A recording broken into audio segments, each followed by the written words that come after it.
From the territories to Titan Towers to TNA and all points in between, he's seen and done it all. And now, he's here to share the real story behind wrestling's biggest moments, controversies, and characters. The MLW Radio Network presents Something to Wrestle with Bruce Prichard. Hey, it's Conrad Thompson, and you're listening to Something to Wrestle with.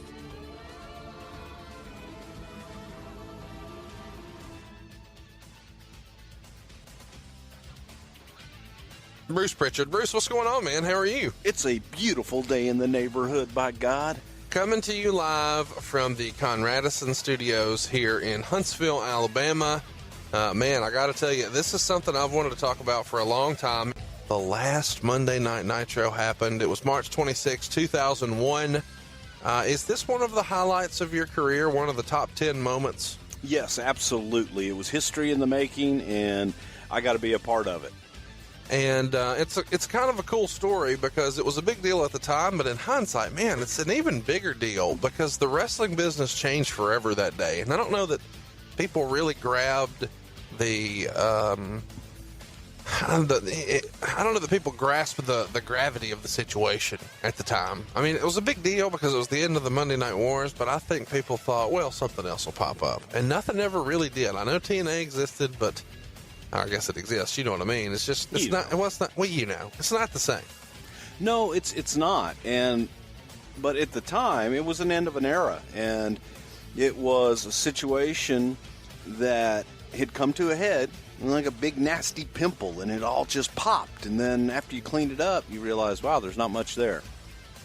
Bet you never heard that analogy in regards to WCW just being a big nasty pimple that popped, and then there wasn't much there at the end. You could also say that it's kind of what happened in the wrestling business. It feels like the WWF has not been the same since. I feel like everybody does their best work when they have competition, and I know that they're trying to compete with themselves right now, but it's certainly not what we had with the Monday Night Wars. But before we can talk about that night specifically, let's lay a little bit of backstory, which is what we like to do here on the show.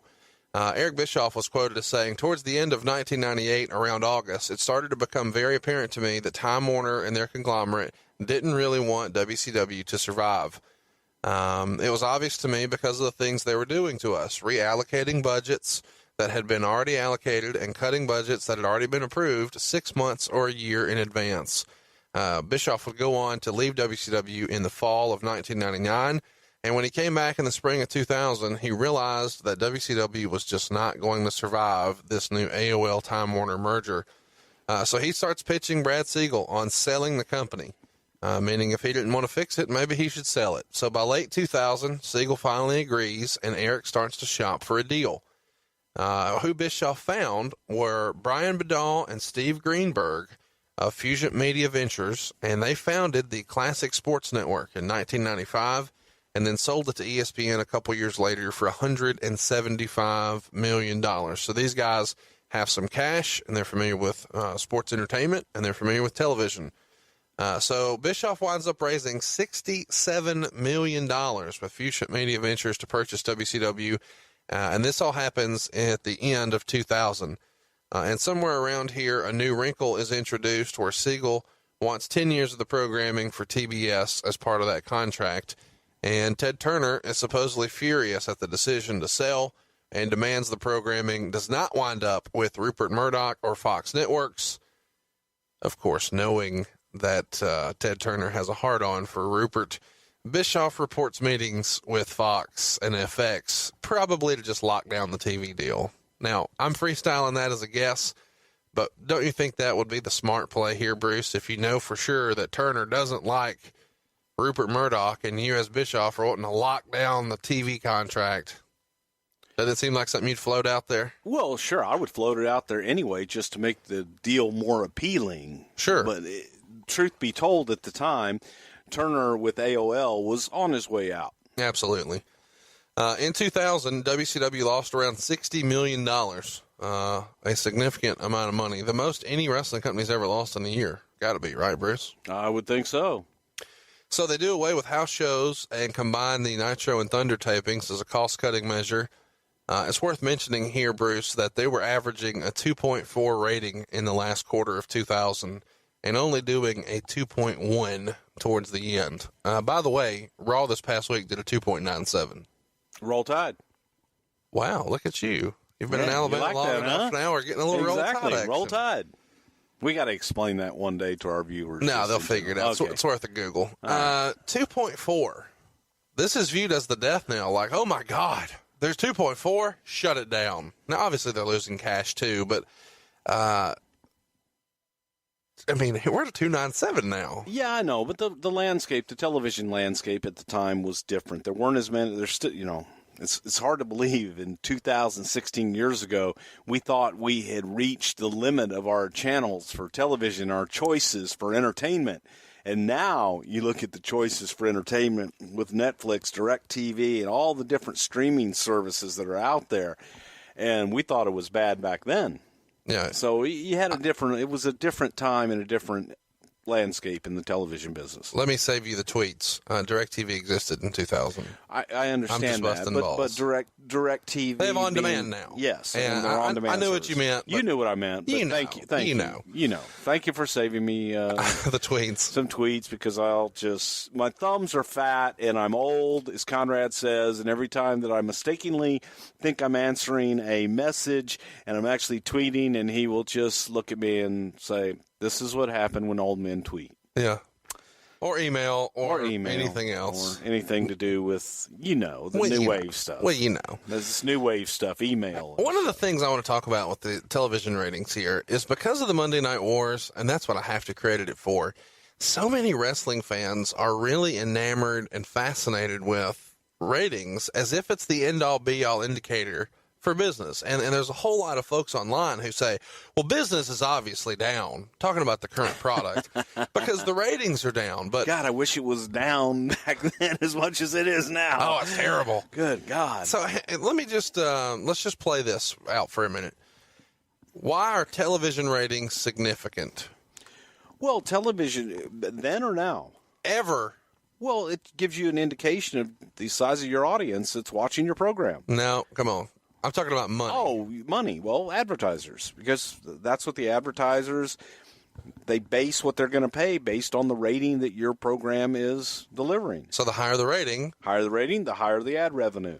So ad revenue is just one piece of a business indicator of a revenue stream. So this is independent of merchandising and licensing and live events and all the other stuff at the time, pay-per-view, everything else, network now. But you know what I mean. There's 1,000 different revenues, maybe not 1,000. There's a half dozen really significant revenue streams that kind of everything falls into a category. And television, as it is, the way it is right now with the WWF, they receive a huge rights fee. And this, yes, they do get a little bit of inventory, but they're getting paid whether the rating is real high or real low. Sure, on their share and their split of the ad revenue from the stuff that is sold, that money can fluctuate. And if it's really low for a really long time, yes, it could affect their rights fees the next time they renegotiate and the next time the contract's up. But that's not an indicator. That's not the end-all, be-all, rather, as to whether or not business is up or down. Absolutely not, because you have, as you said, you have your live event, you have your licensing deals with merchandising, and every one of those outlets adds up. And the way that you used to make money in the television business, well, the wrestling business on television, was the ad time that you could sell. And then I will never forget sitting in the conference room in the 4th floor in Titan Towers, and someone came in to show us the future of advertising on television.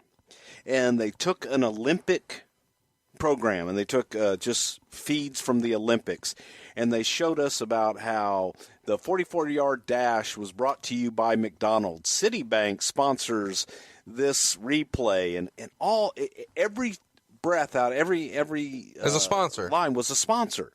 And the way they place them all over, and you look at the show now, and there it is. The replay is brought to you by 2K17, K Jewelers, and all of that is revenue. Yeah, every bit of it. And there is no better, in my opinion, company that exploits and gets every single penny from advertisers. Now, the advertising and the sponsorships, in my opinion, are relatively cheap for the WWE because they always over-deliver. And they will always give more to an advertiser. And wrestling advertising has always been historically considered lowbrow and pennies on the dollar. Right. You know, golf may get a fraction of the rating, but command a much higher ad rate and get sponsors like Lexus or Rolex, whereas, you know, Raw is not getting that. But you got to take hats off to WWE for the way that they do go after their sponsors and their advertisers. And if there's something to sponsor, they'll sell it. Yeah, and it's worth mentioning, there was lots of talk, at least online during their most recent pay-per-view, where they were doing lots of fan cutaways and fan reactions in the replays. It had a sponsor. Of course. So if you wonder, hey, where are all these replays in here? Why are the... Come on, that's a sponsor. It's a revenue stream. But the reason ratings were relevant back then as wrestling fans, and even from a front office standpoint, is you guys were competing. Yes. And so if you had if they had a 2.4 and you had a 3.1, it was high fives all around. We won. Well, those were numbers that could be discussed. We weren't going to discuss what the house actually was and what the revenue was, what our rights fees were, and things like that. There goes no public record. So, of course. So ratings were something that you could look at from the outside looking in and go, okay, well, 2 is higher than 1. Yeah. You know, 3 is higher than 2. Because with everything else, you can gamify it. And right. Not saying you would lie about attendance, Dave Meltzer, but, you know, people... Meltzer lied about attendance all the time. Okay. You don't have to cough that under your breath. All right, let's move along. The creative here is not good for WCW in 2000, and I'm sure by now everyone listening has a few different examples that they could list or that come to mind, but I did find one that I found interesting that I have to mention. Feels like we talk about him a lot. If I ever meet this guy in person, he's going to punch me in the mouth, and I've never even met him. Who? Terry Taylor once pitched an angle or a gimmick rather, for an evil architect named Bill Ding. Does this surprise you? No. Supposedly, allegedly, he was also credited with Hugh Morris, Perfect Sean, and Terra Rising. There you go. Need I say, I mean, do I really have to make a comment on that? Does it not speak for itself? Well, you know. You know. Spend my days working hard on the go. I got requests for that. I'm sorry. Help me understand. The guy who credits the Red Rooster gimmick as killing his career. Is the guy pitching fucking Bill Ding? Is that a rib? Oh man. I mean, really, you just laid it all out there, folks. Decide for yourself. You tell me.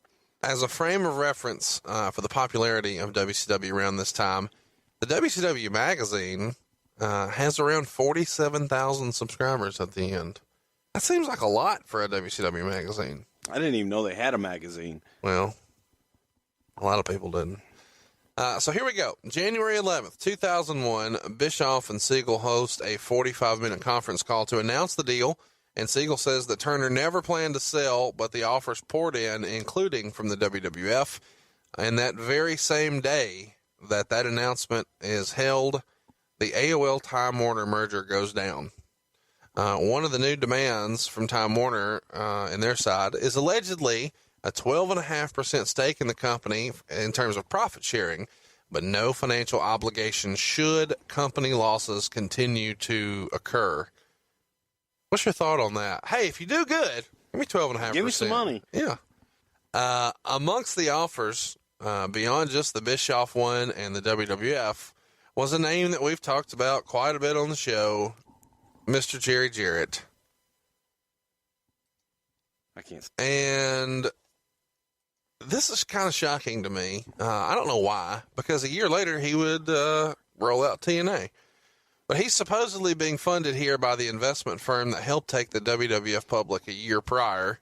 And apparently ever since then, they had an interest in the business. Did you hear at the time that Jerry Jarrett was one of the potential suitors to buy WCW? I heard rumblings that he was trying to get people to use other people's money.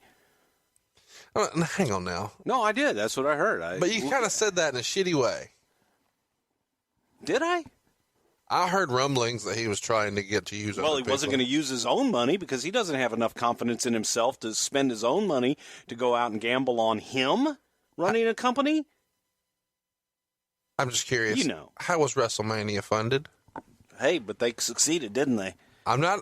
And became a billion-dollar company, a worldwide billion-dollar juggernaut. They didn't just run an office out of their home in Hendersonville and run a couple of states.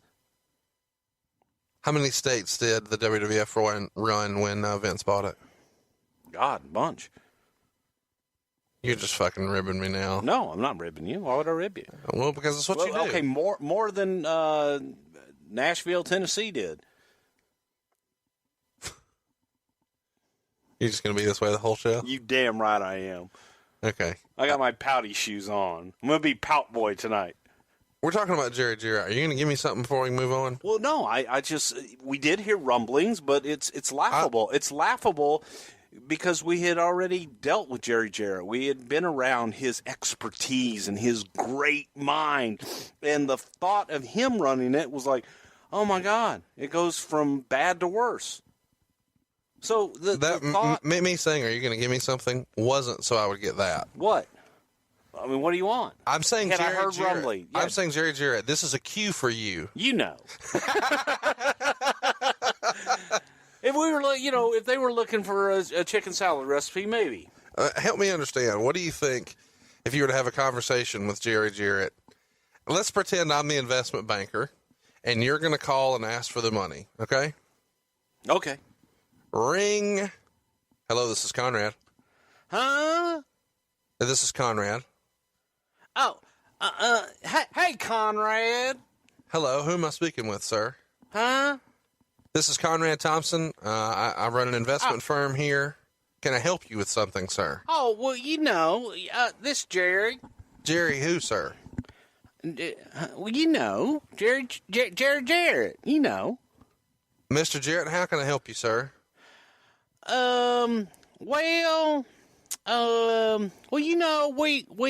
would like to buy some wrestling, and was wondering, I'd like to, you got, money, Yes, sir, we're an investment firm. You have an interest in wrestling, you say? Can you tell me who we are and what exactly you're trying to buy? Well, where we do wrestling. Well, I promoted, I did, wrestling in Tennessee, So you were a wrestler? Huh? So you're a wrestler, sir? Uh-huh. And you want me to give you money? Uh-huh. And what am I giving you money for? Well, because, you ever walk, Ted? Ted who, sir? Ted, Ted. Everybody knows Ted. Ted Danza? Ted, no. Ted Williams. The wrestling, billionaire, Ted DiBiase? Billionaire Ted. Ted DiBiase, the $1 Million Man? No, Turner. Ted Turner, the guy who owns the Braves. Yeah. And the Hawks. In Atlanta. Huh? Ted Turner owns mostly, everything in Atlanta. I'm in Tennessee. So, sir, what am I giving you this money for exactly? Ted Turner has plenty of money. He doesn't need our money. Well, you take the chicken and you chop it up, and then you look and you get, some walnuts, and, grapes and, salt and the pepper, mayonnaise, when you, sometimes, you can put raisins, Huh? Bischoff's plan was to move the company to Los Angeles and Las Vegas with weekly tapings at the Hard Rock Cafe, and they were building an arena at the time. And his plan was to shut the company down and go dark for a bit with no shows in April whatsoever. And he called their very first pay-per-view, which was set to be on May 6th, Big Bang, which is obviously, his way of saying, we're going to kind of start anew. Everything's brand new. Variety even reports that Fusion had tried to work out some sort of plan where they would sit down with the WWE and do some cross-company pay-per-views. The likelihood, in your opinion, of Vince McMahon ever doing a cross-company pay-per-view with Eric Bischoff at that time in 2001, where would you put that? Huh? Yeah, that'd be slim to none. I'm thinking 0.0. You never say you never say 0, but it was slim. Okay, not much higher than 0. Not much higher than 0, no. Okay. Some of the boys start to get nervous around this time, and folks are wondering what's real and what's not. Do you think that's fair based on Bischoff's storylines and angles where he would kind of work the boys, so to speak? I think it's fair when you look at the state of the business in WCW at the time and the state of Turner and being absorbed and purchased by Time Warner. So I think there was a lot of just unknown. And I think people were nervous not knowing what the hell was going to happen. Well, some of them start to get phone calls from Fusion around this time, specifically the big money players with guaranteed contracts. And they're asked to take a 50% pay cut. These guys are names you recognize. The Steiner brothers, Kevin Nash, Sting, Bill Goldberg, Ric Flair, Dallas Page, Lex Luger, and Booker T all get this call. It's unanimous. No one says, yeah, I'll take half the money. Yeah, that's fair. Isn't that crazy? Well, would you? But, I mean, who even says, well, let's just see if they'll take less? Apparently, I don't know. I wasn't there, but apparently folks at Fusion did. That's crazy to me. So the due diligence starts, and folks expect it to take 40 to 60 days, but by March, it's still not done. Now, we're going to have some folks who say, hey, what's due diligence? Kind of explain that. Well, they would have to get in, and they would have to see what the state of the business actually was. They would have to go through discovery and take a look at the profit and loss statement. And well, let's start from the beginning. You make an offer to buy a company based on the information you have, but you don't have all the information. Right, and frankly, you have a lot of rumor and innuendo. Really? And you have to get in and find out what's real. And so this is kind of like... I love how you're leading me this week. It's just... So you're like taking a car, and you're having your mechanic check it out. Correct. You check it under the hood. Great analogy. Show me the Carfax. 2 days before the March 18th pay-per-view, which they called Greed, which is pretty ironic, Kellner, the new CEO of Turner Broadcasting, announces they want to focus on comedy and sports to make their networks more high-end. And what that means is Thunder and Nitro are canceled, effective at the end of the month. At the end of March, they're done. And this all goes down while Eric and Siegel are on vacation. So WCW starts passing out the 90-day notices at this point, and carry everybody listening through the 90-day notice and what that means from a wrestler contract standpoint. Essentially, it means you're done in 90 days. You have 90 days left. For the most part with them, they were guaranteed contracts, 90 days left of being paid, and after that, you're out on your own. How long had that existed in the business? I don't really know. As long as I can remember. Even prior to the Monday Night Wars? I believe so. Yeah, I mean, I believe there was always some kind of notice in there if you wanted to get out of it early or something. Either side like that. Or just the company? I don't know what they had on their side. The WWF, when you guys implemented 90-day clauses, was that either side can get out in 90 days? No, that was usually just on the company side. What was the percentage, would you say, were releases using this 90-day clause based on injury, as opposed to just, hey, we don't have anything for you creatively? God, I have no idea. I'd have to 50-50? I don't know. I wouldn't know. I mean, I don't know. There's going to be a lot of people who would listen and say, hey, if he was injured, it's not fair that you cut him and gave him 90 days. Well, if they can't perform, then they can't perform. At the pay-per-view, everyone starts to think this is the end, and it gets so bad that Buff Bagwell and Lex Luger actually walk out for a bit during the pay-per-view before eventually returning because they didn't want to be in breach. Somebody smartened them up that, hey, maybe this isn't the best call. Johnny Ace is handling things for Bischoff here, and he would have a big role throughout this entire process. Somewhere around this time, a spokesman for TBS named Jim Weiss says to the New York Times, basically, we've decided that professional wrestling in its current incarnation is not consistent with the upscale brands we've built at TNT and TBS. Therefore, we will not be carrying it. How much of this did you guys deal with during the Attitude Era when you're telling everybody to suck it and crotch chop and giving birth to a hand and lots of craziness? How much of this pushback did you get from networks about it not being upscale? From the networks themselves, not a whole lot, because it was mostly just advertisers with that. It was mostly groups like I forget what the hell they were called. That's what Parent-Teacher Council. Parent-Teacher Council, people like that, watchdog groups, and things of that nature. But our audience, for the most part, and the network, they didn't have a problem with it as long as it was producing ratings and bringing viewers.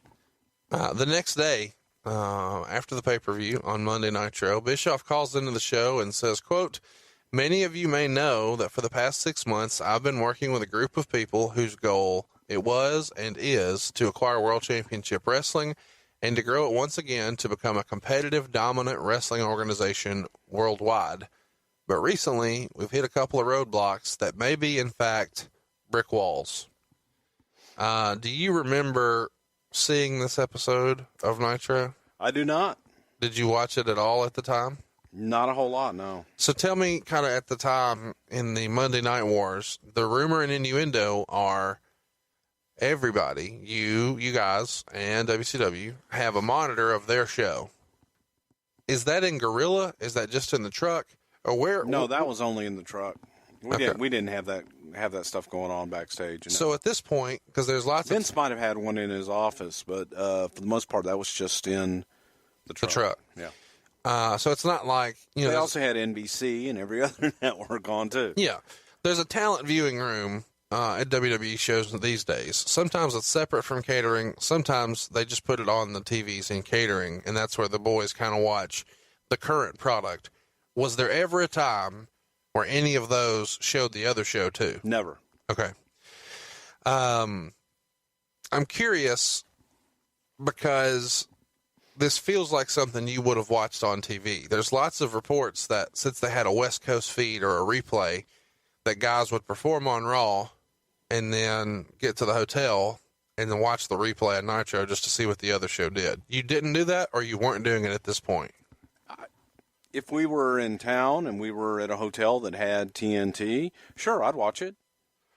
But at this point, it was so far gone. It didn't matter. So bad. Well, it didn't matter, but it was difficult to watch too. Sure.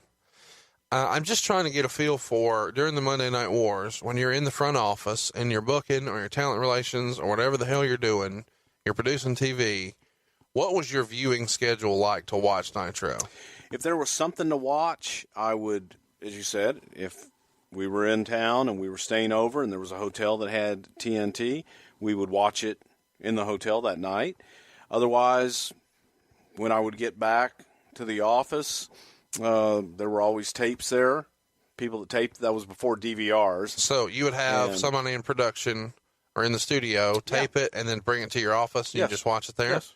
So But normally I'd ask somebody, what is there to watch? Is there anything on here I need to look at or take a look at? And who would be your go-to person somebody for from that? production, whoever, I'd look at what was on there. Is there anything here worth taking a look at? Howard Stern has guys just watch TV shows, like he pays them to do that, and just look for stuff to talk about on the show. Did the WWF employ someone that you know of whose sole job was to watch WCW programming, take notes, and report it? That was people there were probably people in the studio that did watch it. Just to watch it. Okay. Yeah. But it wasn't. But I mean, that wasn't their only job. But there's not an email that goes out, here's our Nitro report. No. Okay. No. I'm curious, a minute ago, you said if we got to the hotel and they had TNT, all hotels had TNT. No, they didn't. We would watch it. Who is we? Me. I mean, whoever watched it. I'm saying I didn't share rooms, so I would go back and watch it in my hotel room. Sometimes Jerry Briscoe would come and join me. Okay, but it's not like we're all going to go to Vince's room and watch it. Absolutely not. Okay, no. all right. So here we are, the Thursday before the final Nitro, March 22nd. It's announced that the WWF had purchased WCW. That happens on the Torch website, and the Torch is who I used for all of my research this week. Shout out to my good friend, the Greensboro Jackoff himself, Mr. Bruce Mitchell. PWTorch.com is where you can see more great content like the stuff I'm going over today. The Wall Street Journal covered it the very next day on the 23rd.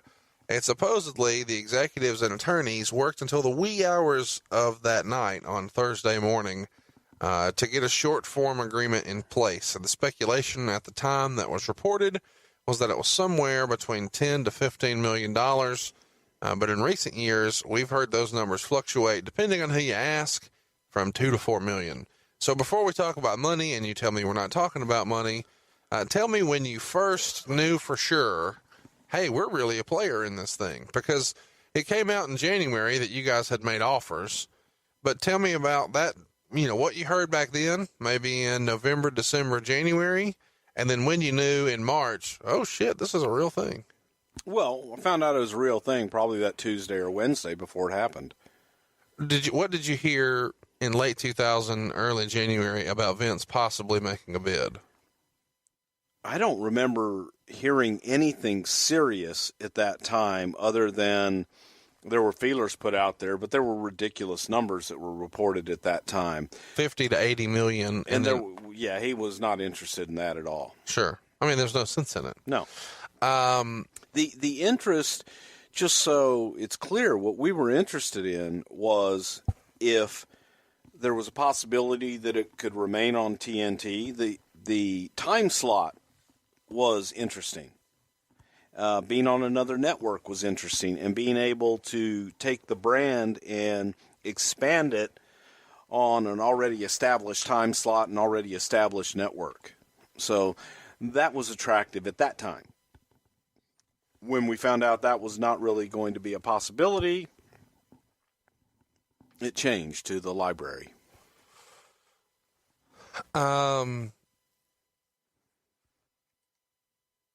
So when did you know, hey, this is really going to happen? You said the Tuesday before. Really, we didn't till it was done on that Wednesday night. And as you said, it did go into the wee hours, and that was Stu Snyder, who was the WWF CEO at the time. And Stu had previously worked for TBS. He worked for Cartoon Network. Oh, wow, okay. And Stu was the CEO, great guy. And during all this negotiation back and forth, the guys at TBS had reached out to Stu, because here we are, the largest wrestling company in the world, whether or not we were interested. Would we like to buy it? Right. And also looking to Stu for some advice on what they should do. And the offer came up, and then here we were. That's kind of interesting. And I take it that they contacted him because if you're trying to unload this thing, who the fuck else even knows what to do with it? Correct. I mean, it's really a unique deal. So when do you first, you hear about it, and what does that sound like? What's Vince say? Goddamn, pal. Well, okay, but let me rewind this too a little bit, just so you understand where we come from. When Vince bought a casino in Vegas, I'm sitting at home and get a phone call. Hey, pal, we bought a casino. What the hell? No one knew. No one even knew Vince was in Vegas. And he went out and bought the damn Debbie Reynolds casino. So there were, a lot of things, at times that weren't discussed. It just happens. Weren't discussed and just happened. And you're sitting there going, did you know that? And everybody's going, did you know that? Did you know that? And he would go off on a whim at times. Obviously, in his mind, he knew what he wanted to do and had a vision. And he did it. And that's the way that Vince operates. So to hear early on, well, yeah, we'll throw out a bid at WCW. That you hear those things all the time. When I heard we're going to buy the restaurant there in Times Square, and we're going to have a WWF-themed restaurant. Goddamn, pal, it's going to be the WWF restaurant. It'll be bigger than Planet Hollywood, bigger than Hard Rock. And like, oh, okay, great. Next thing you know, you're doing a grand opening in Times Square, the most expensive property in Manhattan. And so you're shocked constantly, but then you learn how not to be shocked. So it was just kind of another day at the office. Okay, we're going to buy WCW. How does he tell you? Or, I mean, here's my question. In my head, he goes to a couple of confidants and says, hey, what do you think about this? He asked what we thought about purchasing, possibly purchasing the brand. Who is we? I was a part of it. Stephanie, obviously, Shane, Kevin Dunn, Brian Gewirtz. I believe Michael Hayes was there. I don't know for sure. I don't remember. Paul Heyman was there. And Wait. This is March, and yes. Heyman's there. Yes, Heyman was and there. he's involved in this meeting. He was involved in it. Now, Vince wanted to pick his brain and see what he thought. The reason that's shocking to me, he had just debuted as an announcer on Monday Night Raw. ECW had not yet even ceased operations and filed bankruptcy. That wouldn't happen until April. And he was in the meeting. He was a part of the creative team at that time. When Vince said, so he can, wait a minute. He walks in a creative meeting and says, what do y'all think about WCW? Well, he pulled a few of us out and asked us, yeah. And am I to guess that this is in the big conference room on the top floor? No, this was actually at the television studio in the conference room there. Okay. And so you guys are around a big table, and Vince is at the head, and he goes around the room and says, what do you think? What do you think? What do you think? Pretty much. So carry me through. What does Shane and Stephanie think? They were for it and thought it would be a good idea. Again, it all depended upon what the conditions were, what the price was, sure, what we got for the price. And at that point, you don't really know. We had no clue. Yeah, we didn't have any clue other than the library was attractive. Right. The lure of having the name, the brand, the logo. Name, the brand. It was like, okay, they've kicked our ass before. Maybe we can reposition the brand and build it to be viable again. So you guys all have those type of discussions. Maybe we could make a show. Sure. Okay. So it's just a free form round table. What if? Yeah, and I'm sure Vince has in his head what he wants to do. But he just wants to hear. He's the kind of, he'll take an idea from anybody. Carlos the janitor, doesn't matter. What about Pat Patterson? What did he think? Pat wasn't there. Okay. What did Heyman think? Well, sir, WCW is a dead brand. It's dead. And, he just, I don't know. He just kind of... So he shit on the idea everybody else is pro. Paul did kind of, yeah. Paul buried it. And why? I think in Paul's burial, I think that, and this is Bruce saying, this is not what Paul said, nor have I had any conversation with Paul. My interpretation of Paul's burial was that I think Paul felt that Vince should have done that with ECW.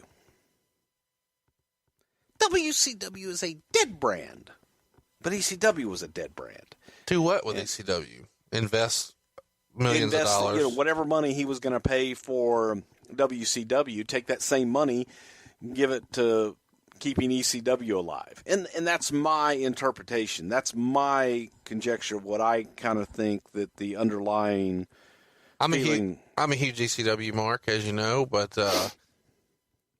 the number of eyeballs that saw and recognized WCW compared to ECW is two totally different animals. True, but you had the owner of ECW sitting at the table. Sure. And Paul... So Vince hears this and just knows to take it with a grain of salt. But again, he wanted to listen. He was interested in Paul's opinion. The most popular idea, though, kind of the common idea at the table is, let's give WCW a show and create our own competition with it. Try to redo something. Yes. So then the show, or the deal is made in the wee hours of the night.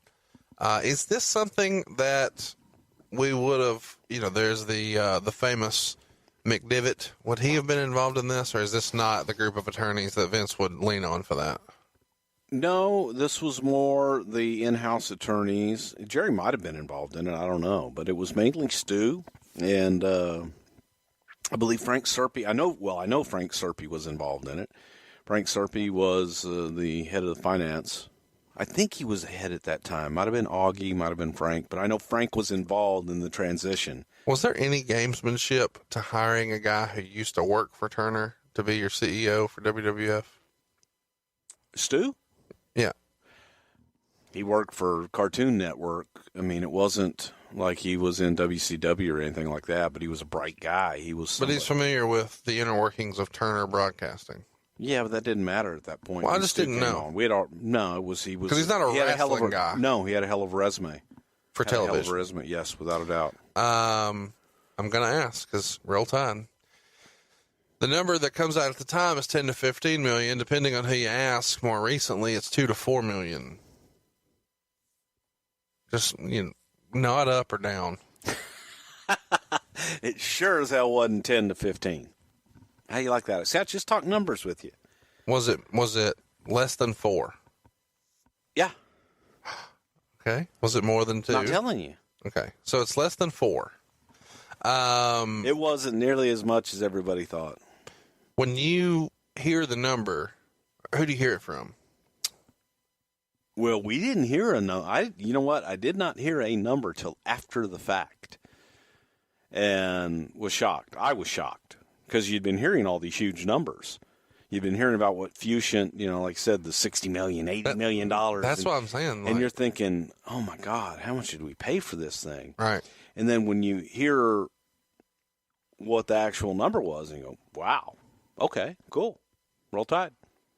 I didn't say Roll Tide. That would be a misquote. Yeah. But that's what I would have said had I known you at that time. And did you partly think, well, goddamn, pal, for that I would have bought it? Sure. I mean, that would not have been difficult to pull that kind of money together for a deal like that, I don't think. No, not at all. I mean, that's crazy. I mean, especially when you look at how much money went into the development of the network that we enjoy now for only $9.99 a month. This is a bargain. Sure. When do you know what all you're getting? We didn't. And we knew that we were getting the library, but the due diligence hadn't taken place. We hadn't had discovery. We didn't really know what was there. Let's run through it just, like a third grader. They rent office space. Well, hang on. I'm sorry. I'm going to answer your question a little bit differently. We knew that we were not going to assume any of their debt, and we knew that we were not going to assume any talent contracts. That whatever we did with talent, we would redo under the WWF name. We would not, because we had no idea what they were. So instead of buying the company, what you really bought were physical assets. Correct. The logo. Right. And the library. Right. We brought a bunch of different but when you IPs buy the company, though, you inherit the debt. And so to just, kind of do a fire sale here. Correct. So let's run through this. Turner owns all the real estate. So WCW doesn't own any land or buildings. But they did own, silly shit like rings. No, it's not silly for a wrestling company to own wrestling rings. No, but when you're talking about, millions of dollars. Yeah, they own wrestling rings. I mean, we got the rings. We got belts some old, and, entrance sets. And I don't think we really even took much of their sets. We did take their trainer boxes that they had, like the big crates that you see on concerts and things. They roll around backstage. They had some nice trainer setups. Well, where do the rings go? To the warehouse, and some of them went to talent. I believe Rock got one in Florida. I think Taker got one in Texas. I think Booker T ended up with one. I'm fascinated. But Booker T ended up with his, I think, from Mark to Booker. From The Undertaker? Yes. Okay. I'm fascinated by a WWF talent like The Undertaker getting a WCW ring. I don't know why. I mean, I get this is a dumb Mark question, but outside of like taking bumps or something, what could he really do with that? The ropes are different. It's a different size. As a wrestling fan, I get this is a dumbass question. I've always been told WCW rings were smaller, WWF rings were bigger, and that the ropes were totally different. They're cable. So it's not like you could do flippy shit off of it and then translate to the exact way it would be in a WWF ring. And it seems like your timing would be off if the ring was bigger or smaller. That's true. And all of that is true. But it was a place to take bumps. And if you're going to be recuperating from an injury, you could go in and wrestle around, take bumps, things like that. Not ideal. Like Undertaker, for example, ended up with the WWE ring. So, like I said, I think Booker ended up getting some of those rings eventually. But it was there. We figured we might be able to use them. And we did use some of them for spot shows where we needed smaller rings, things of that nature.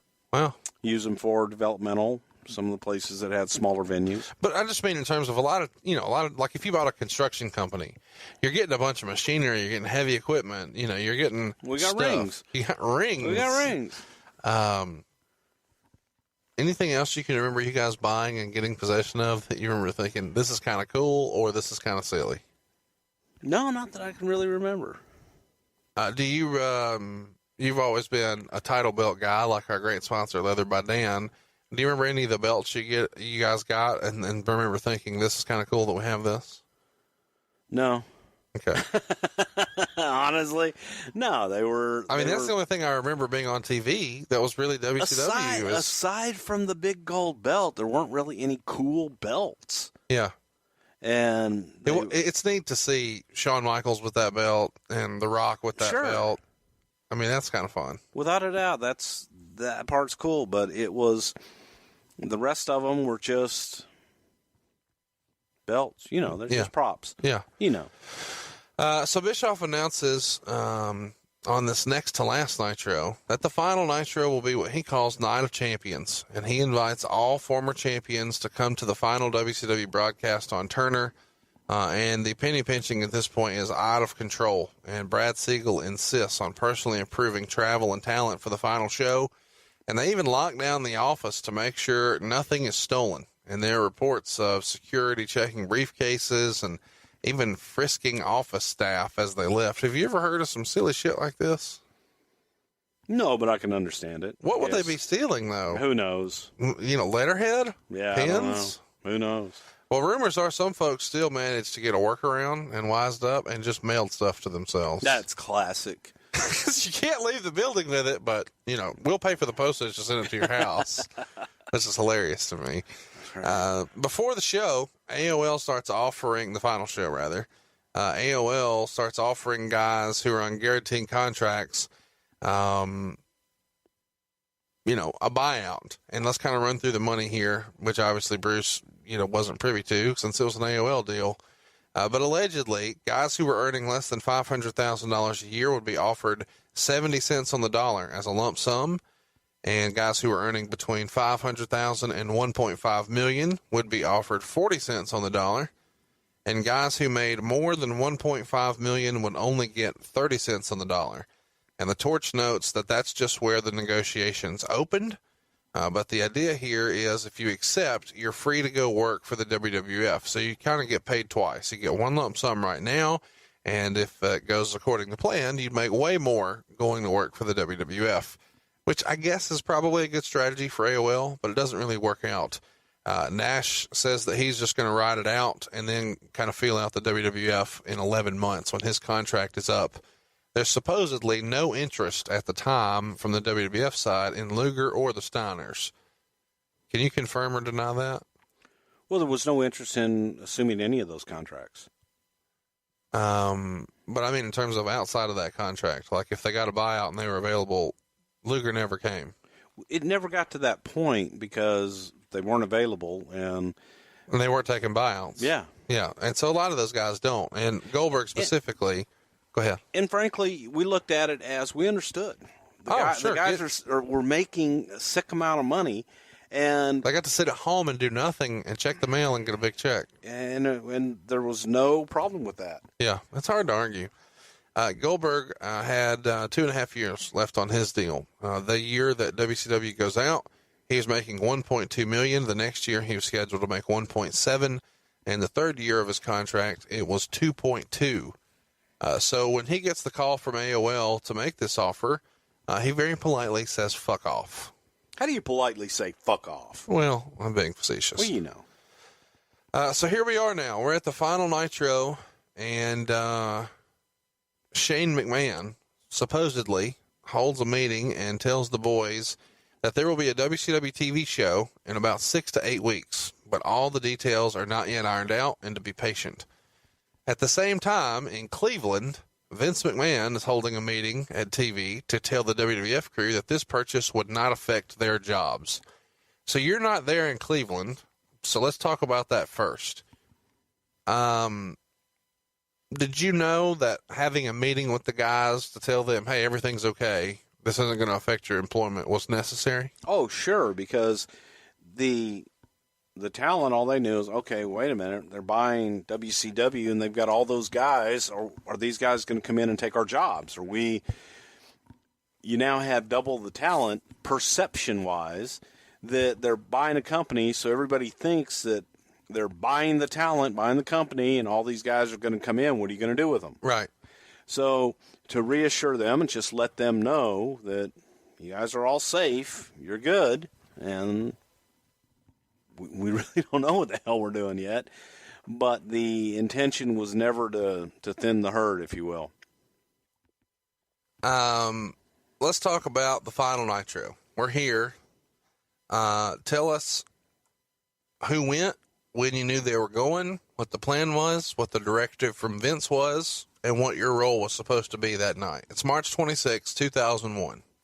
Shane McMahon and I went from Stamford. Jerry Briscoe met us from Tampa in Panama City that day, and it was the three of us. Were you and Shane on the jet? Shane and I were on the jet from Stamford we flew from Stamford to Cleveland. We dropped everyone else off to go do Raw, and then we flew to Panama City. What time of day did you land in Panama City? I don't know, maybe 11 o'clock. Oh, so early. Sure. How big is that Panama City airport? Not very. About as big as this studio here. It's tiny. I flew in there this past year, and man, I think they have like 2 gates. It's hilarious.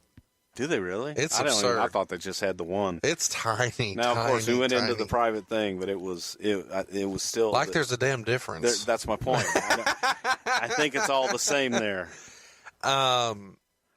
So why you three? Talk us through who makes the decision that it's you three, when you know it's you three, and why you three. Vince made the decision. The decision was made on the Saturday night prior to the show. Jerry and I... Why's Jerry going? Jerry's going because, first of all, he was in Tampa. He's an agent, well-respected in the business, and we needed a wrestling agent there. So Jerry was close, and it was easy. I was there because from a television standpoint and from a talent relations standpoint, television standpoint, being able to run the show. So there wasn't a fourth man with you? No.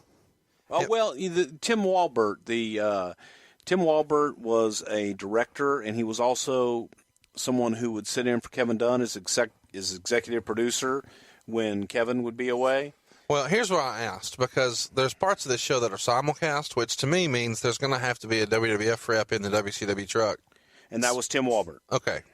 So where do you sit at this show? Are you in Gorilla? Are you on a headset? I was all over the place, but I spent most of my time in and around Gorilla, but I was running all over. So you land at 11. Do you guys go straight to, I would say the building, do you go straight to the bar? Well, Shane and I had to wait for Jerry Briscoe to arrive, but when we got there, we went straight in. It was a hotel that we headquartered in, and that's where they had all their production offices. A shitty hotel. A extremely shitty hotel. Yeah. And we got in there. We met with John Laurinaitis, who was our liaison for all of this, and Johnny, we just went over. We had been dealing with Johnny throughout the weekend as well, letting him know what we wanted to do. And the crazy thing was, when this decision was made, all of a sudden, bear in mind, back in WWF land, WrestleMania, the biggest show of the year, that Sunday was coming up that Sunday. Yeah. So now we're taking Shane McMahon, who's a huge part of the WrestleMania promotion, facing his father at WrestleMania. Gerald, one of the top agents, and myself, we're now removed from the Raw production, and we've got to go to in the go-home show in for the Raw. go-home show for WrestleMania. And on top of all that, from a creative standpoint, we got to rewrite Raw.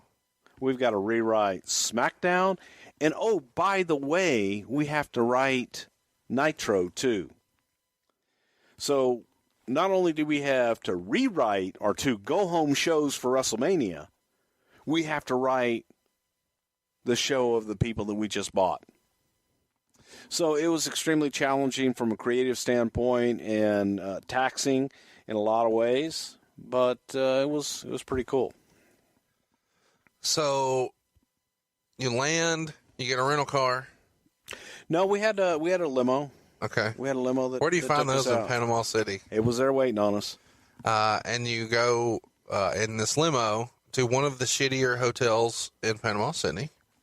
And there's a little. I haven't been to a lot of hotels in Panama City. It's one of the worst. But I would have to venture a guess and say that this could be one of the shittiest hotels I've ever been in my life. And I have been in some shitty hotels. So you get there and you see that you're going to be wrestling on the beach, near a pool, at a bar. And who all is there that you remember running into? As soon as we arrived, like I said, we were in a stretch of limo, and we pull out, and I also remember, I don't know why, but we were either on grass or on dirt, and Tim Walbert was the first one to come up and introduce, everybody to us. I saw Craig Leathers. Craig Leathers was an old WWF alumni who worked for Turner Broadcasting, and he was in the truck for Turner and WCW. Said hello to Keith Mitchell. Keith Mitchell, we've spoken about Keith here on the show before, and Keith was the director, producer for WCW, said hello to them quickly, and then we quickly went into the wonderful suite accommodations that we had at the hotel to meet with John Laurinaitis and kind of go over the show and let him know, give him a game plan on what we were going to do for that day and that night. What does John say when you meet him? Oh, hey guys, how's everything? We got a nice little room over here for you. Your office. That was about it. The most recent time we talked about him on the show is on the Vader episode, where he kind of indicated as a representative for All Japan, he acted as if the WWF superstars had no name recognition. Nobody knows who these guys are. Undertaker. No one's ever heard of him. Yeah, it was, but look, Johnny was doing his job, and I got to say this, and I throw this out there to any and everybody that's ever worked in talent relations. Absolutely the single most thankless job in the world.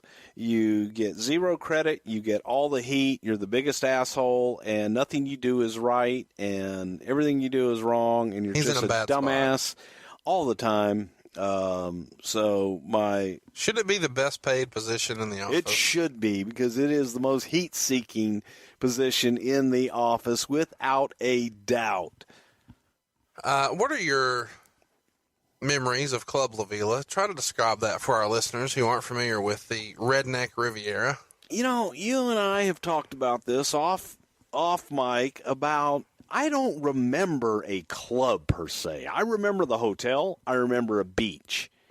And the club is huge, and on the weekends gets like 6,000 people in there. It's outdoors, right? It's inside and I never outdoors. went inside in a club at all. Their gimmick is party with thousands, and it was the reason it's being used here, and it's not anymore, but the reason it's being used here is because it was featured prominently on MTV in the 90s. It was for spring break? Yeah. Yeah, okay. It was hot back then.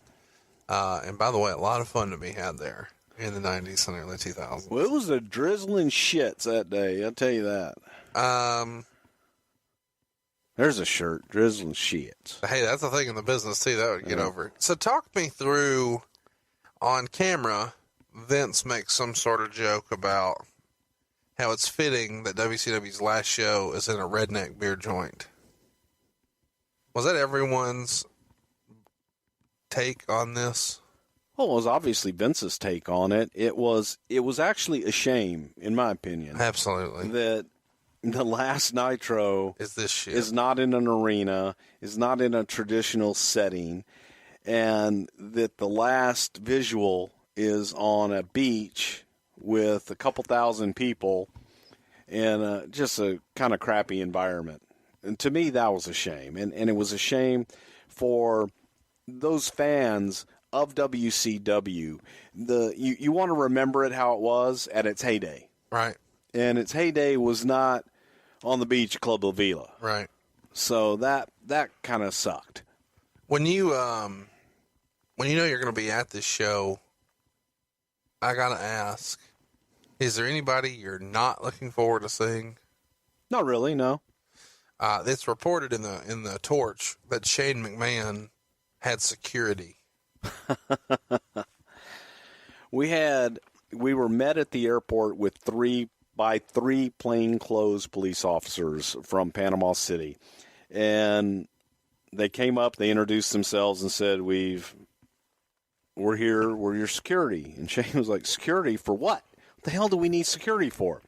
I called Liz DeFabio, who was Linda McMahon's assistant, and Liz is a wonderful, wonderful woman, but she could be a little paranoid sometimes, and they had gotten security, and I said, well, in case something happens. I said, what the hell's going to happen? Right. There's a bunch of people who have no idea what their future is. Unfortunately, they neither do jobs. we. They want jobs. You're not, and the way to get hired is to not beat up Brother Love. Right. I mean, and it also wouldn't be difficult to do. But yes, it would. You're in the Karate Hall of Fame 3 times. Black Belt Hall of Fame. Pal. Sorry. Goddamn, pal. Hashtag humble brag. Yeah. But also you got Jerry Briscoe there, and if Jerry wanted to hook you, you'd be hooked, pal. Who wrote the show? That was the creative team. We wrote it. The creative team for WCW? Yes. No.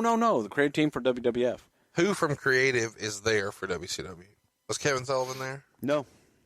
Was Mike Graham there? John Laurinaitis was there. No. That's who we pretty much dealt with. Who from the office is there? Maybe Terry Taylor. I remember Terry being there. Did you ask him what time it was? Did not. He wouldn't be able to tell me anyway. Roll Tide.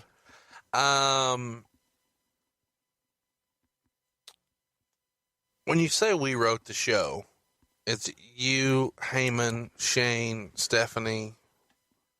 Brian Gewirtz, it was a creative team, so I don't want to misquote who. I know Brian was a part of it. I know Paul was a part of it. Vince was a part of it. Stephanie was a part of it. Michael Hayes. Let me ask you this. Do you guys write the show with guys who are featured on the show who you think you'll be able to work with if this WCW TV show does indeed come to fruition, the one you guys all kind of talked about in the conference? The premise of the show, the Nitro show, was to have a happy ending, to leave a good taste in everybody's mouth, and to give them a bit of nostalgia, and also to try and just... They had already advertised a world title match. They'd advertised a tag team. Booker T and Scott Steiner were advertised. Yeah, but they also, I think they had advertised a tag team Cruiserweight kind of tournament deal. Yeah. Uh-huh. And they had advertised the Bam Bam Bigelow, Sean Stasiak match. Tattoo match. So those things that had been advertised, we just said, well, let's just go ahead and do them and be done. Here's my question. Why no Goldberg? Because Goldberg, I don't think Goldberg was working at the time. Why not make him be on camera? No Kevin Nash. They weren't there. We also were working with the roster that Time Warner and those guys had already planned. We weren't going to spend any money to bring anybody else in. So if Brad Siegel said, here's the list who's coming, you guys get the list and made the show. Right. And the goal is, and there was no need to fly in a bunch of extra guys to just say goodbye. Okay, so let's talk about the actual show now. The show opens the very last Nitro, March 26, 2001, with Vince McMahon. Is that a rib? What a rib! It seems like the Isn't biggest... that great though? Well, you go back and you think about, which I'm just thinking about this now. I'm just freestyling here. You think about Black Saturday. Yeah. How did TBS show open up? Yeah. With Freddie Miller introducing Vince McMahon. Yeah. So it was kind of poetic justice. This is what Vince does. Sure. Fuck you, I won. He did. So he's featured in the opening broadcast and a pre-tape backstage segment that was filmed in Cleveland. And he announces here that he had bought WCW and would address the WCW fans and wrestlers later in the show. And it was going to be broadcast on both TNN and TNT. And then they opened the show. Simulcast, yeah. With a Ric Flair promo. And Ric Flair comes out with a very interesting haircut because he had recently had his head shaved on a Nitro episode. And here's a little tidbit for you. A WWF referee has that hair. Oh, my God. Isn't that awesome? I think it's cool. Seriously? To have another man's head shaved hair? I'm kidding. I have my daughter's locket of hair. First and second. Baby. No, I have her first and second ponytails. Wow. That my wife cut off, and then I was heartbroken. Did she lose them in a hair versus hair match? Mask versus hair match? You're too much. Did Brutus the barber come over, strut, and cut and clip that shit for her? No, I was devastated when they cut my baby girl's hair. When did you cut your hair and become a normal citizen? 1992. So this is one of Flair's better promos. Do you remember? It was great. Do you remember the promo? I do. He comes out and talks about how, did I hear Vince McMahon say that he held WCW in his hands, and he names off all the great NWA champions, guys, including, Jack Briscoe, who was never actually WCW champion, but whatever. No, he was a real world champion. NWA World Heavyweight Champion. Then Booker T, the U.S. champion, defeats Scott Steiner for the world title, the big gold belt you talked about a minute ago. An all gold version, oddly enough. He has Medeja with him, Scott Steiner does, and this is maybe the best Scott Steiner ever looked. We just watched this in preparation for this a few days ago. I thought it was a great match. Yeah, especially considering it's on a beach. It's elevated, the ring is. It's not the most ideal circumstances. It's not like these are paying customers. These are just, people here for a free show. And Booker T wins with the bookend. And you said a minute ago, you kind of wanted to send everybody home happy. Scott Steiner's the dastardly heel. Booker T's the baby face. So let's have a little feel-good moment. Exactly. The next segment that we go to is Rey Mysterio Jr. and Billy Kidman, and they defeat Shannon Moore and Evan Courageous, as well as Kaz Hayashi and Jimmy Wang Yang. I think they just called him Yang here. He would later become Jimmy Wang with y'all. Jimmy Wang Yang. Talk to me about these guys. Mysterio is here without a mask. Of course, when he debuts with the WWF, and we'll cover that, I'm sure, in the future, he has a mask and contacts. Why were you guys? Is this just a merchandising piece of business decision that, hey, we can sell more gimmicks if he has a mask? What, when Rey came in later? Yeah. Oh, it was Rey Mysterio. I thought that Rey Mysterio without the mask didn't work. He was just too cute. He good-looking young guy.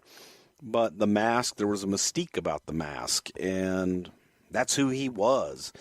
In my opinion, it was a mistake to take the mask off of Rey in the first place. I thought he lost a lot of his personality and his mystique. Yeah, I can't argue that. He tag teams here with Billy Kidman, and we made an interesting observation the other night when we watched this. Isn't it ironic that, of all the people who are on this show and who are here at WCW at the end, the person who actually goes on to have maybe the longest run out of the bunch is Billy Kidman. I don't know that anybody would have necessarily guessed that, and that's not a slight against him. I just found it interesting. Yeah, Billy's still there, running gorilla position, and he's an agent and doing good. Tell everybody what running gorilla position and specifically what Kidman does now, because people are fascinated with kind of what happens behind the scenes. Oh, hell, I have no idea what the hell they do there now. Back when I was there, it was simply to help time out the matches and keep the matches on cue and give cues to the referees. And yeah, cues to the referee is what I hear is most common for Kidman these days. But the main thing is you coordinate with the truck, and you're the last bastion before talent go out to be able to give them direction and instruction. Also in the match that we mentioned, Shannon Moore, he, of course, would be like Rey Mysterio and Billy Kidman before him. He would have a shot in the WWE. So would Yang, which we mentioned would be renamed. Evan Courageous and Kaz Hayashi, to the best of my knowledge, don't ever have a run with the WWF. Do you know why that may have been? Just no interest. I don't know if it was anything in particular, but maybe they didn't want to come. I don't remember specifically. This is for a Cruiserweight tag title tournament, and the winner of this match will go on later to have a match for those Cruiserweight tag titles. There's lots of cutaways here, and we won't cover each one, but there's lots of cutaways in the show where on Nitro, it shows Vince with Trish on the couch, and she's congratulating him, and he's on the phone, and he's opening a champagne bottle, and William Regal is interrupting wearing a WrestleMania 17 jersey. Talk to me about when you guys were writing the show, why you thought, hey, it's the last Nitro. Let's put Vince making out with Trish on the show. Because it was an opportunity to plug WrestleMania 17 coming up on a completely different network. People are tuning in to TNT to watch Nitro.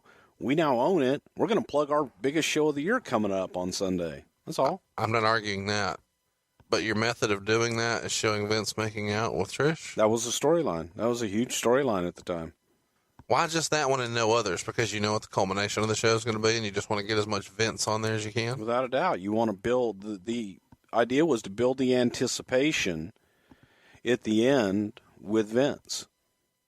Vince is gloating all the way through, and then you pull the rug out from under him at the end. So then we get the Cruiserweight title match with Sugar Shane Helms defending his Cruiserweight title against Chavo Guerrero. And you made an interesting observation when we watched this the other night. The referee for this is Scott Armstrong. Without a doubt. You had all three guys in there, and they are all producer agents for different wrestling companies out there today. You had Scott Armstrong, whom I didn't even recognize, in the ring referee. And I had to ask you, I said, who the hell is that? You said, Scott Armstrong. And, of course, I argued with you. No, it's not. It's what we do, folks. We do it in real life, too. And I'm like, oh, my God, it is. So I pause and say, how about look at his face? Because you're used to different color hair, probably. Different color hair, and he was much younger then. And so Scott is one of the lead producer agents at the WWE now. And then you got Chavo Guerrero, who's a producer agent in Lucha Underground. And then you got Shane Helms, who's a producer agent at TNA right now. So all three of these guys to end up in a very prominent role behind the scenes 16 years later in their career. Shane wins the match with a vertebreaker. When we saw this together, you made a comment about the vertebreaker. Share that with our listeners. I just hated the vertebreaker. I thought it was a dangerous move, didn't like it, and didn't think he should use it. And told him that night not to. I did request that he not do it, yes. And but somebody else said to do it. Yeah, Shane approved it, and Shane overruled me. Shane McMahon. Lots of Shanes here. Yeah, there are. Goddamn pronouns, pal. Last names. Hey, I don't know when we'll talk about this again. Were you in the meeting when Shane Helms comes to the WWF and is told you can't be Shane?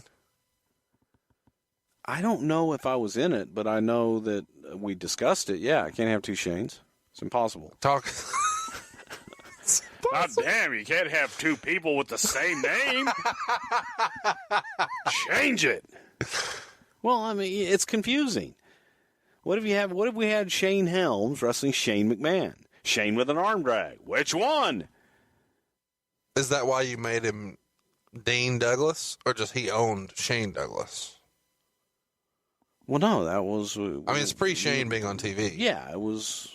Do something different with him, too. Different gimmick and everything. I don't know. I'm just fascinated by that. I'm curious. What don't you like about the vertebreaker? I just felt it was dangerous. I mean, but if you because the guy giving it can't see the guy that he's giving it to. It just scares me. How's it any different from the Styles Clash? Don't like that either. Okay. Booker T gives an emotional interview when he celebrates, having both belts now, the U.S. champion and the world title, and he kind of hints that he's not done. And then we go back to more Vince and Trish. Michael Cole interferes. Michael Cole looking quite young here. 15 years. Young and slender. Tony Schiavone and Scott Hudson. By the way, Michael Cole's in phenomenal shape now. Oh, yeah. He's always been in phenomenal. Well, he had a little while there, but Tony in great shape. and Scott Hudson openly ponder their futures on the show. I'm curious, as far as I know, Scott Hudson was never given a serious look by you guys.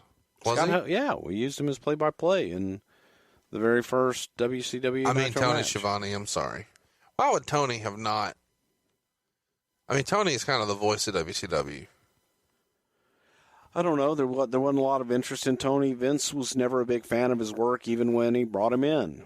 And even back in like the 80s. Back in the 80s, Vince wasn't a fan of his work. Who made the call in the 80s to bring Tony in? Vince did. No, I get that, but you said he's not a fan. So there was somebody there saying, no, he's good.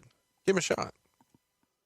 Well, I was a fan of Tony's, but way back early on. So were you kind of pushing the Tony thing? It was just one of those things that happened. He was available, and I think his voice fits wrestling perfectly. I watched SummerSlam '89 recently, thinking and hoping and praying that Zeus would win, and hearing his voice on a WWF show was fun. Okay. I enjoyed it. Good. Big fan of his. All right. He's funnier than shit, too, if you get a chance to see him live. He doesn't do very much wrestling stuff anymore, but if you have an opportunity to see him at a fan fest or something like that, you should go. Tony's funny as shit. He really is. That's a witty dude.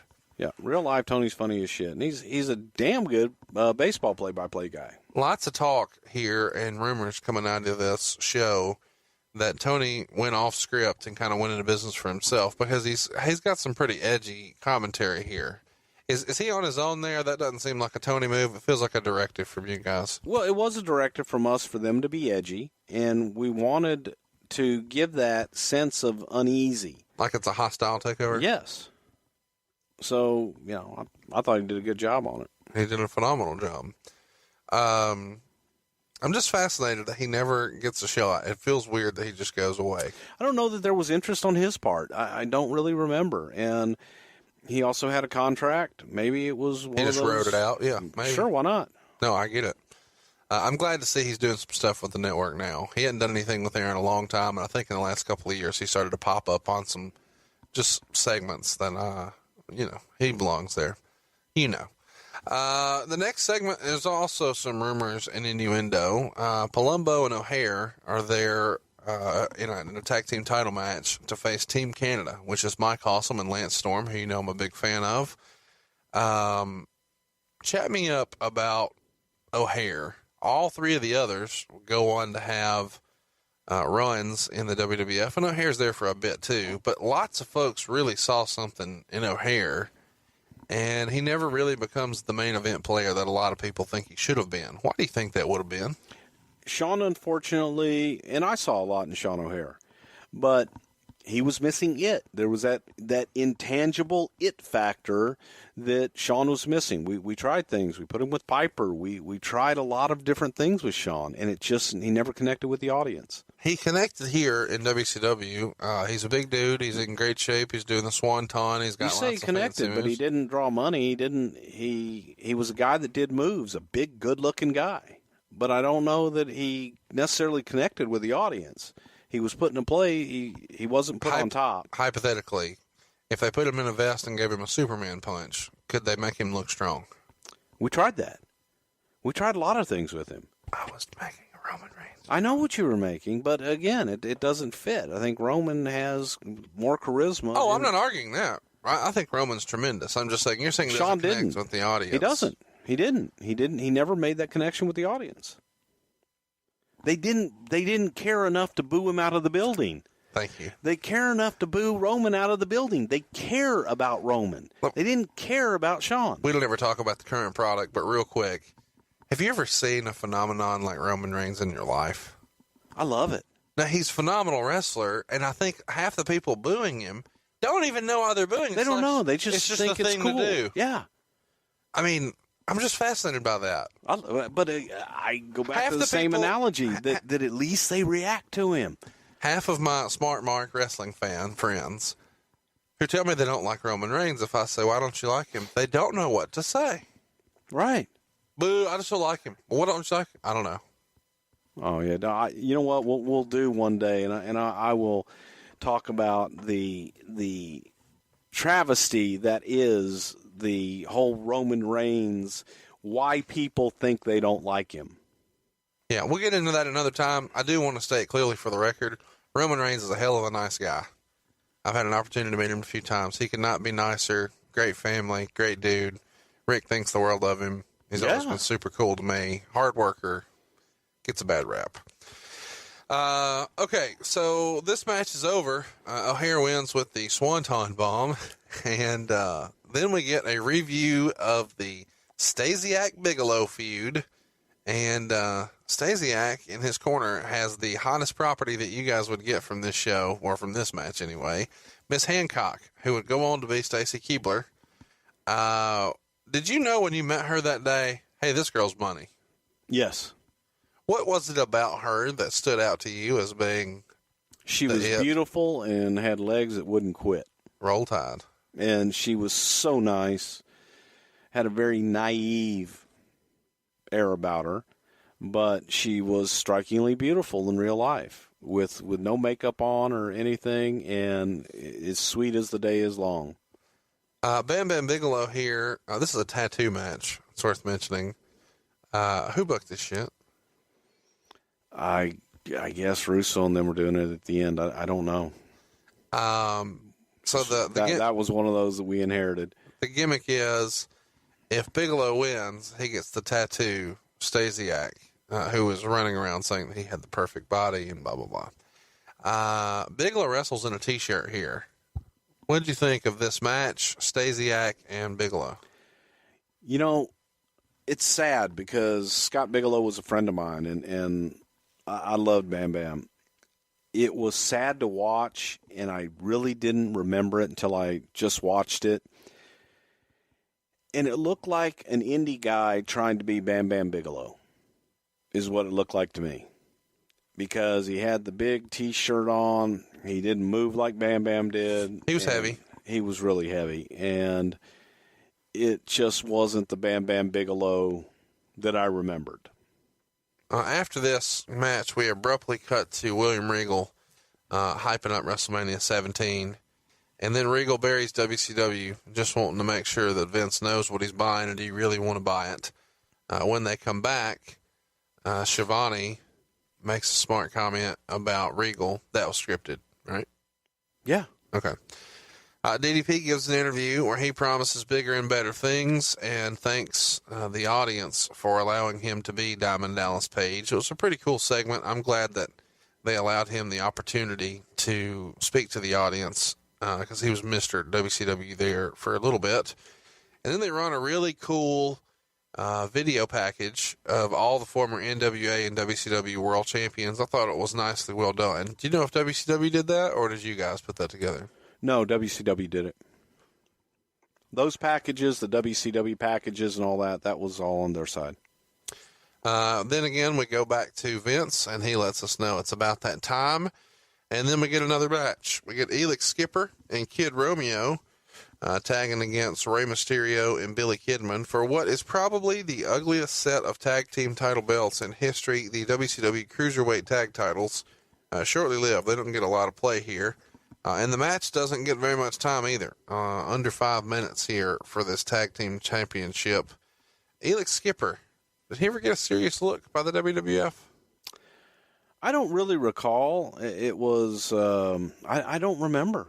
He was phenomenal in TNA. The early days of TNA, he was... Yeah, I don't know what happened. Really underrated. I think he was based out of Atlanta, and a lot of people will remember him for famously walking the top of the TNA cage when they had the 6 sides of steel there, and then doing a Hurricane Rana off the top. Rey Mysterio and Kidman, of course, everybody knows they had success in the WWF, and I don't know when we'll talk about him again. Somebody said I would say that, and I did.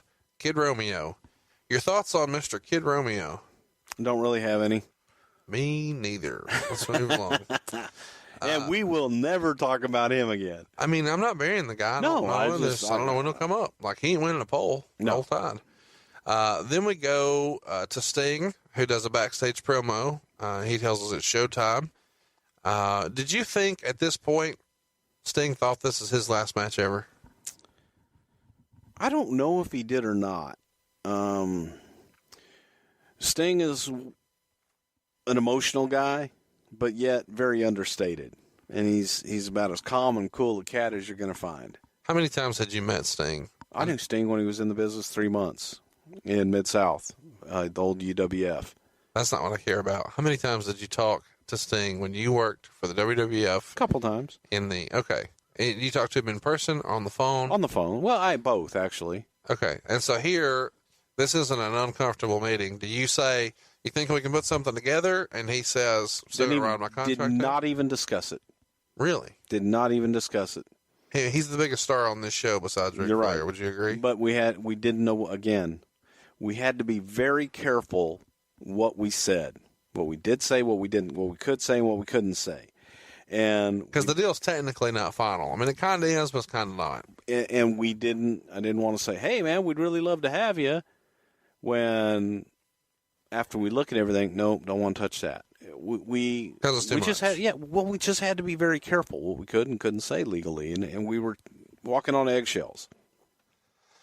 So here we are in the main event now. Ric Flair versus Sting. This is the last match on the show.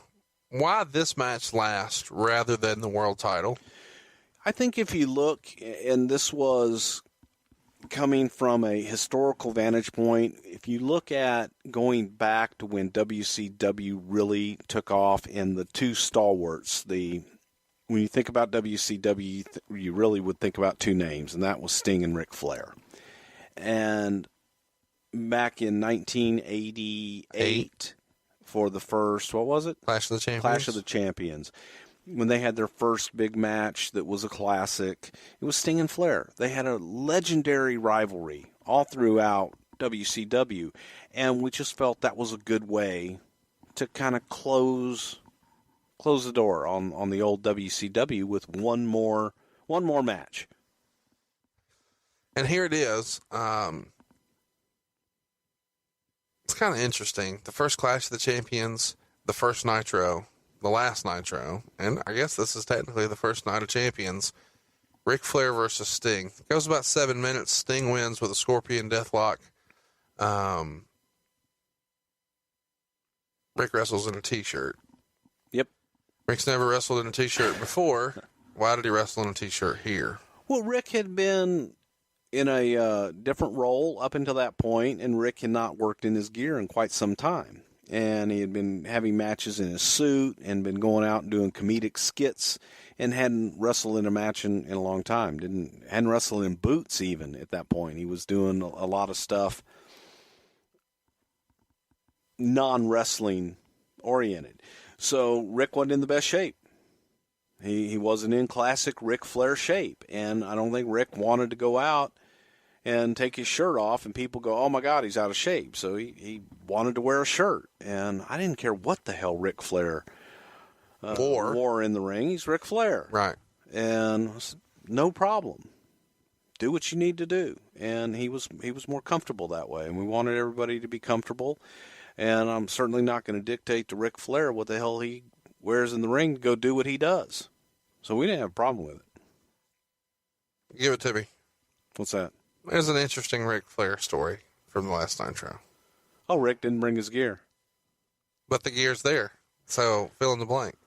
They had it countered that day. What does that mean? And we had somebody in Charlotte, whoever was in Charlotte, I don't know if it's David or his wife or whoever. That's probably Megan. Got the gear. I'm freestyling. Okay. And got the gear and got his boots and his robe and everything and sent it. We had someone go and pick it up at the airport and bring it in. So when you see Rick, he finds out he's supposed to be wrestling in the match when? Saturday? Would have been, we told them on Saturday, and that was John Laurinaitis who was to communicate that to talent. And so you see Rick, or Rick comes up. Who does Rick tell? How do you find out he doesn't have his gear? He told us. Comes up and says, hey, I didn't bring my shit. I don't have my gear. I didn't know I was wrestling. And you say? Well, we need to get it. and I know Shane Rick. was there. So Rick says, oh, I can't get it. I mean, I'm here. There's nobody there. Yeah, he started making other suggestions of other things he could do. And we said, no, don't worry about it, man. We can get it here. We'll find a way. And we did. He just really did not want to, not wrestle, but he was self-conscious of the way he looked. You know, Rick has always been self-conscious, and he is his own worst critic. And I used to say to him all the time, I said, man, you're Ric Flair. Yeah. Just go out and be Ric Flair. Right. You're it. They'll forgive you. Yeah. And there wasn't a whole lot to forgive. He's Ric Flair. Yeah. So, roll tide, and he went out and performed and gave him one last hurrah, so we thought. At the end of the match, the two men embrace, and it feels like a good ending for Nitro, except for, and this is maybe only me saying this, Tony Schiavone doesn't get to say goodbye. Okay. Do you think he deserved that? Well, it's not about what he deserves. It was about telling a story, and frankly, it was about giving one last plug to WrestleMania. I get all that, Bruce, but if you're saying we wanted to book it for a feel good, but we weren't looking for goodbyes here. We didn't want to say goodbye. We're never going to have WCW again. Okay, because here was a brand that we wanted to keep going and do a show. So if Tony Schiavone says goodbye, then okay, goodbye. Yeah, and we didn't want it to feel like the end. We wanted to be continued at the end of that show. So the simulcast begins, and Vince has Lillian Garcia introduce him again, and he's in the middle of the ring and says that the deal's done, but he's yet to sign the contract, and that Ted Turner himself is going to have to walk that contract down the ramp at WrestleMania to him, and he takes full credit for winning the Monday Night War and says that the only way to beat a billionaire is to become one yourself, and that he didn't do it with the help from anyone. He did it all by himself. And then he starts talking about his match at WrestleMania 17. He threatens to choke the life out of Shane, just like he did WCW. And then he asked the WWF fans in attendance in Cleveland which WCW stars they wanted in the new WCW. And he does a thumbs up, thumbs down deal here. Hulk Hogan, Lex Luger, Buff Bagwell, Booker T, Big Papa Pump. A Goldberg chant breaks out, but it doesn't address it. Sting, and then Goldberg.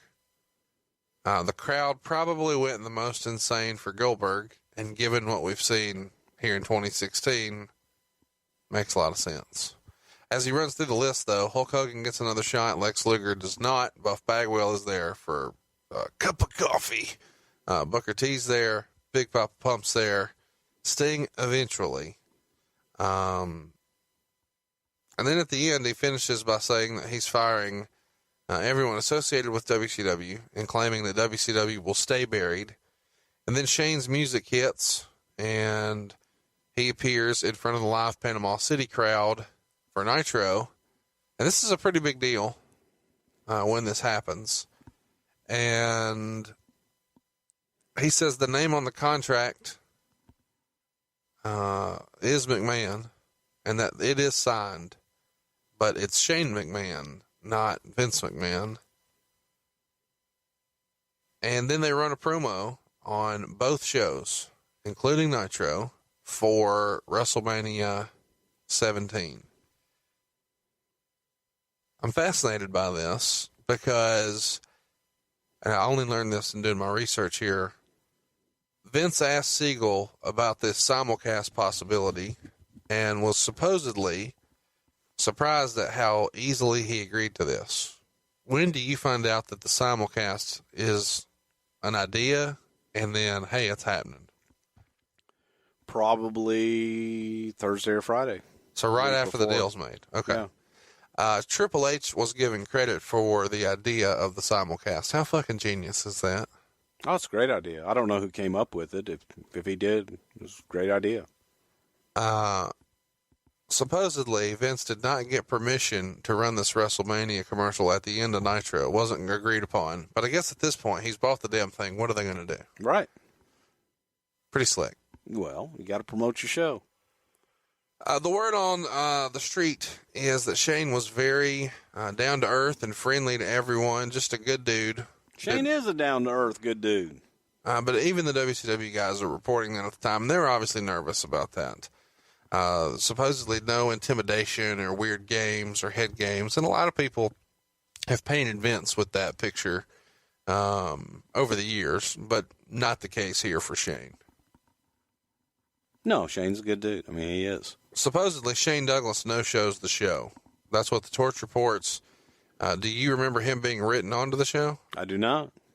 Did anyone notice he wasn't there? Nope. Also, allegedly, Buff Bagwell and Lex Luger were there, but left before the show started. They were there, yeah, and they asked to leave. And they weren't booked. Nope. So when you guys wrote... So Siegel sends them, and when you guys write the show, you leave them off. Why is that? Because we put Flair and Sting on, which were not on the show originally, working. So we put them on, and we added Shane. We didn't have room to put everybody that they had there on the show. It just feels... So think about it. We added 2 huge segments to the show. And we couldn't use everybody anyway. Obviously, I'm a big Shane Helms fan. Shout out to Shane for listening. But why would you just bump Shane Helms and Chavo Guerrero to get Lex Luger on TV one more time? Why? Were they involved in some angle they had promoted? It's a WCW show. It's the last one. It's Lex Luger. Well, again, we couldn't get everybody on the show. No shit. All right, backstage, Tori Wilson's there. She doesn't work for the company at the time. She's just visiting her boyfriend, Billy Kidman. Bob Ryder's there. Jeff Jarrett's there. She didn't work for WCW? Not at the time.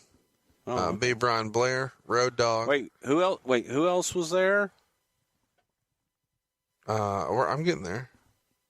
Okay, go ahead. I just said his name, you dick. Pay attention. Dory Funk Jr. All those guys were there. Was Dory Funk... You know what? We didn't put Dory Funk Jr. on the show either. He was never in WCW, was he? He was NWA World Heavyweight Champion. Was he just down there because he was kind of local? He lived... Because he was training down there? Yeah. Do you have a Dory Funk Jr. impression? No. Would anybody notice if you did? Do not disparage the good name of Dory Funk Jr. from Umbarger, Texas. Road Dogg was here. He had been released from the WWF at that point, and he's there. Is there any conversation with him that you remember? I don't remember him being there. He may have just been at the hotel after. Might have been. The name we want to talk about, though, Jeff Jarrett. And Spend my days working hard on the go, but the hands on the clock keep spinning too slow. I can't wait to be alone with my baby tonight. How does he spell it? You know my baby's got me wrapped around her little finger. Go ahead. How does he spell his name? J-E. Nope. How does Vince spell his name? Oh, how does McMahon spell his name? On Raw, he spells his name. G-O-O-N-E. Gone. Does Jeff Jarrett see that or know it's coming? Yeah. He knew it was coming. He saw it. I didn't know it was coming. So you did not know that line was coming? No. And when you say he saw it, you're watching it on a monitor backstage? Yeah. Jarrett's beside you? Jarrett was right nearby, yeah. And when he says that, do you turn to see the reaction? Jeff was cool. I mean, he knew. He just... What'd Jarrett say? No, he was fine. He left shortly after that, took a couple of guitars and left. But no, Jeff was cool. I mean, Jeff didn't think, and I think Jeff had one of those contracts too, but there was no... he has an audible response. He was fine. I mean, he really was. He had to laugh. He laughed about it? He laughed about it, yeah. Did you think there was any heat? Did you think, yeah, it's funny, but that's a shoot. He's not coming back. Honestly, we didn't know. There was absolutely no one that we said, we're not going to take him. We're not going to take him. Those discussions hadn't happened. Keep saying we hadn't done Discovery. We didn't know. You know, we might have looked at it and said, God damn, they got Jeff Jarrett for 2 years at $75,000. Let's grab that. Quit tiptoeing, Tiny Dancer. Was there heat with Vince and Jarrett right here? I can't answer that because I don't know. You know what? I mean, Jeff Jarrett and I had our differences over the years, and we were fine that night. You know, it's just business. Rumors and innuendo for years were that there was heat between the two. Recently, on the MLW Radio Network, Jeff Jarrett was on the Ric Flair show. He says there was no heat, and that's all internet. Then I would defer to him on that because he would know.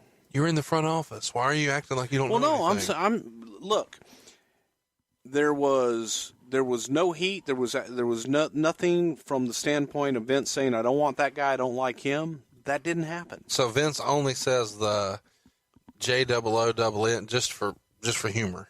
No, again, you take one of their talent, and that's how you start it. They're gone. That was a character, Vince McMahon, the evil owner of the WWF that's now buying up WCW. He's going to fire everybody. Okay. And also, I wasn't there. Normally, like I said, did I know it was coming? I didn't. Normally, I would produce Vince on those nights. I wasn't there, so I don't know who produced it, how he came up with it, or anything else. We had a lot of guys that taped things, pre-taped, that we sent to the guys in Cleveland. Rumor and innuendo at the time were that the Palumbo and O'Hare match was cut short from 8 minutes to 3 minutes, and there's speculation that this was a test just to see how they would do. That's just fucking stupid. Who said that? Was that in your little dirt sheet? Yeah, that's absolutely stupid, insane, ignorant, by someone who has absolutely no clue whatsoever what the hell's going on. I wish you had a strong opinion.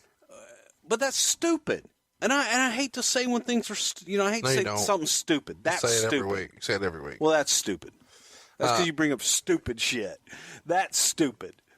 But that's my role on the show. Think about that. Okay, think about everything I've said throughout this whole show about we didn't know who we wanted. We didn't know these guys. Bullshit. We didn't. And we're looking at it. We hadn't had discovery. We didn't know what contracts held. And, let's test Palumbo and O'Hare. Think of the absurdity in the whole scope of we have WrestleMania coming up in 6 days. And you give a fuck We've got, about this. Yeah. Yeah. But think about the absurdity of let's test Palumbo and O'Hare. Now, goddammit, pal, when you get down there, I want to test this Palumbo and O'Hare tag team. Wrestlers believed the WWF asked for the belt to be put on Booker T. Was that you guys booking that? Because wrestlers believe what? The boys in the back believe that the WWF wanted the belt put on Booker T. Just the happy ending, or that was just simply to have a happy ending and have a good feel good night. Rumors at the time were that they were going to try to start this WCW TV show, and there would be separate creative in separate offices. But the office would still be Titan Towers, but there would be an off-site spot for WCW Creative. Was that something you can confirm was even discussed preliminarily? Preliminarily, the whole idea was to have two completely different separate brands with different creative teams, with actually different marketing teams and the whole 9 yards. That was the pie in the sky. Oh, my God, if we could only do this and pull it off. Right. No, obviously, that didn't happen. Johnny Ace, after this show, works as a liaison for guys who worked with WCW, and he's kind of on the transition team, so to speak. He had that role for Bischoff, but now he has it for the WWF as well. Why was Johnny Ace a good fit for that role? He was there. He right place, right time, timing. Can you give him a compliment, or are you just going to shit on him? No, I mean that. I said, why'd you pick him? He was there. We didn't pick him from their side. They picked him from their side. How we picked him to come with us was because he did very well at the liaison role, and he did a good job. WCW laid off all the office staff, but WWE held a meeting to invite them all to apply, and then gave them all contact sheets saying that the WWF would be hiring in the next 30 to 60 days.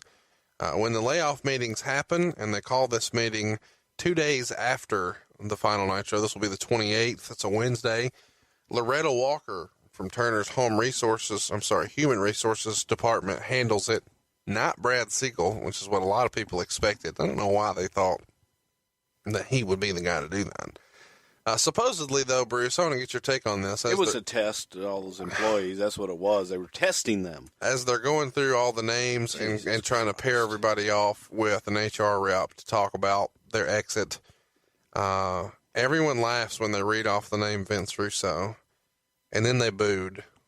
Do you find this a little silly? Yeah, come on. At the end of the meeting, by the way, this meeting is not held in the office. It's held at the power plant. And as a rule of thumb, if your company tells everyone to come to another building for a big meeting, that's a sign. It's not funny to laugh, but it is funny now. It's been 15 years. It's not too soon. At the end of the meeting, everybody's then told to leave the power plant and go back to their offices. They're allowed to go there now. And when they arrive, they find boxes to pack their things. God, what a way to find out your future. That's horrible. And security escorts everyone out. The Torch reported at the time, a group of former WCW employees have contacted a lawyer and are considering filing a class action lawsuit against Time Warner, citing mental anguish, and the company had placed that on them during the sale process. Do you find that a little ridiculous? Yes, I do. Rumors are also out there that Eric Bischoff was telling his wrestler friends to talk to him before they signed deals with the WWF.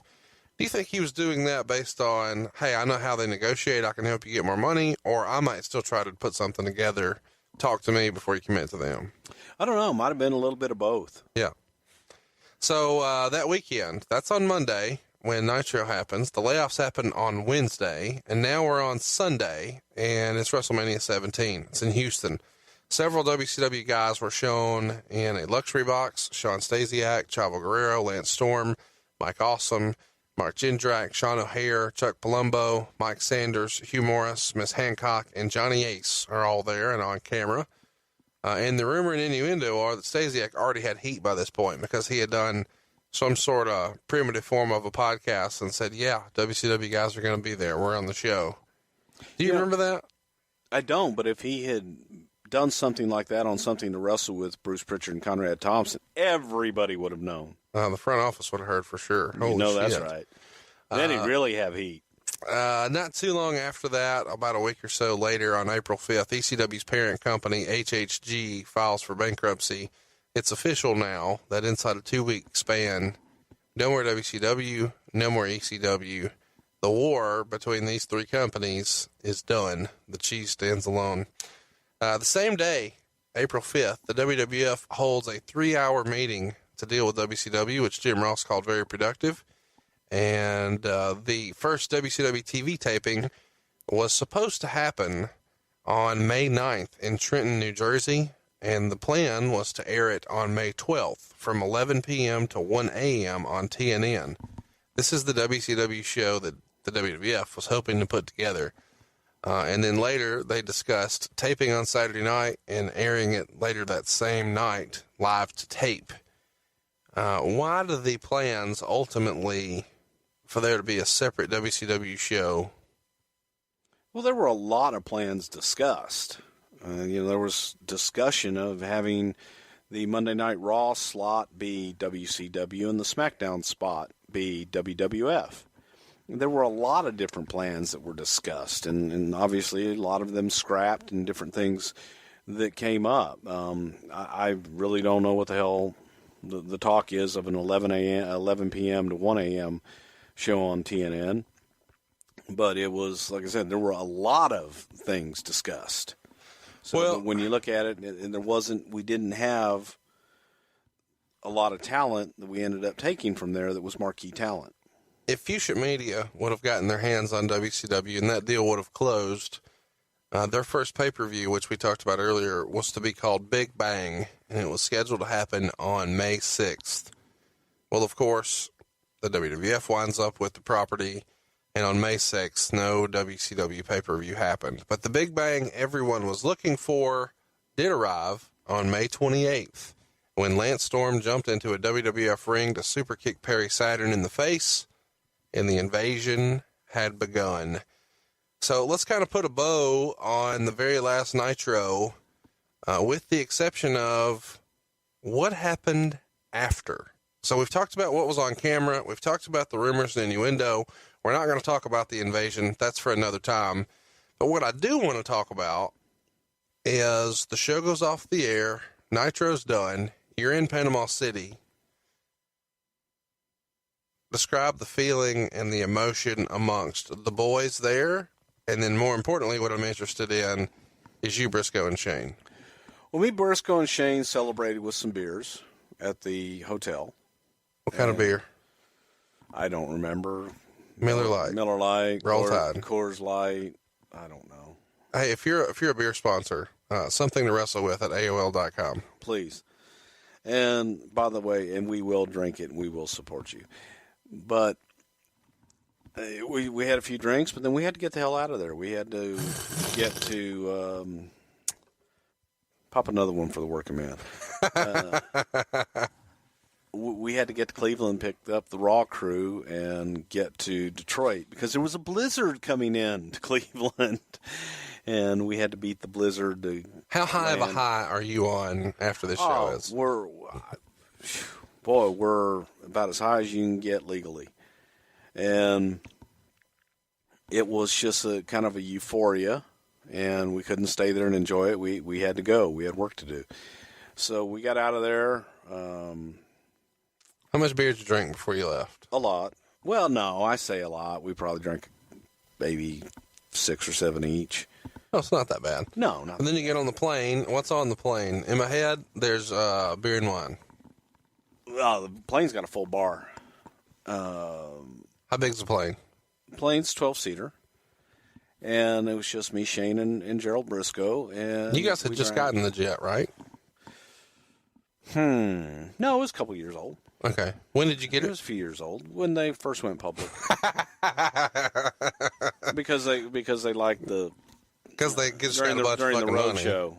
Well, no, because it was convenient as hell. Saved us a lot of money too. One day on the show, I know maybe it's only me who wants to hear this. I got to hear about Vince McMahon flying commercial.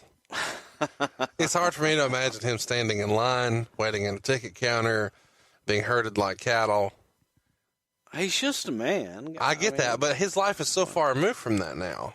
Like, yeah, probably so. It's just not something I imagine. True that. So, but it was, we got on and we had filet and some Caesar salad. Hashtag humble and brag. We started drinking wine. There was always red wine on the plane. Because when Vince got on the plane, he would normally be greeted with a glass of wine. So that's his usual routine for wine to That was during the time. I mean, maybe not now, but yeah. There were times that we'd have drinks, we'd have beer, what have you. Everybody had their personal favorites, and that was during the red wine run. That happens in celebration of a big moment, or the show being that's the end of the day. Yeah, the end of the day, have a drink. Yeah. And so we got on.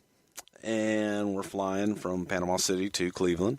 So it's just us, the flight attendant, the pilots. And we drank a lot, quickly. So we'd had a few beers. Each of us had had a few beers. And then we started drinking wine. And we were drinking wine like it was water. And at some point, the flight attendant says, "Guys, I got to cut you off." This is a private plane. I was like, "Can't cut us off. It's our plane." And she says, "I've got to have wine for Mr. McMahon when he gets on the plane, and you guys have drank it all." Wow. I thought I had more, but we had gone down to the last bottle, and she's like, she had to have some wine for Vince because he got on the plane. There was no wine. It could have been ugly. So we started, we broke into the Jack Daniels, gargled a little Jack. Gargle? Why'd you gargle? I don't know. I know it's the thing because I'm business. with two crazy people. I'm with Shane and Gerald Briscoe, and they were gargle pussy, and and I don't like Jack Daniels, and I was doing shots of Jack. I was drinking shots of Jack and gargling it, and we're drinking Jack. We'd already drank I don't know how many bottles of wine. We drank a lot, and then we switched to beer, and we land in a blizzard. And it was ugly. And we get there, and everybody gets on the plane. It's a 12-seater plane, and there were 13 of us. Freestyle, who's on there? I know you don't remember all the names. God, I don't remember. Brian, Stephanie, Vince, Michael, Dave Lagana. I don't know. Okay. But I stood. I do remember that. Why? Because there were only 12 seats. 13 and there were folks 13 on a of 12-seater. us. Got it. And I remember Vince holding me up. We were taking off and landing, which was funny as shit. What kind of plane was it? A Challenger, I think. Okay. But it's a good-sized plane. And I probably could have gone in and sat in the bathroom, but why when you can stand up? Yeah. And you're drunk. Sure. But Jerry Briscoe was frisky, and Jerry started taking people down and grappling on the plane, and it was a lot of fun. It was one of the most drunk I've ever been. Yeah. Most drunk I've ever been in my life. Not but one of. I still remember it. So that's where were we all going? We were going to Detroit for SmackDown. How crazy is that? Yeah, it was like, okay, that's over. That was last night. We got SmackDown to do. We got WrestleMania in a few days. Is that one of the craziest weeks of your life? Yeah, they were all crazy. But this is Houston, so it's your hometown. Houston? The hell are you talking about? WrestleMania 17. Oh, shit. I'm like going, it was in fucking Houston. How the hell did you get to Houston? Yeah. By plane, usually. Yeah. So, Panama City. To Detroit. Well, Cleveland for Raw. Oh. Panama City. Back to Cleveland. To Detroit. Back, I think. To Stamford. Went back to Stamford, then I flew to Houston. Then Houston. And you were, because you're familiar with the Houston market, you were heavily involved in other promotional things. We'll talk about that another time. And then you're in the fucking gimmick battle royal. So you've got a lot going. And you could argue, and I mean, I don't guess I have to argue with you. It's you do, though. Or the second biggest WrestleMania ever at that time. Is 3 bigger or is 17? 3 was bigger in people, but 17 was bigger. And we had Fan Fest, and we had everything going on there. We were buying $600,000 steers and stuff like that. But we'll talk about that later. So, WrestleMania 17, a topic for another show. The Invasion, a topic for another show. But wow, this was what happened when the WWF bought WCW and the final Nitro went down on March 26, 2001. And again, he's on Twitter at Bruce Prichard. I'm at Hey, it's Conrad. The show is at Prichard Show. And we'll see you next week right here on Something to Wrestle With.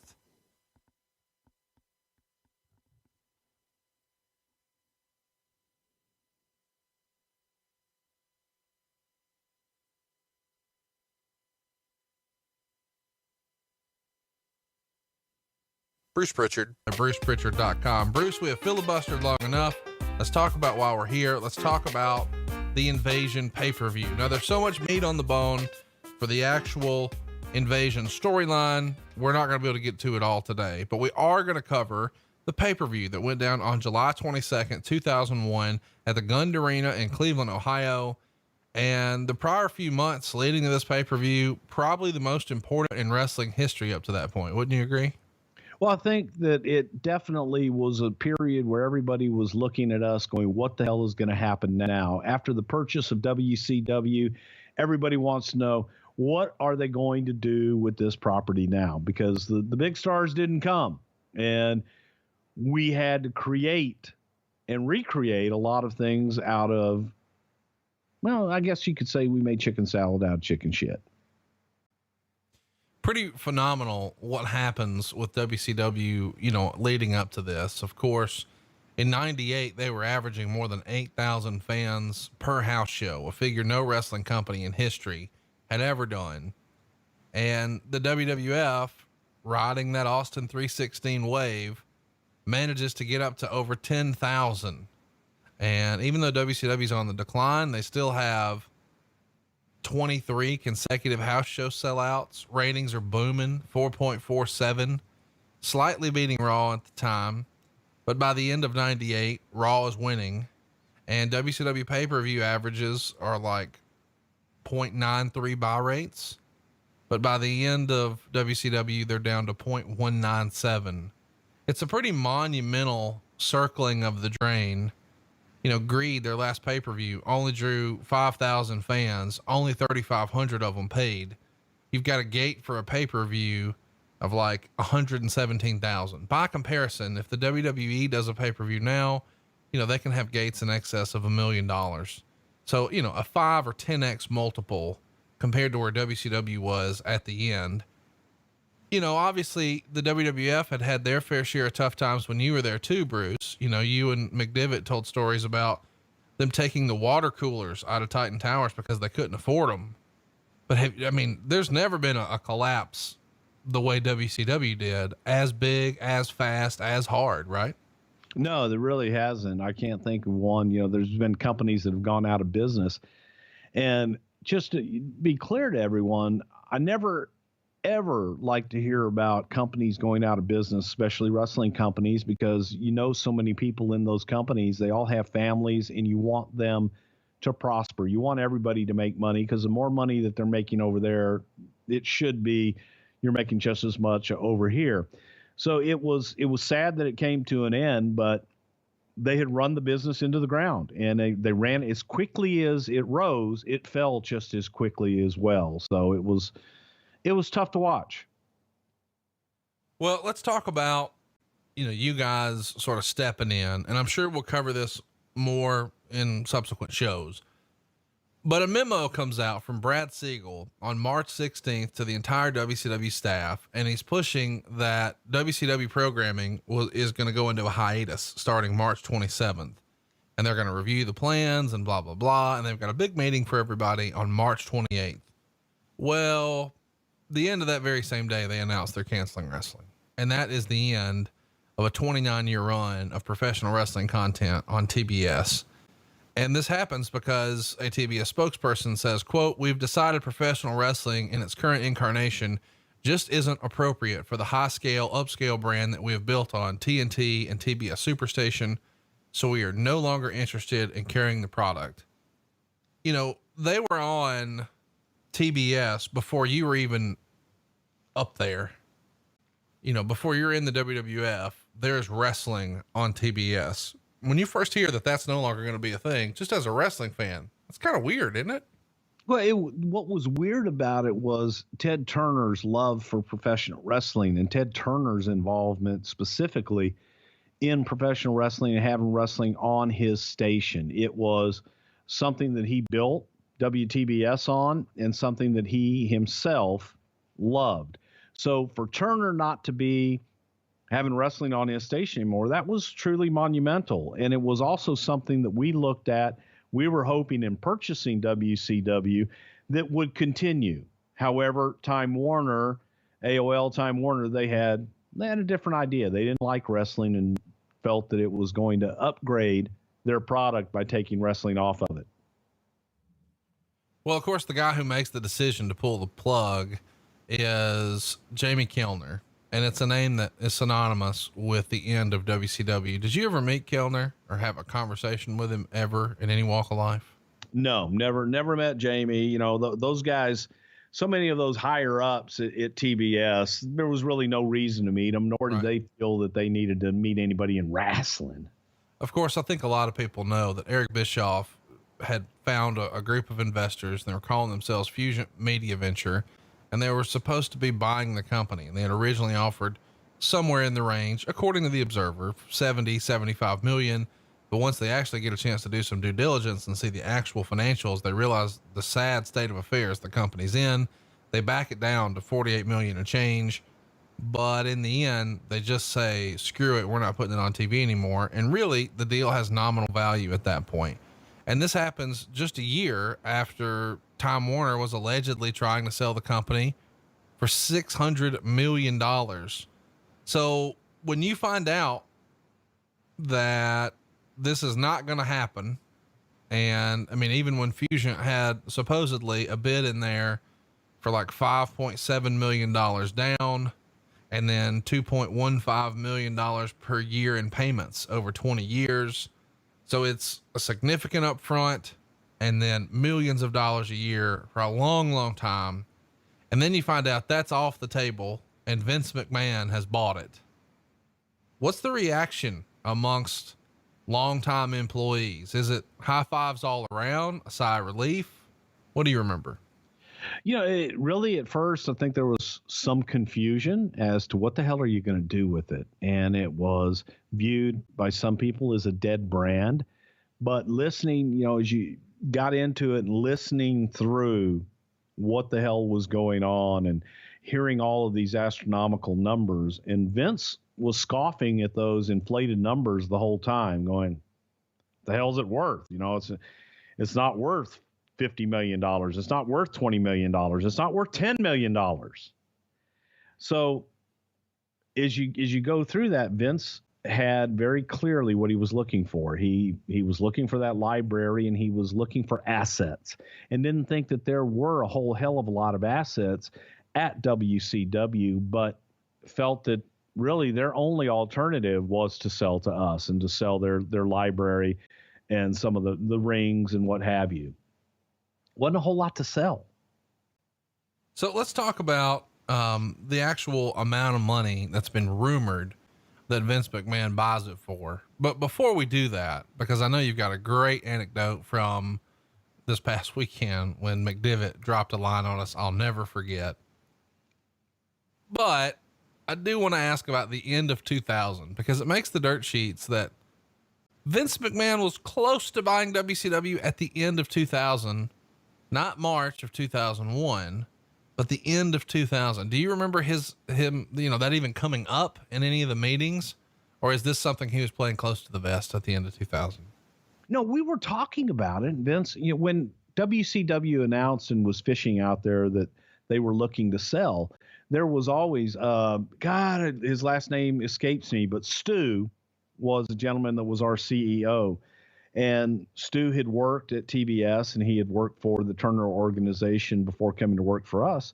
So he had a relationship, and he's the one that put the deal together. He's the one that was talking to the folks at WCW.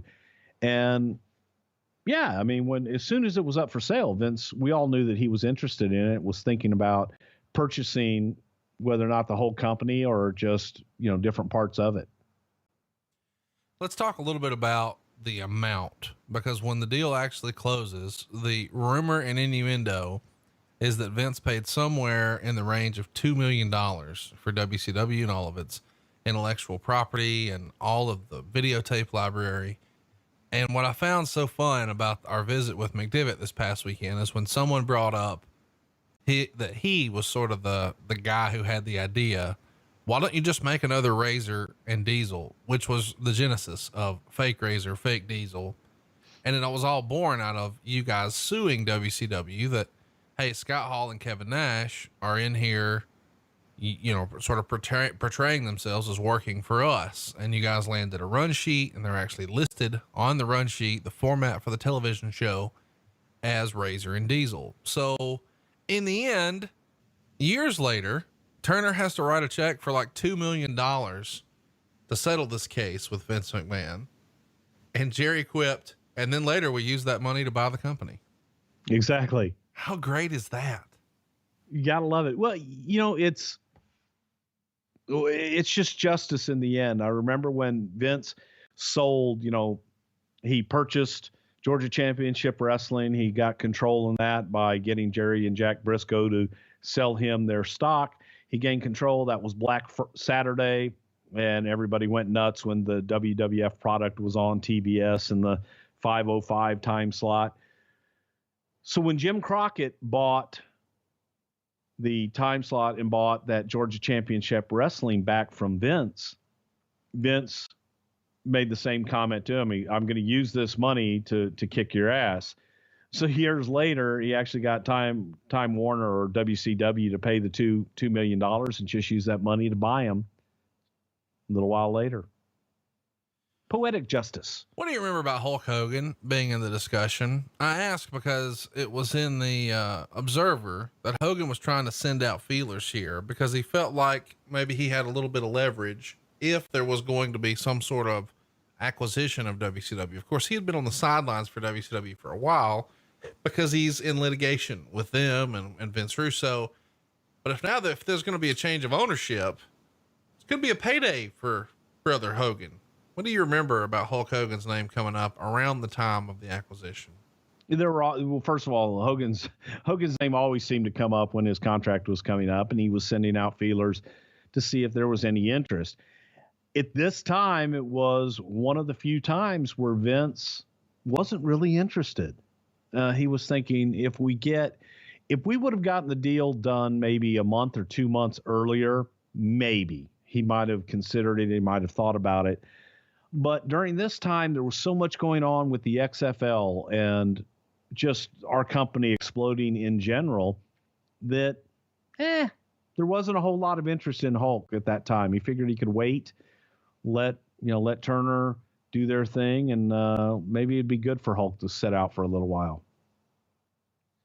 Well, of course, in April, ECW comes to an end too, and Paul Heyman shows up, and he's a commentator, and all of a sudden we go from 3 down to 1. It's quite a quarter for the WWF at the time, because we've got your biggest competitor who nearly put you out, essentially your little brother that you were sort of keeping in business, who was almost a feeder system for you there at one point. They're both out of business, and you're about to have one of your biggest paydays ever. The Invasion pay-per-view, the actual name of the show, the concept, how far in advance was this planned once you knew, okay, ECW's gone and Paul's with us and we've got WCW. We don't want to do it at SummerSlam. What if? We didn't. It just happened so damn fast. The purchase of WCW happened, I would say, from our vantage point, from a creative vantage point, we were told maybe a week before it actually took place that it was serious and was most likely going to happen. So it's like, okay, we were worried about WrestleMania, and WCW didn't factor into it one iota. Happened after the fact that, okay, we had WCW, we brought in some of the guys to be up in a box for that WrestleMania 17 in Houston, but we hadn't given it any thought.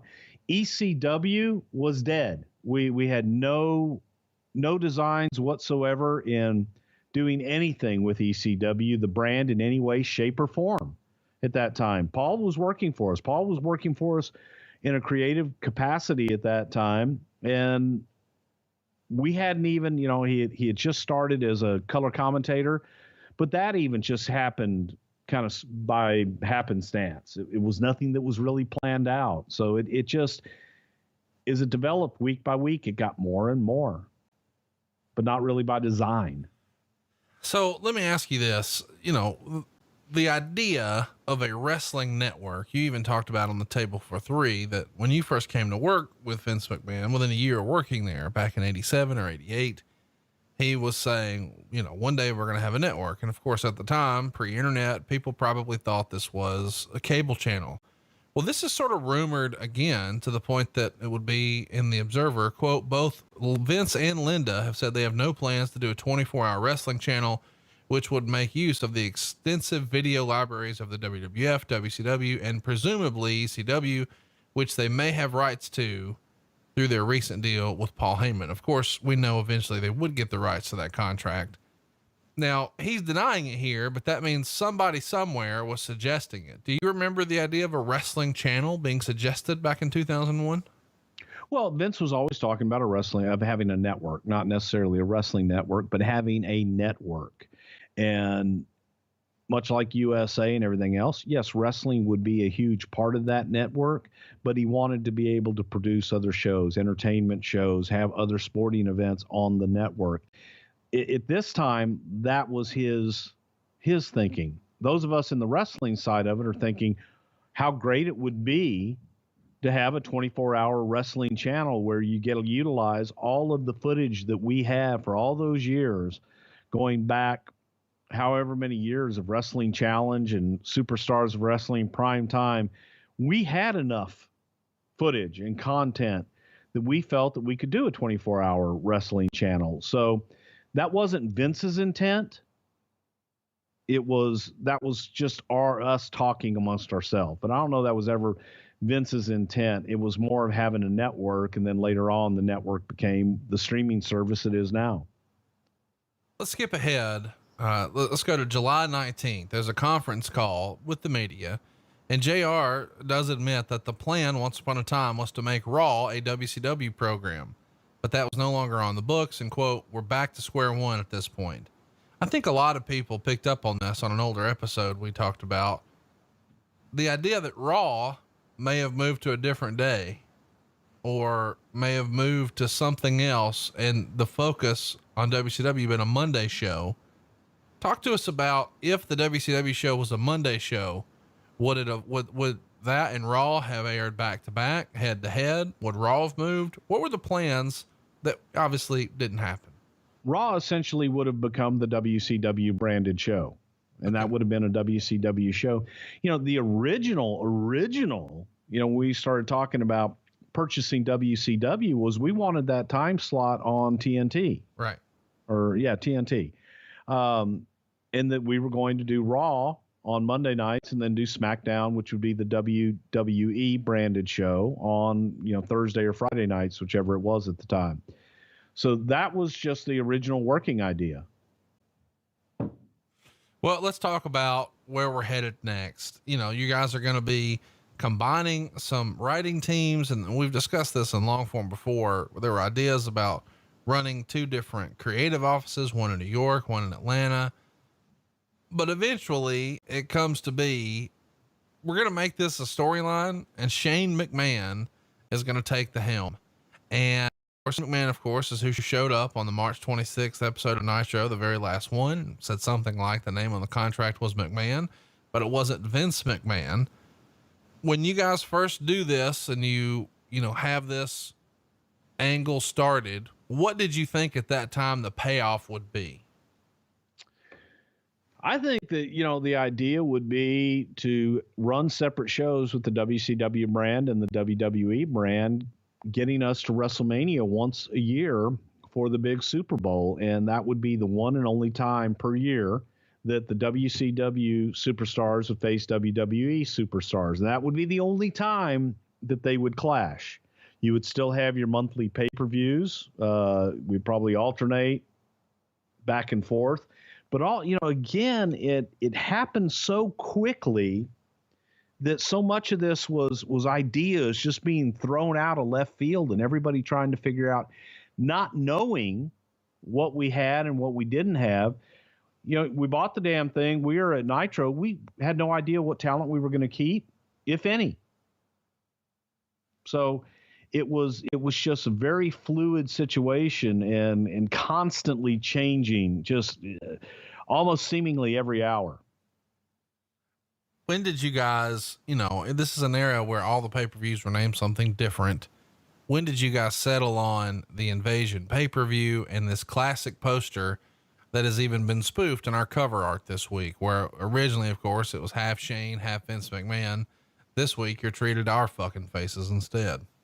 I absolutely like our version a little bit better, but it was a way to try and make something out of nothing. We realized very quickly that the talent that we did acquire from WCW, we didn't have the big names. People really didn't give a shit. And to WWE fans, a lot of them, and I know everybody, it's bullshit. If you're a WCW fan, man, they didn't know the WCW people. They didn't care. They were WWE loyalists. They loved their WWE product, and everything else was second fiddle. So while they might have heard of them and they might have recognized some old stars, they didn't care, and the brand meant nothing. We felt that, you're so close to something sometimes that you envision it's a lot more than it actually is to the free world, if you will. And as we got into it, quickly realized our audience doesn't give a shit. So we had to make the most that we could out of it to try and make it mean something. So you have to create competition from within, and knew that we needed to have some WWE guys jump ship and move them around and join in. And maybe that's when the idea was floated. Well, what if ECW was a part of it? People didn't give a shit about ECW. So it was just tough. But we had guys like RVD, Rhino, that could play, and the Dudleys that could play into that ECW brand. They were from there before. So a lot of it was a force, and it was just a work in progress. Who will work, who will fit. Why not wait and do it later if you can't get Nash or Sting or Ric Flair or Goldberg or some of these names? Why not just wait? Because we didn't know if we would ever get them. Oh, come on. Everybody always comes back. I understand that. However, when you're dealing in the now and you've just purchased this property, you're thinking you got one thing, and it's just, how long do you wait? One guy's contract's up in 6 months. One guy's contract is up in 16 months. So who do you wait for? How long do you wait? And then we knew we weren't going to offer them the kind of money that they were making guaranteed. Vince had already resigned himself not to do that. So Goldberg had no desire to be in the wrestling business. He didn't like it and made it very clear. Hogan wanted a lot of money. Nash and Hall, they wanted a lot of money. Vince wasn't prepared to guarantee him that kind of money. So you move on. You move on with what you have, and you can't make plans on what will happen in 16. Let's wait 16 months and see what happens. Vince didn't like that. He's going to move now and make decisions in the now. Well, what he winds up with are Lance Storm, Chuck Palumbo, Sean O'Hare, Mark Jindrak, Mike Awesome, Elix Skipper, Shane Helms, Shannon Moore, Stacy Keebler, Chavo Guerrero Jr., Mike Sanders, Hugh Morris, Sean Stasiak, Kaz Hayashi, Yun Yang, and Billy Kidman. A lot of these guys have 90-day cycles, so you could technically renegotiate or let them go. You're not necessarily guaranteed. There's a total of like 24 contracts. And there are some other guys who didn't come in right away, or at least on the initial contract conversations. Rick Steiner, Jim Duggan, Bam Bam, Stevie Ray, Animal, Jeff Jarrett, Lex Luger, Buff Bagwell, Dustin Rhodes, Sid Vicious, Madeja, Miss Jones, Chronic, and Vampiro make that list. Of course, we know you wind up working a deal out with Bigelow. There's a lot of people who believe they're going to be fired right away. Obviously we know Jeff Jarrett never made his way back. And allegedly, as crazy as this sounds, the Observer would report that the company wasn't even interested in Rey Mysterio Jr., at least initially. Why was Mysterio not a hot property from McMahon? What didn't he see at first? What didn't Vince get? Hey, he wasn't a hot property for WCW either. So it wasn't like, oh my God, you're missing out on this huge hot property of Rey Mysterio that WCW's drawn all this money. Rey hadn't done anything yet. He was truly a great talent and tremendous talent, but what the hell had he done? The Observer would report that a lot of the guys who were in the locker room at the time, who were friends with Rey, went to bat for him and hearing that they weren't interested. And they sort of asked Stephanie McMahon, what was up? You know, why is Rey not coming in? And allegedly she told some of those guys that they had heard he had a bad attitude, which all the coworkers denied. Do you remember once upon a time there being a rap on Rey as being a guy with a bad attitude? Never. And I never heard anybody say that Rey had a bad attitude. And I don't think that, God, I have no idea where the hell that comes from. That's bullshit on my end. The whole thing with Rey Mysterio was that Rey was asking for a lot of money that Vince didn't feel that he warranted. And Vince didn't know him, felt he was small, didn't like masked wrestlers. And again, what had Rey Mysterio done in WCW to make him worth all of this money? Plus, he had a contract he was being paid out on. So he wasn't interested in coming to WWE for less money. What about Shane Douglas? You know, here's a guy who had a rocky past. You know, he had not left on the best of terms. Usually whenever he leaves a company, he bashes them on the way out, including the WWF. He's 36 and a strong interview, but a lot of people consider him injury prone at this point in his career. Do you remember any discussions about Shane Douglas in 2001? I remember just thinking that, and this was internal talk in the creative team, there wasn't any interest in Shane. And a lot of it did have to do with some of the comments that had been made before. And the funny thing about that is we find out in history, no matter how bad your comments are about the company, you'll be brought back in and the red carpet will be rolled out for you. But there's just fairness, that some of that is the office was making the decision of, well, he bashed us, so fuck him. And when I say office, I mean everyone around Vince. Vince is the one who can normally say, turn the other cheek, pal. What's best for business? Bring him back. Right. Yeah. But there was no interest in Shane at that point. But why is my question? Do you think that Shane wasn't interesting? Wasn't a good performer? Wasn't a good promo? Or is it just, man, this guy's difficult to do business with. Fuck him. I don't know that Shane expressed any desire to come in.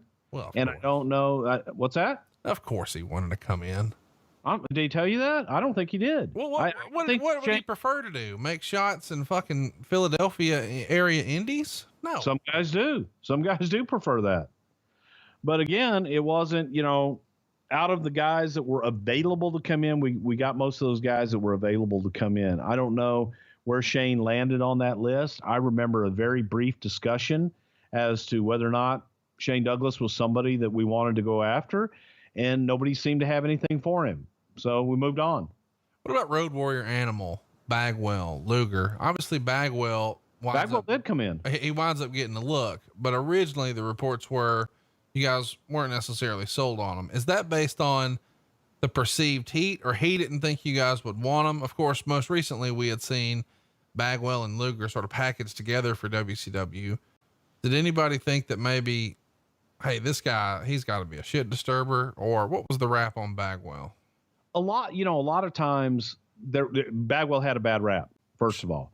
And Vince has always been one of those people. He doesn't care what the rap is on somebody that he hasn't dealt with before. Right. Okay.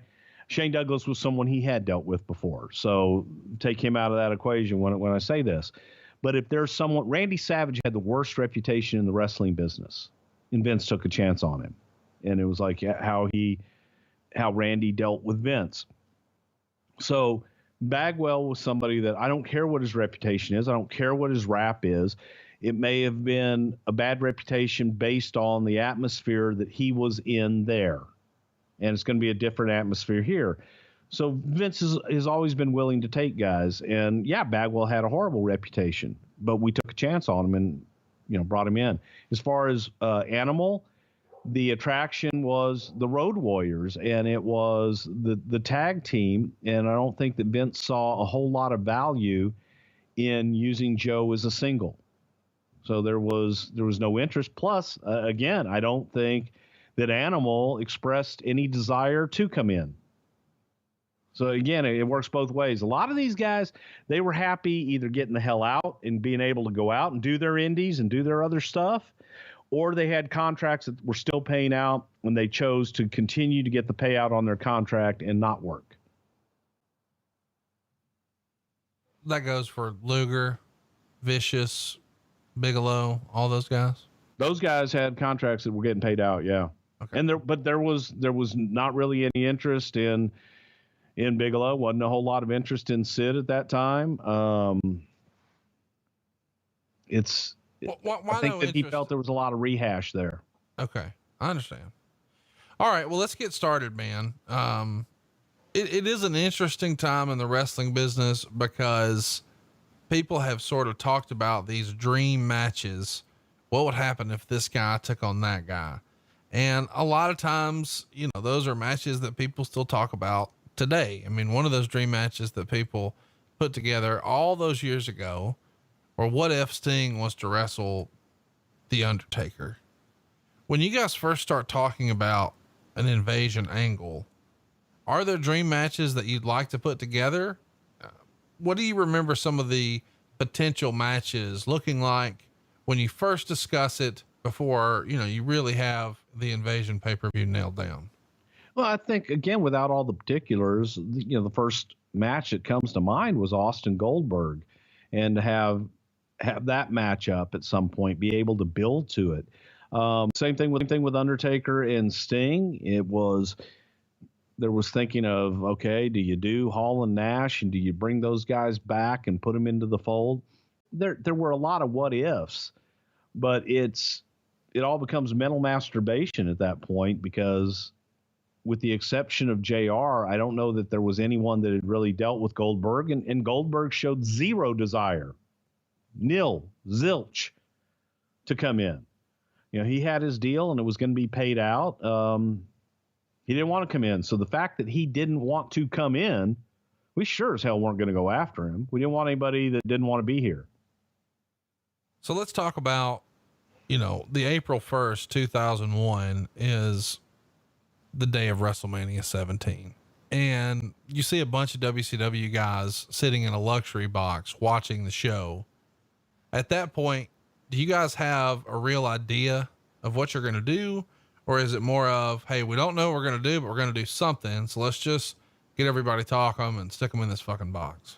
No, we had no idea at all. And the concept of bringing them in, they were brought in at the last minute to where Vince told us earlier in the week when everything was done, it's like, okay, we buy them the Monday before WrestleMania. We buy WCW. We make this big to-do. What are we going to do with them at WrestleMania? Nothing. They're not represented. They're not on WrestleMania. Nothing. Forget about them. Let's concentrate on what we have. A couple days before WrestleMania, what are we doing with the WCW guys? What WCW guys do we have, boss? And then it was, well, we've got these guys that we signed that are coming over. It's like, do we do a run-in? Do they come out in the hard? Do we get them involved in the hardcore match? Do we do this? Do we do that? There was no plan. So we just flew them in and put them in a box so they had some exposure on the biggest show of the year. But again, you go back to the Monday and Tuesday earlier that week. What do we do with WCW? Nothing. Concentrate on WrestleMania. And that's what we did. Yeah. I mean, I think that's sort of lost in history. A lot of people talk about WrestleMania 17, as I said, one of the biggest and greatest WrestleManias ever. Certainly our most requested to cover here on the show. But this go home edition of Monday Night Raw is the one where they do both shows at the same time, both Raw and Nitro. I mean, the simulcast happens 6 days before the biggest WrestleMania ever. And McMahon is holding a meeting in Cleveland for all the guys, letting them know that nobody needs to be worried about their jobs. They're going to rebuild WCW and try to create a brand that's equal to the WWF to get a feud ready. And, gates are going to be through the roof. People are going to make more money than ever. And we can finally pay off some of these interpromotional feuds. So it feels like all systems go. Fast forward to July, things look a lot different. We haven't built WCW yet. And all of a sudden ECW's in the mix. When was the decision made to add ECW? And is it done?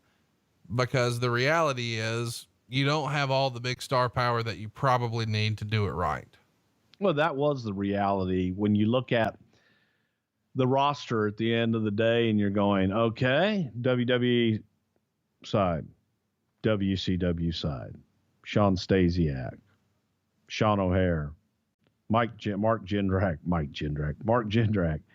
There wasn't any star power over there. And in the meantime, it's Booker had agreed to come over, but besides Booker T, there wasn't any star power. So you say, okay, WCW invasion. That's not a very, very big invasion. That's like, you got the undercard coming in. You got the power plant.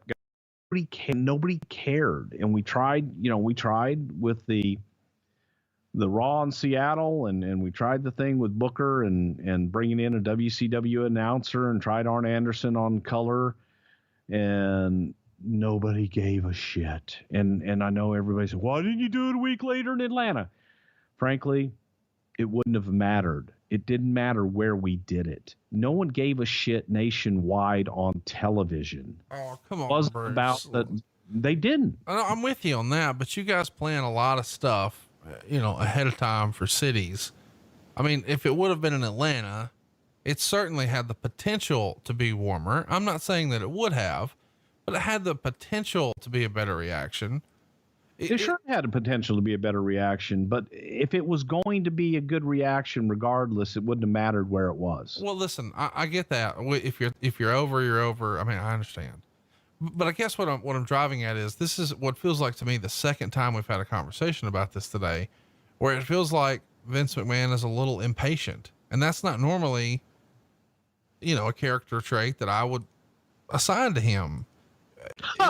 You don't know him very well. Well, that's what I wanted to ask is, cause it feels like, there's always a time, and I'm not talking about with the current booking. I'm saying like, never say never, pal. I mean, it's, all these guys who leave on bad terms eventually come back.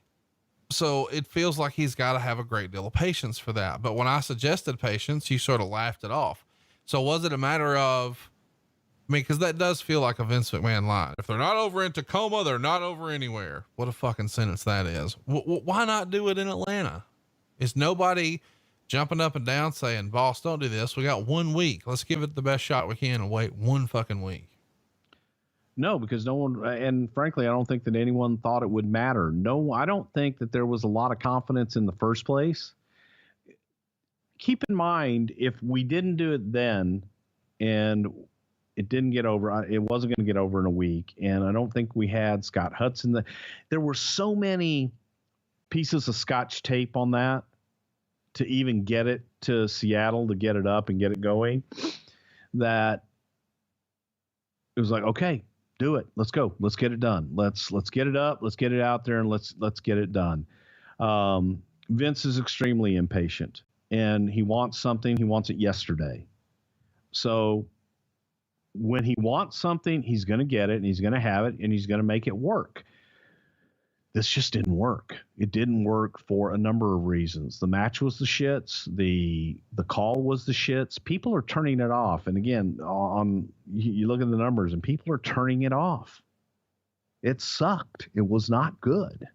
I felt horrible for the performers. I felt horrible for everybody. It was the first time Arn Anderson had ever done color commentary. We all understood immediately why he's never done color commentary. I'm so glad you brought that up because, and this is going to feel like I'm going to bat for my boy here. And you know what I'm going to hit you with. Why did Kevin Dunn not have any interest in Tony Schiavone? I mean, if you're going to talk about a WCW invasion and you really want it to feel like a WCW show, Schiavone should have been a big part of that, in my opinion. I mean, he is the voice of WCW and had been for seemingly decades. And now he's out. And the dirt sheets would say that this is Kevin Dunn has the final call, and it looked like it was going to be Mike Tenay and Scott Hudson. Of course, as you said, we get Arn Anderson in the mix too. What is it about Schiavone that Kevin Dunn or whoever made the decision didn't dig? It wasn't Kevin Dunn's decision. It was Vince McMahon's decision. I don't know that Tony Schiavone was even available at the time. I don't know what Tony's contract was. The people that we were given were Tenay, Scott Hudson, and Scott Hudson was a last minute replacement. So I don't believe that Tony was even available, but I don't know that. I think that a lot of that, it wasn't Kevin Dunn. It was more Jim Ross and Vince McMahon at that time doing a lot of that stuff. There we go. That's what I didn't know that, but now that you've mentioned JR, that certainly feels like where we would have been, because at different times, those guys didn't always get along so great, right? I don't know, man. I think that there was sometimes professional jealousy, yes. But at the same time, look, JR put aside a lot of personal feelings and I never experienced anything with JR where he held anything personally against somebody for a job or bringing them in if they were the right person for the job. So I don't think he would have done that with Tony. I just don't think that Tony was available during that time.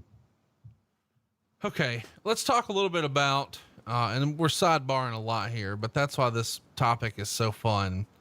In early April, Meltzer reports that the WWF reached a deal with, and I'm going to butcher the name as a redneck from Alabama, Sakani Inc., to handle the videotape archives and get them ready for a potential video on demand or internet broadcasts. The company will wind up owning 40 years of its own footage, as well as the old WCW/Crockett library, and of course ECW. And of course, he's denying everywhere that he's going to do a 24-hour wrestling channel, but instead his plan is to digitize the video, and it's going to make the footage a lot easier to sort of look through and sort through, as opposed to sifting through thousands of hours of tape and film. And he's doing this in 2001, more than a decade before the WWE network. What do you remember about this decision to get the help of somebody to get some shit ready for something that we're saying we don't have a plan in? We're crazy like a fox here, are we not? Well, what that was simply just taking this massive tape library that we had, and all of a sudden there was this newfangled shit where you can fit all this footage into like this little disc. I mean, that's what it boils down to, that we were just condensing our tape library, digitizing it, cleaning it up, and being able to access it online. And at this time, there was probably more talk of WWE.com and having that footage accessible there and doing everything through WWE.com, which I guess is essentially where they are now with WWE.com and the network. Well, and you can fire up the network to go see the May 28th, 2001 Raw. This is the very first time we see a WCW wrestler appear on Raw post purchase. And they're in Calgary, Alberta, Canada. So there's only one guy, it should be, and that's Lance Storm, who does a run in and then a thrust kick on Saturn, and then Saturn is pinned. Why is Lance Storm the right guy to kick off the invasion? I don't know that he was necessarily the right guy to kick off the invasion, but the fact that we were in Calgary, and Lance was there in Calgary, helped that decision quite a bit. You didn't have to fly anybody in, and he was there, and it was easy. That more than anything. But doing the WCW invasion in Atlanta didn't make any sense. Got it. Okay. Right. He didn't need a belt. That's why he wasn't champion. Didn't need it. Didn't. This Him. is so ridiculous. Okay. So let's talk about the decision, of course. So y'all, you sit there and say it's ridiculous, but yet you've never experienced trying to deal with the mind of Vince McMahon. And you're trying to apply logic to an illogical situation. Well, listen, if that's the excuse, let's just fucking cut the tape and end the episode and the series now. Cause we could just say, there's no point in discussing this. Nothing was logical. No, I'm just saying that's you ask why those decisions were made. That's why those decisions were made.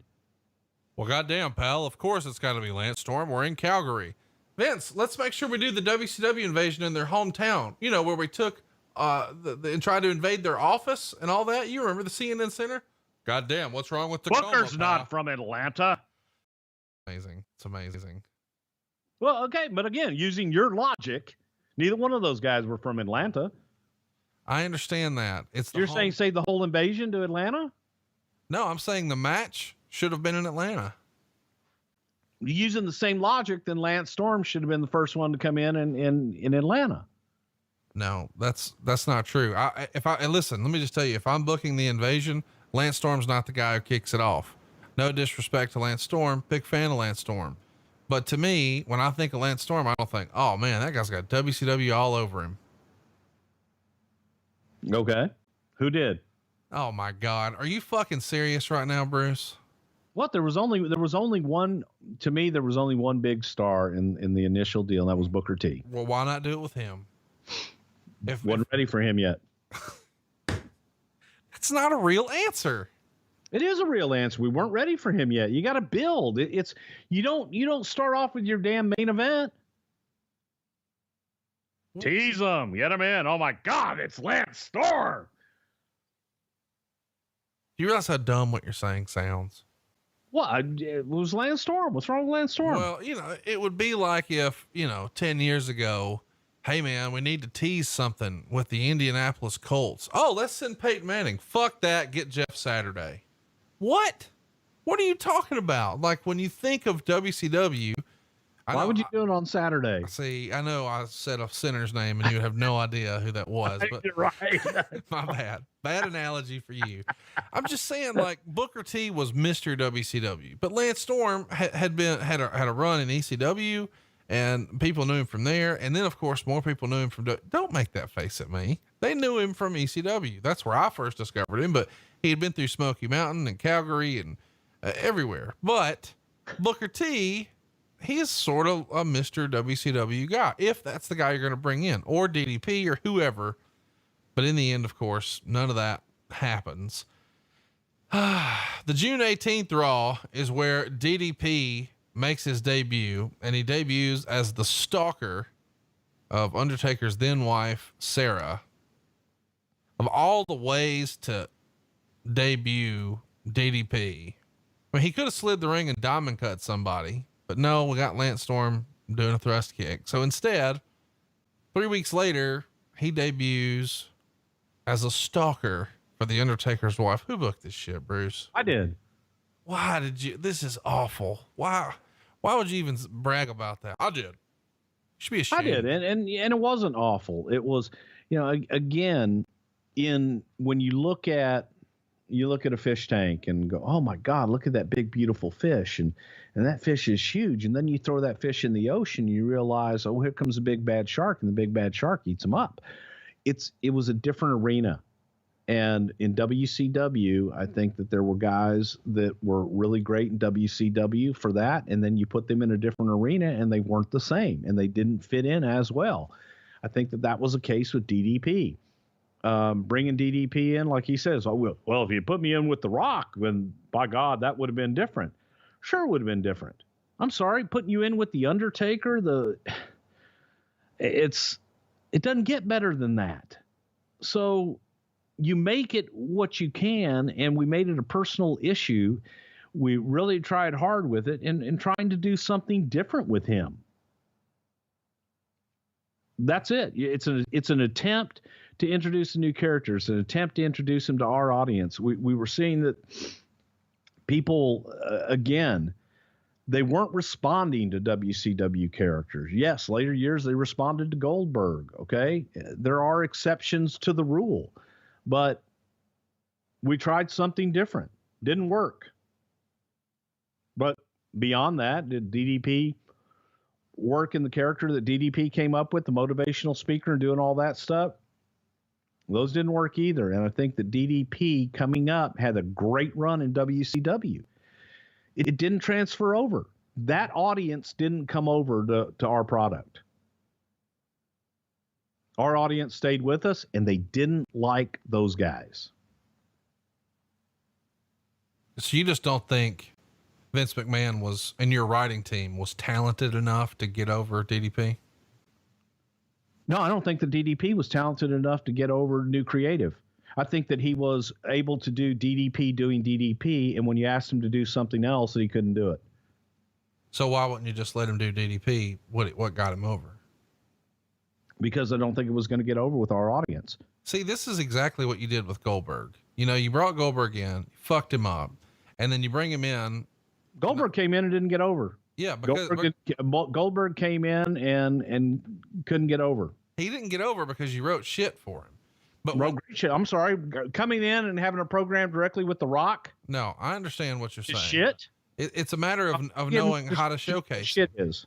No, listen, you're going to have to put down the spin for just a minute here, because they brought in Goldberg the second time and he got over like a rover, and he didn't the first time because you guys tried to make him something. The whole Goldberg show. I explained why. You had a year to do it. And just the same thing. When you have a guy, what they did with Brock, they knew they had a start date, they had an end date, and they knew what they were going to do. And it was simple. He's getting squashed at the end. Well, we didn't have that the first time. We had a year contract. We had to make him for a year. We didn't know what we had. We're not going to have him go through and just destroy all of our guys for a year because, well, that's what he did in WCW. Great. Well, they went out of business. But here's what I'm saying, though. You're saying we're not going to have him come in and destroy our guys, insinuating, what sort of unspoken there is, because then he could go somewhere else. Where the fuck is he going to go? There is nowhere else to go. No, my point is that he's got to come over. He's got to get over in new ground. He's got to get over with a new audience. DDP, again, you go back and say, oh, well, DDP doing DDP would have drawn great. I'm sorry. He was doing DDP in WCW when WCW went out of business. If it was that great, then why didn't it keep him in business? They were doing DDP. Well, yeah, but you could say that about anything. So they were shitty creative too. Well, clearly they went out of business. But it's DDP doing DDP, what you just said we should have done with him. It wasn't working there. Why would it work now? No, because here's the deal. It did work with different bookers, and then it didn't work with you booking. Here's what I don't understand. Like, it didn't work with their booking either, him doing it. Yes, it did. Then I'm sorry, they're still in business doing great? Well, you know, they're in the same amount of business that Paul Bosch is, because he was such a shitty booker that they went out of business too. Paul Bosch retired. Well, so did Vince Russo. Okay, maybe not. All right. The point is, DDP got over, and you guys didn't let him come in and just diamond cut motherfuckers, which was what people wanted to see. It would be like if you said, listen, Steve, I know you got over with that whole middle finger and stunner and beer, but we're going to need you to try something different. See the Undertaker over there? Now that's his wife. We're going to pretend like you're obsessed with her, but we don't want you to do all your other shit. We need you to change all that up and go do this. That's fucking dumb. No, it's not dumb. It's creating it's a new storyline. It's a new dimension to your character. You got to change, because by the way, to your point, what you were doing in WCW wasn't over anymore. No, I'm not saying it was over, and it was so great. No, hang on now. I'm not saying do what Vince McMahon. Yes, you said bring him in and have him diamond cut everybody. Well, that's what he was doing when he got over at 97, 98, 99. That's not what he was doing. And then they went out of business. No, they didn't go out of business in 99. That's not what he was doing at the end. My point is if it was still overdoing that, they'd still be doing it, and he'd still be in business, because that was what was working. But after a while, it doesn't work anymore. So you brought in Hulk Hogan and Scott Hall and Kevin Nash and gave them the NWO. Why? It wasn't working. And they shit on it, and it didn't stay very long, did it? My point is, why it with DDP here? This feels like somebody somewhere didn't get DDP. So instead, they just do something different with him. To the contrary, wanted DDP to succeed, and we wanted to give him an opportunity to come in, not with an old character that had been seen and had been done to death, and that they weren't buying at the end, to bring him in and try a new character with him and give him the best opportunity that we could. Everybody liked DDP. Everybody wanted to see DDP succeed, including The Undertaker, Vince, every one of us. Well, so to even suggest that, oh, well, bring him in and bury him. That not no, even. I didn't say that. I didn't say that. But no, again, you say, oh, that was a shit idea. Why not do this? That's a shit idea. To go and say, oh, well, no, we just want to put shit ideas. No, we put a lot of thought into it, and we felt it was a good idea. Obviously, it didn't work, and people didn't buy it. But here's at the end of the day, these people want to see these dream matches. They want to see what they never saw. They want to see DDP and Undertaker. Maybe not that one. They saw DDP and Undertaker. I got it. But instead of just doing it based on we're going to find out who's best, no, it's I want to fuck your wife. That's silly. DDP and Undertaker as a babyface is not a match people want to see. Who are you going to root for? How would we know? We never found out. You're right, because nobody wanted to see it. Got to give them an ad. But again, it's two baby faces. Okay. It's very easy to armchair quarterback versus having to have a list of people that you have to write stories for, and you have to try and make sense and try and get longevity out of, and not just do, well, it worked 10 years ago. Oh, so you tried something different and that didn't work either. And you're not willing to accept any criticism either, are you, Eric Bischoff? I accept all the credit. I just said it was a bad idea. I said it didn't work. Didn't you hear me? I said it didn't work. But I'm saying that we don't go into it. Oh, this is a shitty idea. Let's put DDP in it. I didn't say you thought it was a shitty idea. I'm just saying. You said it was a shitty idea. It is a shitty idea, and you admit it. But I'm saying I didn't think you thought at the time it was a shitty idea. I'm saying somebody somewhere didn't get DDP. Let's move on. Let's talk about Booker T. You tried to fuck him up too, I'm sure. Let's figure out how. Oh, yeah, we fucked Booker T up horribly, didn't we? Well, I mean, he sort of fucked up Steve Austin, King of the Ring, and that's what I want to talk about. King of the Ring in 2001 was a three-way. Benoit, Jericho, and Austin. And what do you know? Booker T pops up. He's both your world and United States champion, and he put Steve Austin through the announce table, and he hurt Austin in the process. A CT scan would eventually reveal that he broke his L2, L3, and L4 bones in his back. But fortunately for Austin, as Jim Ross would report in his website, the bones are not quote unquote load bearing. What do you remember about this injury? Because this is probably not the way you want to debut if you're good old Booker T. I thought he broke his damn hand. when he put Steve through the table? I thought it was his hand too, based on your stories, but your boy JR would report that it was a L2, L3, and L4. I think JR reported for a entertainment purposes, if you will, sassafras. So when he breaks his hand, you know, what's the locker room etiquette when you break the top guy, the Golden Goose's hand, your first night in? Apologize, say you're sorry. But Booker T was getting out of Dodge, and Steve was gone immediately afterwards as well. So the two didn't have a chance to get together, and Booker felt horrible about it, absolutely horrible about it.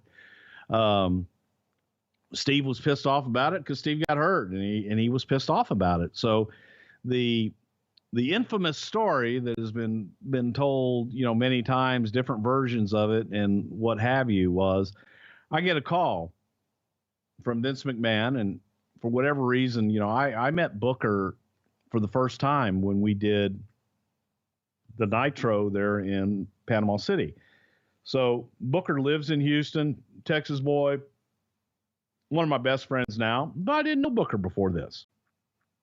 But Booker had injured Steve, and Vince calls me and says, you know, damn it, you know, Booker didn't even come back and apologize. I'm like, we got him out of there.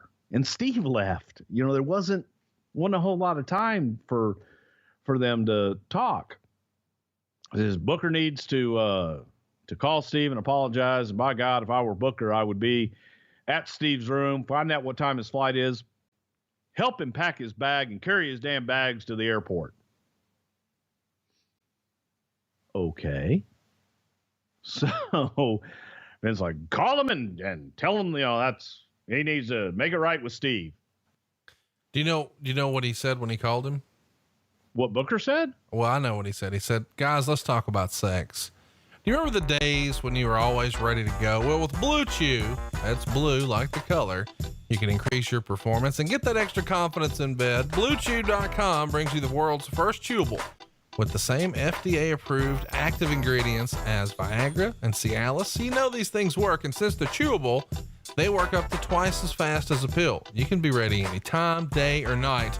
Blue Chew is prescribed online and shipped straight to your door in a discreet package. So no more in-person doctor's visits, no more waiting in the pharmacy, and best of all, no more awkwardness.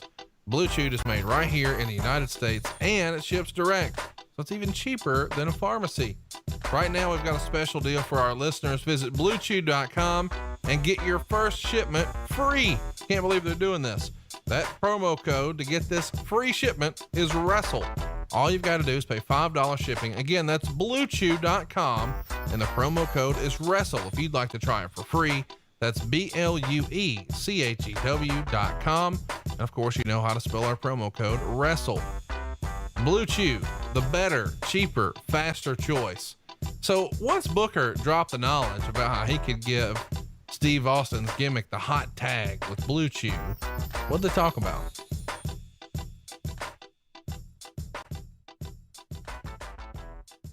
Booker apologized, and Steve was like, hey, you know, all right, you know, accidents happen, shit happens, and so on and so forth. But going back, hang on, I got to go back to me actually making the phone call to Booker. And I remember saying to Vince, it's like, you know, hey, you want me to call Booker, new guy in the business, and tell him that, you know, he needs to go and pack Steve's bags and carry his bags to the airport. And I remember talking to Book, and Vince had a suggestion, oh, hell no. I said, just call Steve, you know, and talk to him. He goes, yeah, give me his number. And they talked, and everything was fine. And Steve was, accidents happen. You know, he's pissed off at the moment. He's pissed off for getting injured, and that was it. That was the end of it. So everybody moves on, and you go from there. But it wasn't the issue that it was made out to be. And obviously took it and made a story out of it, and that works from there. Well, what we're off to next is a feud, of course, where Booker T and Austin are going to be looking for each other the next night in Madison Square Garden. And on July 2nd, we have the famous match, Booker T, Buff Bagwell, on commentary, Scott Hudson, Arn Anderson, and Austin and Angle wind up doing a run-in and attacking Booker. Keller reported in the Torch that the first words out of Vince McMahon's mouth at the post-production meeting were something like, "What was the fucking deal with that match? That was the shits." Now, you've told me the story off air that this production meeting had a crazy start time. What can you tell us about the follow-up to that night in Tacoma? Jesus, it was horrible. It was, I can think of a really bad word to say for it, but it was a debacle. It was terrible on every level, from the announcers, as I said earlier, with Scott Hudson and Arn. You could have prepared them for 3 weeks. Still would have been bad. It just, there was no chemistry there. Scott was doing his best.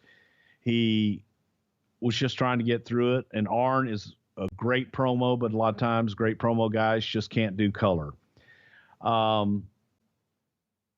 Bagwell and Booker worked many times, and we were told by Johnny Ace, Arn Anderson, the WCW guys, what's the best match? What is the best match that will represent WCW? Here's who we have here. If you could book one match that would say this is WCW's best, what would it be? They came back with Booker and Bagwell. They worked together. There'd be a great match, and they got great chemistry and so on and so forth. It was just absolutely horrible. And afterwards, you did beat down out in the back, but it was just another night of this show sucked. What the fuck was that? It was not what we expected, not what we were told to expect from them. And bad night. It wasn't. If that was here was the thing, that was the best, which all the WCW guys told us, this is the best, man. This is going to blow it away. These are the two guys to represent it and make it work. And we thought, if that's the best we've got, we're fucked.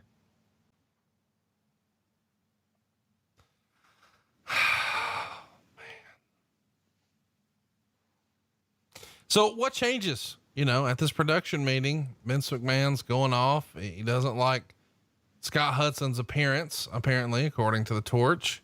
And they say that he showed up for work wearing a t-shirt and old shoes, and McMahon sort of soured. Do you remember a specific conversation about Hudson? The whole thing just sucked. I don't know that Vince liked any of it. I don't know if he liked his appearance. I don't remember what the hell Scott was wearing that day, but it was the level of professionalism when you come to work, that you come to work looking like a professional. And if that's how Scott showed up, then that's something that Vince would not have liked very much. But on top of that, man, it sucked. It sucked. Nothing worked. Apparently McMahon is frustrated with what he's seen and decides to fly all the WCW wrestlers to headquarters for in-ring workouts to let them get acquainted with the rings, because the size of the rings, the way the ropes were made, just the construction of the rings were different. And allegedly, prior to this workout, Buff Bagwell tried to talk his way out of making this shot, but of course JR demands it and he shows up. But after the workout, he starts complaining to other WCW wrestlers about having to be there, and his comments are overheard by officials. And at one point, Bagwell mocked Shane Helms, who's in the ring working out. And apparently Bagwell was picking on Helms for the number of high spots he uses. This is all directly from the Torch. Helms took offense and a verbal argument ensued. Bagwell got upset and punched Helms. Helms fired back by throwing a water bottle at Bagwell and opening a cut up on his head in the process. Moments later, other wrestlers stepped in and broke up the fight. Several sources report that at last week's SmackDown, Bagwell disappeared for over an hour, which also upset WWF officials. And sources say that when Bagwell returned, he was in, quote, no condition to perform. At Monday's Raw, according to one source, the entire crew sat backstage cringing over Buff's in-ring performance. So lots of stuff to talk about here with Buff Bagwell. What do you remember about this allegation that he was in no condition to perform? that crew was in the back cringing at his in-ring performance. And then lastly, the whole Shane thing that everybody talks about. Well, the report about him being in no condition, that was at the studio, and that was when they were all brought in. That wasn't at a TV or anything like that. And I heard the story, but it was after the performance, everybody started making excuses. So it's the size of the ring. Well, we've got ropes instead of cables. The ring doesn't have the same kind of spring that the rings in WCW did. They're 2 feet bigger than the WCW rings. It was okay. So we just started taking the excuses away. Okay. Get your asses in here, start working in our rings. If you're a professional, then you should be able to adapt. The idea was bring in all of those guys and allow them to work in WWE rings. We brought them into the studio and had them all go in and work out and just try and bring them up to speed, get them as comfortable as we could before we were going to put them in matches on television. The rumor and innuendo was that Bagwell and Shane Helms got into an argument. That Shane but Bagwell took a swipe at Shane, and Shane ended the fight. So from all the eyewitness accounts that I had heard from there was that basically, Shane beat him up fairly quickly, and it was pulled apart fairly quickly. And to say beat him up, that Shane got the better of Bagwell in the skirmish before everybody was in between them. And that was it. And I think that was kind of the end of Bagwell from an attitude feeling, thinking that, good God, he's fighting with his own people. Is this somebody we really want to invest in? He's only been here a short time, and already we're having these issues. And that's really about all there is to that. There's a famous legend out there that Judy Bagwell called in sick to JR on behalf of Buff. Do you remember that? I've heard the story, but you know what? I've heard Buff talk about it. I've heard JR talk about it. For the life of me, I don't remember that during that time ever hearing anything like that. Other than, you know what? Buff isn't fitting in here, and I don't think it's going to be a good fit, and I don't think it's going to work. So JR would be the one to speak to that, but I don't know. I was on creative at the time and was told, you know what? We're not going to use Buff Bagwell going forward. And just like that, Bagwell was out. Yeah, just like that. It was short and sweet, and we moved on. Didn't look back. Was he ever discussed ever again, to the best of your recollection? Not to my knowledge. I don't think that he ever showed any desire to come back either. Or some guys didn't have any desire to use him beyond that match. I'll tell you that much. Are some guys too stubborn for their own good? Yes. I mean, it feels like Bagwell had a look that McMahon would have appreciated, and some of his, it's almost like, Chris Masters got a mega push there for a little while, and Buff Bagwell could have been in that spot just as easily, but he, for whatever reason, couldn't get out of his own way a little bit. Bagwell not only had the look, Bagwell had the charisma, had the promo skills, and had an attitude in a good way in the ring. Right. So he had a presence. But as you say, yeah, he couldn't get out of his own way. I think that Buff was his own worst enemy at that time and probably had a higher opinion of himself than other people did. Is there somebody in TNA in your time there who you felt like probably had a similar situation, just couldn't get out of their own way? Could be a bigger star, but maybe had some sort of self-limiting behavior that maybe they themselves didn't even realize. God, I don't know. It probably applies to a lot of guys off the top of my head. I don't know. Okay. Let's talk about the meeting Vince McMahon held with a lot of the WCW guys. Allegedly, he goes through backstage procedure. Actually, I'm sorry, go back. James Storm. That's who I thought you were going to say. Yeah. I felt like you had told me his name before and I was teeing it up, but I didn't know if that was a private talk or if you were willing to. No, that's James is a talented guy with a great look and a ton of charisma. And I think that every time that James gets a break, there's something that happens that negates it. And I think that if James would just let go and have faith, that he could do a lot more than he has. You told me once, we were in mixed company, but you made the statement, James Storm is scared of success. Yes. And I didn't really get what that meant, but it wasn't my place to have a follow-up question at the time, given the company we were with. But he's a guy who I sort of look at and I think, man, why is he not in the WWE? And I'm not saying that you're there or you're involved in those decisions or anything like that, but in your opinion, can you elaborate on James Storm is scared of success? Well, I think that more than anything, every time that he's had the opportunity to go beyond that position that he was at, he always just seemed to bite himself in the ass somehow, whether it was fumbling in matches, fumbling in promos, not getting into the best shape of his life. And it would negate going any further with him a lot of times. He was in WCW, in NXT for a while. Let me ask though, I mean, we were sort of talking about what I believed, and I don't mean to put words in your mouth, but with Bagwell, that almost feels like an attitude problem. That's not nearly the same thing you're describing with James Storm. I don't think that James has an attitude. James always had a great attitude, right, and would always express a desire to be better and a desire to have it. I just think that sometimes there was an innate quality in him that when he would get to that next level, that something wouldn't allow him to get to the next level.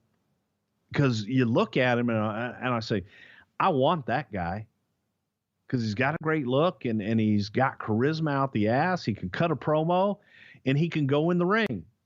But when it's time to turn the heat up, it always seems like he's more comfortable just one step behind.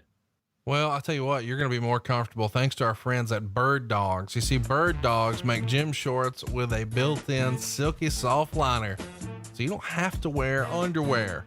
Underwear can be super uncomfortable. It's like you're shoulder to shoulder in the mosh pit of a band you don't like, or maybe even like shoving a loaf of bread into a Dixie cup. But Bird Dogs make you feel like you're catching a light breeze, fully nude. And Bruce, you've told me that you like to wear them when you're doing anything, everything, or nothing, whether you're sitting on the couch or swimming or whatever. You've even bragged that your pair of Bird Dogs dry faster than a bathing suit. So why have two shorts do the job of one, right, Bruce? Absolutely. And they is comfy, baby. And all you got to do is go to birddogs.com, enter promo code Wrestle, and they're going to throw in a free dad hat. The hats are awesome, and they're basically giving you $50. That's birddogs.com. You will not take these things off. I promise you. I've got a pair. My son's got a pair, and it's kind of like wearing nothing. Yeah, they were a hit in my household too. I've actually had a few of these pair be bragged about in the household. So we'll leave it at that. You bragging about them, going, I feel free.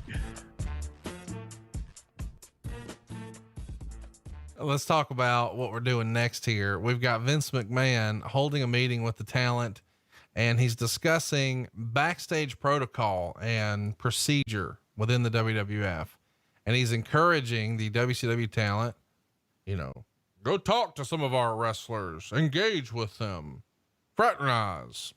The Torch would report that this was done in response to Stacy Keibler, Sean O'Hare, and Chuck Palumbo being sort of unsociable during their first few days with the company. And he also instructs the crew to check on their opponents before leaving arenas, which clearly is something about the Booker T, Steve thing. A lot of the WCW guys would comment something like, they didn't like the way Vince was talking down to them, and that's the way they felt they were being handled. Quote, he acted like we were uncultured rednecks. He came off like, what the hell have I bought? What do you remember about this meeting with the WCW talent and maybe the way those guys felt about the meeting? Oh boy. Awkward is a word. I think that it was a meeting that should have taken place long before anybody ever even showed up on TV. I think that there was a completely different atmosphere in the WCW locker room, and they came from a place where the inmates ran the asylum for so long that there wasn't a lot of structure and there wasn't a lot of accountability from talent, from management, from anything. And the WWE locker room and structure was just that. It was much more structured. It's even much more structured now. So there wasn't really enough forethought into, we thought that, hey, you know, there's just some of the boys, they're going to come in and it's just another group of guys coming in, new guys coming in. You assume that they know what they're doing, but we had gotten a lot of the guys from the power plant, and their only exposure to the business for some of them was WCW. And it was during a time that it was kind of hectic and there wasn't a lot of structure, as I said. So they didn't know. They just didn't know any better. Now they're coming into our locker room. They've heard stories. They've heard rumor and innuendo. They don't necessarily feel welcome. I don't know that anybody went out of their way to welcome them. It was just new guys coming in. And for the talent that was already here, I think they were looking at it like, are these guys coming in to take our spots, or what's going to happen? There was a lot of unknown. So for our talent, the WWE talent, the WCW talent, which is now our talent, we needed, it was like getting married to someone who has children, and the children have to come together, and now they have to play nice, and one's checking out the other, and vice versa. The WCW guys were walking on eggshells, scared of their own shadows. They didn't want to screw up. And there had been a couple of screw ups, and they thought, you know, oh shit, man, we're the problem. You know, they're looking at us like we're the problem. And that wasn't the case. It just was a case of new guys. Even little stuff, you know, can be misconstrued. I mean, this is so fascinating about wrestling to me. It's one of those deals where if you don't shake everybody's hands and introduce yourself, then you're an elitist. And if you eat with the same people, like allegedly, it makes the dirt sheets that a lot of the WCW guys would sit together in catering until somebody says, oh shit, we're getting heat for doing this. We need to separate and go mingle. But that's sort of common, is it not? If you walk into a room and a bunch of your buddies are sitting around eating, and then there's strangers at other tables, you go sit where your buds are, right? I think so. But again, it was viewed, if you want to pick on something, you can pick on something, and you can find something wrong with it. And this is a competitive environment. You know, we can say that Vince McMahon held a meeting and told everybody all their jobs were safe, but realistically, this company had X number of wrestlers for years, and now all of a sudden they've got X plus plus. It does feel like on some level, some of these guys have to worry, is that guy here for my spot? I mean, this is a business where if you're injured, you kayfabe it. You don't tell anybody because you don't want to lose your spot. So you'd rather risk further injury as to potentially lose your spot or your payday or your livelihood to some other guy who's not injured. So any little thing like this could be used against you if they wanted to, right? Yes. And it was like going and starting a new job, the first day of your new job. You don't know anybody, and everybody's looking at the new guy. So these were a bunch of new guys. Everybody's looking at them. In human nature, I think people are looking at you, wanting you to fuck up. They want you to screw up. And that, to me, is sad. Instead of taking someone and you see him doing something wrong, going, hey, man, come here. Let me smarten you up a little bit, and maybe you try it this way, and help them along, versus just sit back and watch them screw up and go, ha, ha, ha, you see the new guy screwed up? And that was sometimes the mentality of just sitting back, and if they're going to screw up, let them screw up. So talk to me a little bit about that creative meeting in Tacoma. Let's circle back, because clearly this is the meeting where you guys say, we got to pull the trigger on ECW, because 1 week later, after that Tacoma Raw with Booker T and Buff Bagwell, we get the invasion of Rob Van Dam and Tommy Dreamer. They come through the crowd and attack Kane and Chris Jericho during their match with Mike Awesome and Lance Storm. And then we see the Dudleys, Raven, Taz, Rhino, Just Incredible. They all seemingly come out to save Kane and Jericho, but instead they join in on the attack. And Paul Heyman, who is doing color with JR at ringside, leaves the table and goes into the ring. and cuts an awesome promo and reforms ECW. I got to tell you, as an ECW mark, I was loving this. This was one of the coolest moments in Raw for a long, long time for me. Was this decided, on the heels of the really shitty showing the week before, or was this planned all along and it just sort of happened this way? Kind of a knee-jerk reaction to, we need something. And we needed something different. We needed to add to. We weren't gonna make it on what we had. Right. So sitting there and you're staring at Paul Heyman, and if I may, sir, but I don't even think it was Paul's idea. I don't even remember Paul being all that enthused about relaunching the ECW name in this vein. So it was, we got to do something. And I know Shane was big time. Let's throw ECW into the mix. So it's everybody else against WWE. That's what the invasion is. It's not just one group. It's every other group out there, which was ECW, which had already gone out of business, and which was WCW that we had just bought. How excited was Paul Heyman to participate in this? And was there anybody who really didn't want to work with Paul on this because of the way ECW, had operated before, and maybe everybody wasn't taken care of the way they felt like they should have been?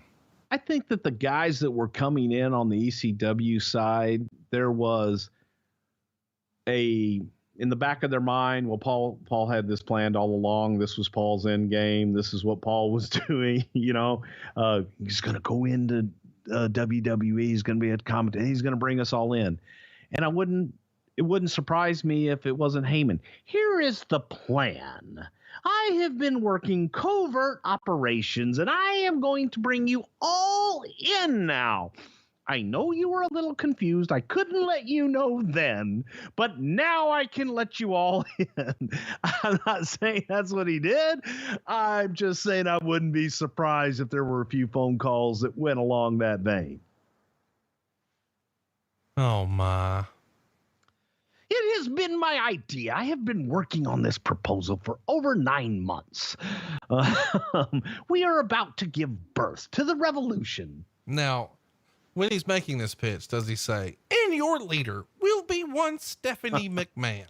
Because I think a lot of people, me included, as hyped up as we were at the beginning of the show, later in the night, we see 5 WWF wrestlers, 5 WCW wrestlers, and they're going to tag up to take on 10 ECW wrestlers.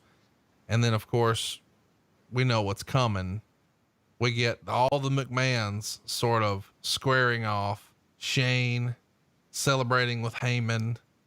Vince comes out, and then Shane introduces the new owner of ECW, Stephanie McMahon. Dude, Stephanie McMahon owning ECW. Who booked this shit? Did it piss you off? Oh, it was the worst. Well, piss you off. So that was good. That was the intent, was to piss people off. It was the McMahon family breakup. It was the kids breaking off and buying their own promotions to do what, tell the story, do what the old man did. And now we're coming in against you. But here's my thing. And I know you're going to shit all over this, but is that necessary here? Yes, it needed as much star power as it could get. It really needed more star power. ECW couldn't have gotten over on its own. They needed Stephanie McMahon. The invasion needed Stephanie, and the invasion needed all the help it could get. I was about to hang the fuck up on you. So look, in hindsight, is this the way you would have booked it? I mean, if you had it to do all over again, of course, I know those contract things are going to keep you from bringing in Hogan or Flair, Goldberg or Sting. I get it. But you do have a big chunk of the ECW folks, and you're going to put the central storyline to not be interpromotional war with company versus company versus company. It's a McMahon 3-way.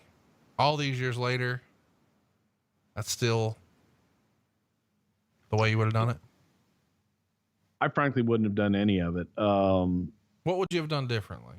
Pretend nothing and nothing's happened. You just know you can't get certain guys because of their contract. What would you have done differently? I would have just taken the library, and I would have introduced guys just one by one the ones that we wanted and brought them into the mix, into the WWE mix, and not done the promotional war, because the company war, you didn't have the stalwarts of the company. You didn't have the big names. So without the big names, to me, the invasion wasn't a true invasion. So, which is why when we go back an hour, whenever I said it was too soon. Should have just waited. And then if and when you have everybody, go ahead and introduce everybody, but have them be, like you said, just guys on the roster. And much like you did with ECW, because here on the ECW side of the invasion, a lot of these guys are already working with the company. But then when you announce and reveal, hey, this is an invasion, then Mike Awesome and Lance Storm aren't just necessarily, WWF guys. They're ECW guys. Yeah. I don't know that I even would have done that, just from the standpoint, I think that the brands themselves would have been dead. I would have focused on building up talent. Well, let's talk about who was not getting built up that night, because this is a busy day. Not only do we have, this ECW reveal, that's allegedly the day Buff Bagwell gets to the arena and says he's being released. Is that a meeting that Vince has or JR has? What do you remember about him showing up and him packing up? God, I don't even think I saw him. I think it was, he got there, JR took him in his office and let him go. I don't even think I saw him that day. And again, he was not a part of the plans. It was, we had been told there were to be no further plans for Buff Bagwell. So I didn't even realize that he was showing up. I thought it had already been done. It would be reported by Keller here that the plans to build WCW into a separate touring group were obviously scrapped, and a WCW program on Monday night. So Raw essentially being a WCW show, that's obviously postponed or completely abandoned. And the injection of ECW is a last ditch, desperate effort just to salvage this. Quote, yet WWF's highest expectations for the angle at this point are much more humble than just a few weeks ago. They're hoping at this point that the invasion angle at least has a 1 month nice run. Anything more would just be a bonus. So is that sort of the way you remember the shift being? We go from, in the course of just a couple of weeks, we're going to have a touring brand. It's going to be WCW Monday night. And now, fuck it. Let's get to the pay-per-view. Yes. And from a creative standpoint, it was just, can we be done with it and move on? Obviously, when you have a change like that, you're not just changing the creative, you're also going to have to change some contracts, because if you're not really doing 2 touring brands, and I mean, I think everybody agrees that was the right call, probably got too many guys on your roster, right? Because you brought over 24 guys. Again, they've got 90-day outs, but still, you bring them over, and now, well, shit, right? Yeah, a little bit of restructure in there. Oh, that sucks. Okay, let's talk about our build up to the invasion pay-per-view. We see Vince tell Austin that he needed the old Stone Cold to lead the team of the WWF against both WCW and ECW in the 10-man tag match main event. And of course, Austin would always ignore Vince and walk away from him. We also see Austin at a bar drinking and playing pool, and the APA complains as they watch video footage of the previous match, and Vince enters and asks the team to follow him. Backstage, we see Shane and Stephanie addressing the ECW and WCW wrestlers. And after they talk, Heyman rallies the troupe, saying the WWF fears them. And then we see Vince, the APA, and the Undertaker meet with the WWF wrestlers. And Taker interrupts Vince when Vince is saying, we hope Austin can join us. And he says something like, to hell with Austin. Let's talk about the decision to have Freddie Blassie in the room here. He tells the crew there's a time when every man has to fight for what he believes in. He stands up from his wheelchair and tells the guys to stand up for themselves. And Austin is watching this and breaks a pool stick over the pool table and storms out of the bar. Vince McMahon loves him some Freddie Blassie. This had to be his idea, right? Yeah, because it was real life. Right. And this is the way that Freddie truly felt. And this was a speech that Fred Blassie believed with his heart and that he gave to guys one-on-one.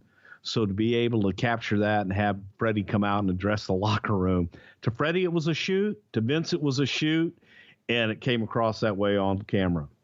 Well, you know what's coming. Undertaker and Kane beat Dallas Page and Rhino about 4 minutes in when the WCW guys interfere. You've also got the Dudleys involved. There's tons of people in the ring when Austin shows up in his truck and then grabs a tire iron and starts beating dudes up, whether it's Stasiak and Helms or whoever.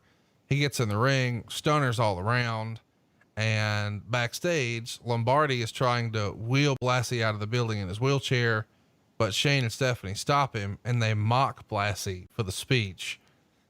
This is, building towards something pretty fun here. How are you feeling on the heels of this Raw when it feels like the angle is, getting some traction? Well, it was better than it was a couple weeks ago. The funny thing is Stephanie having to cut that promo on Freddie Blassie. She was in tears immediately afterwards. She loved him so much, and to have to cut him down the way that she did, she was in tears, and I thought that was funny because it was good stuff and you felt it. But it was, man, we were just trying to pull it out of our ass and get as much interest as we possibly could. Well, and I guess it's worth mentioning that at WrestleMania 17, famously, Austin turned heel, but when he comes back here at the end of the night, he gets a huge babyface reaction, and Keller would report that he absolutely loved it, that whatever fire had been lost in Austin after that heel turn was back that night. And a lot of guys in the back said that it's the loudest reaction they remember hearing. When Austin comes out with the tire iron at the end of the show, do you guys realize after the pay-per-view, this motherfucker's a babyface again? Word again. I think it was fine. It was like, damn it. Why are we continuing to try to make him a heel? Right. Yeah, man, the audience, they loved Austin. They just wanted him to be their guy.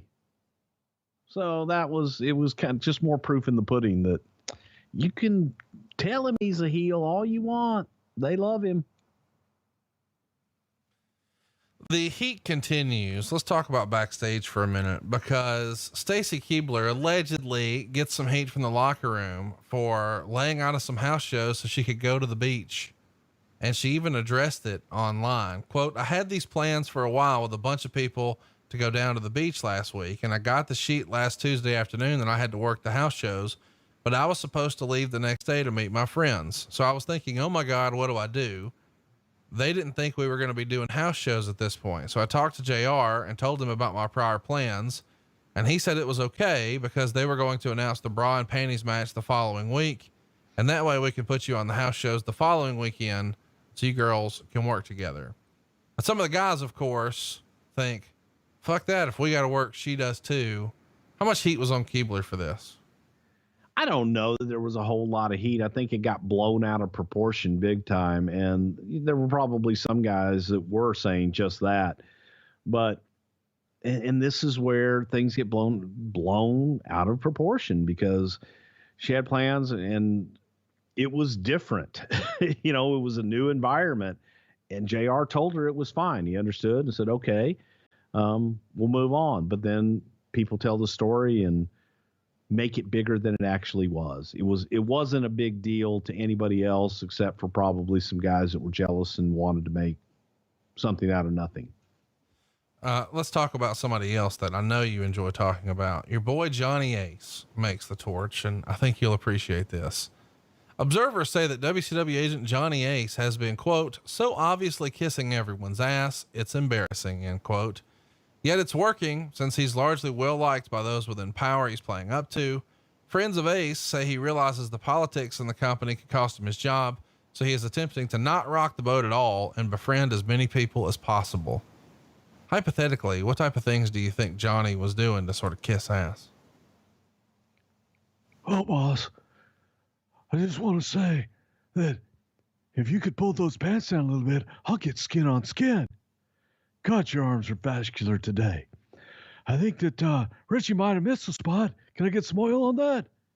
You know, Johnny Ace, you say what you will about him, and I give Johnny a hard time. I give Johnny a hard time because I feel that there are very few people in this industry who have been in the position that Johnny's been in. And that goes for J.J. Dillon, goes for Pat Patterson, goes for Jim Ross, and it goes for John Laurinaitis. And now I guess that the equivalent of that would probably be Mark Carrano in the WWE right now.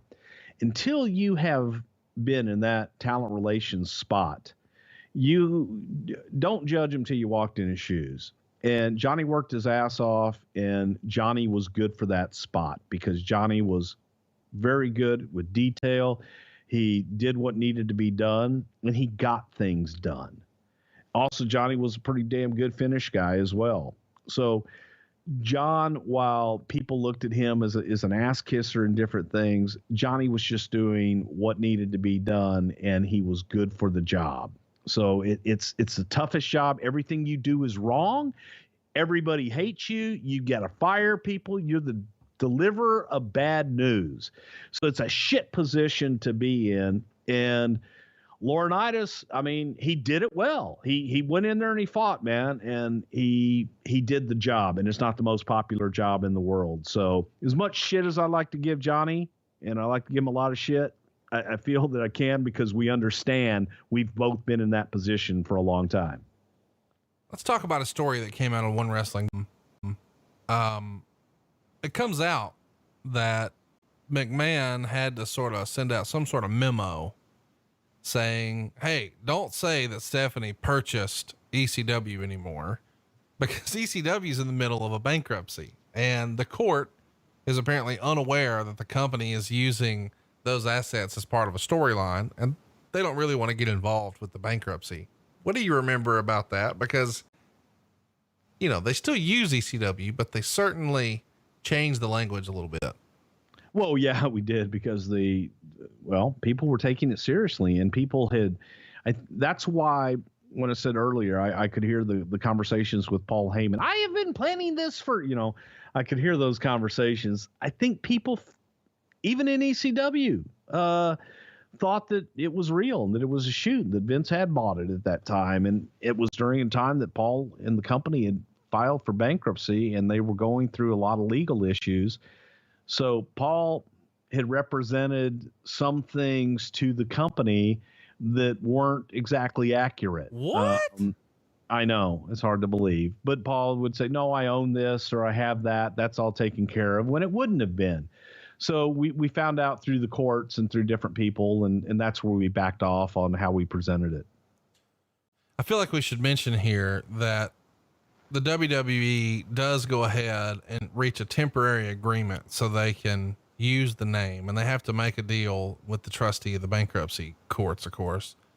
And the original offer is $150,000, but they have to increase it. They wind up landing on $250,000, including a $50,000 upfront payment. And now they have permission to use the name, and the contents of the videotapes during this temporary agreement. This feels like something they would have tagged in old Mr. McDivitt for, right? I think Jerry was involved in this at some point, but for a good part of it, it was mainly the corporate attorneys in-house that were dealing with it and that were dealing with Paul, kind of one-on-one, and with Paul's attorneys just trying to siphon through. I know this is going to come as a big shock to you as well. Paul didn't keep really good records either. What? I know. Paul's a genius, man. Those people don't keep really good records, man. He's kind of off to the next thing too, but it was just deciphering and trying to get through the mess that was ECW and try to finish something that we had and try to own it. On the go home edition of SmackDown on July 19th, we see Shane McMahon lead all the WCW wrestlers to the ring. And then later, Stephanie comes down with Paul Heyman and all the ECW wrestlers, and they all take turns cutting promos about how they've invested all their money into WCW and ECW. And then Heyman takes the mic and accuses Vince of killing his own father by taking the WWF away from him. And on commentary, Ross explains that Vincent J. McMahon died of a heart attack, which is also not true, but it's a story, I guess. Let's get to the Invasion pay-per-view. Let's get started with Edge and Christian. They beat Lance Storm and Mike Awesome at 10 minutes and 10 seconds. Keller would say, crowd was totally into it. Solid tag match, 2.5 stars. You watched it back this week. What'd you think? I thought it was a damn good tag match. I thought that it was a great way to start the damn thing off. And it just, again, was a great way to display all those guys' talents. The odd man out there was Mike Awesome, but they didn't let him do a whole lot. So I thought it was good. I watched it back and I said, oh, okay, those guys are kicking ass. Battle of the Referees is next. Earl Hebner and Nick Patrick. I'm sure this is what everybody wanted to see. Mick Foley's a special guest referee, and he's going to give Nick Patrick Mr. Sacco after the match for a mild pop. Keller would say, okay for a short gimmick match. You watched it for the first time in forever, I'm sure. What'd you think? I was trying to make the button, kind of fast forward. It was god awful. I guess entertaining and just, it was good. Ha for a minute, but boy, a little rough to watch. Nick Patrick, why didn't he have a bigger run with you guys? Why wasn't it a fit? Was he too tall? Was he too big for Vince McMahon's taste? No, actually, I think it was something that happened with the, when we stopped Deep South, which his father was a part of, the Atlanta developmental territory. I think that something happened with Nick, or Nick left to support his dad. And I thought forever, and I've known Nick Patrick forever as well, that he was a great referee. He was a big guy, probably was a little too tall, but he was a good referee. And I just think it was something to do with his father during the time with Deep South. Next up, we've got the APA, who beat Sean O'Hare and Chuck Palumbo in 6 minutes and 48 seconds. It's a non-title match between the WWF tag champs and the WCW tag champs. Keller would say solid match, although O'Hare and Palumbo didn't get a chance to show any signature moves. 2 stars. So if you're keeping track at home, there's been 3 matches. The WWF has won all 3. What'd you think of this one? APA, O'Hare, and Palumbo. Solid, but it was, the APA doing what they do, and that was gobble people up. And I know that they really they liked both guys. They liked Chuck. They respected Chuck a lot, and they got along with Sean because they were big guys. They were stand-up guys. And Chuck, if you know Chuck Palumbo is one of the nicest people you'd ever meet. There's no way to have heat with Chuck Palumbo. So he got along good with the guys, but again, watching it back, it wasn't a great match, but it served its purpose. And so to just kind of appease JBL right now, because I know he listens to the show, Ron Simmons was excellent. Bradshaw sucked. Talk to me about O'Hare and Palumbo. They're coming over as tag champs. Did Vince ever consider either guy a single star? Of course, we know eventually O'Hare gets a shot to do something with Roddy Piper as his manager, and we know Palumbo would go on and tag with Billy Gunn. These two feel like guys Vince would have really dug, but for whatever reason, nothing really ever popped off with them. Both guys, 3 guys, Palumbo, O'Hare, and Jindrak were 3 guys from the power plant that were young talent from WCW that we really felt had a future. And those were guys that we did see singles in. All right. Jericho assures Vince McMahon here how much he hates WCW and how he'd never associate with Paul Heyman. And then he starts describing how ugly Heyman is. And he laid it on so thick, it's almost insinuating there's going to be a swerve and a turn. Was it ever considered to have Jericho, because he had been with all 3 companies, was that ever kicked around? Well, the idea was kicked around, yes, but it was a red herring. And Jericho was our red herring to make everybody try to think and put that in their heads because of the thing that you just said. He had worked for both companies, and you could easily believe that he would jump. So, yeah, this was done to just feed into that a little bit more. Let's talk about the next match. That's Kidman and X-Pac. Kidman actually gets a win, believe it or not. 7 minutes and 7 seconds. It's non-title. And we've got the WCW Cruiserweight champ beating the WWF Light Heavyweight champ. Quote, X-Pac was the only WWF wrestler strongly booed against the WCW/ECW wrestler all night. Strong match while it lasted, but overall well below the potential for these two. X-Pac for the first time wore long pants with no upper body strap. Kidman wore tights instead of jeans. 3 stars. The best. What'd you think of the match? Well, first of all, I thought that the match was a damn good match. And second of all, I couldn't stand Billy Kidman in the jeans and the wife beater. I thought he just looked stupid. I thought he looked like a child. And I thought he looked much better in trunks. And it was a damn good match. And it was an opportunity to showcase Billy's talents and get him in there with X-Pac. They complemented each other well. So I thought it was good. I mean, did you change Kidman's gear or did somebody else have a strong opinion on that? I remember Vince sure as hell didn't want to see him in the jeans at all. And we wanted to see everybody in their stuff ahead of time. And that was something that when everybody came in, we wanted to see what they were going to look like. So you have a problem. Do you think Vince McMahon has a problem with jean shorts? Kidman in jean shorts and the wife beater. Yeah. But it's fine if it's. What the hell was the look? I mean, what was the look? Yeah. But if it's jean shorts and like a throwback Michelin shirt and knee braces, yes, that looks cool. Okay. So t-shirt and knee braces, or just like an old school jersey and a flat bill. Either one of those are good. What the hell's a flat bill? It's a baseball cap that the kids are wearing these days. Not the old man grandpa ones you wear. I like my hat. Yeah. So do the elderly. Well, okay. So need hats too. I'm sorry. What now? I said they need hats too. Billy Kidman has benefited by the change of scenery. This is written by Wade Keller, but was helped by a good performance by X-Pac. The WWF ought to send X-Pac to Japan or somewhere until the fans actually miss him. He gets that we're sick of that guy heat. We've never really talked about that here on the show, or if we have, it's been a while. The term X-Pac heat was a thing where it's almost like, I think fans would call it go away heat. I don't really get that. Where does that come from?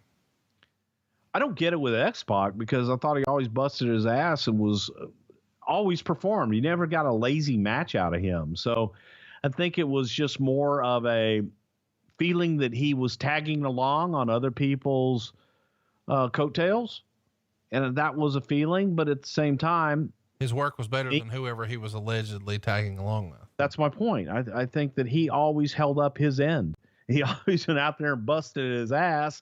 And I thought he was a hell of a performer. And for me, I took a lot of it as heat, which a lot of guys couldn't get. Here's one of those things that don't age well. Stacy Keibler and Tori Wilson are shown talking about their match, and Tori caresses her breasts and said it's a shame the fans will have to settle for seeing Trish and Lita stripped instead. Tori talked about her long legs and said the only way they could look better is if they were naked. And they say they're going to give a private showing to the Hardys because, quote, we know they want us. And then Tori then touched Stacy and said she is right about her firm ass. Who wrote this? If only they had chocolate titties. Dude, this is what Brutal. the fuck? Oh my God. I mean, were you the agent for this? Because this No, I wasn't. I will tell you this though. When we went down, Shane, Jerry Briscoe and myself went to Panama City for the first Nitro. I remember talking to Vince midway through the day, and he says, what does the talent look like? And Briscoe and I both at the same time said, we need Stacy Keibler. And that was it. So Stacy was a beautiful young lady, man. She set herself apart from everybody else. Raven beat William Regal in 6 minutes and 35 seconds. And it's a pretty innovative Regal style combination used here, according to Wade Keller. He says it sometimes fell apart and looked awkward and forced at times because their styles didn't seem to mesh, but it was never boring. Taz would interfere to help Raven win. Wade gave it a 1.75 stars. What'd you think? Well, okay, but here's the thing. It was meant to be awkward. It wasn't, Right. I get what this was weird. It was meant to be awkward. It was telling the story of Raven, a hardcore guy, and the story of William Regal, who's a wrestler's, Queen's English, English old-timey wrestler. It was meant to be that way. And I thought that it told that story perfectly. Vince gives Kane, Undertaker, and Sarah a pep talk backstage, and Taker grabs Vince by the throat, throws him against the wall, and says this night belongs to him. And Vince regains his composure, smiles, and says he's happy that Taker's so motivated. Meanwhile, Booker T and Shane McMahon are working each other into a frenzy, and Regal is giving a pep talk to Tajiri. We see Sean Stasiak team with Hugh Morris and Chris Kanyon next to take on Big Show, Billy Gunn, and Albert. Morris would pin Gunn here, and Wade Keller sort of sums it up: forgettable, and the crowd was disinterested. 1 star. This is a match that's like a lame duck deal here, right? Yeah. Brutal, and doesn't hold up at all. Yeah, it was more than brutal, but it was not good. And it's one of those where you put a bunch of people into a match because you need some time and you got all these spare guys. So put them in a match. Backstage, we see Rob Van Dam blindside Jeff Hardy with a chair shot, and this now gives an excuse for Hardy to lose, I guess. Tajiri is going to pin Taz after 5.5 minutes after spraying the mist in his face. Keller would write, fun match, stiff at times. Tajiri getting a win over Taz, 2.5 stars. Man, doesn't seem damn like good match too. Well, but I mean, Taz had been presented as a monster in ECW for many years, and he probably squashed Tajiri in ECW 3,000 times. It says a lot about where Taz is in his run as an in-ring wrestler, does it not? Well, I don't know about that, but it was, I think, predictable what you just said. People think that Taz is going to go out there and dominate him, and Tajiri was one of the most entertaining things in the package with William Regal that we had going as well. So people were really behind Tajiri as well. So it made sense. It's not being predictable, but I thought it was a damn good match. Let's talk about the next one, because we've got Rob Van Dam and Jeff Hardy. But before we get there, we see Vince giving Kurt Angle a pep talk, and Angle interrupts him and tells him to get off the American rah-rah bullshit. He's going to win tonight for me. And this is a fun promo that's showing maybe a different side of Kurt Angle. I don't know why, but this promo stood out. When you watched it back, what'd you think? Well, it was trying to paint the picture too of the WWE guys more or less being individuals and not being on the team, and that the WCW and the ECW, too many alphabet soups here, that they were more of a team at the time, and they were getting together and they were being rah-rah working together. But yet the guys on the WWE side were more about me. Taker, it's about me. Kurt, it's about me. Austin, it's about me. So it was trying to paint that picture of a lot of individuals versus a team. Rob Van Dam's pay-per-view debut is next. He's going to beat Jeff Hardy in 12 minutes and 40 seconds and become the hardcore champion. He uses the hardcore belt itself as a weapon, followed by the 5-star splash. And Keller would write, too short to be a match of the year candidate, but full of nice spots. Yet they saved a lot for later. 4 stars. Pretty outstanding match. I really enjoyed it. And Rob has even said that he thought the match was fun and that he wasn't compromised at the time, and they had a long time and could do most of what he would normally do in one of his ECW matches, where he really just got to do whatever he wanted. But, and what really matters is what Vince thought. You were probably near Vince when this match was going down. What did Vince think of this match that a lot of us really enjoyed? Well, as far as I remember, Vince liked it. It was a damn good match because they beat the shit out of each other, and it was solid. Most of all, believable. And I think that was one of the things that you can say about that match. It was believable, it was solid, and it got the crowd. So it was good. And best of my recollection, Vince liked the damn thing.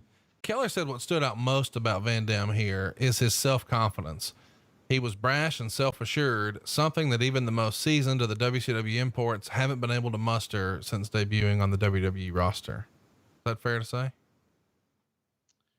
I would say that's fair to say. I think that especially the WCW guys were so young and insecure in general.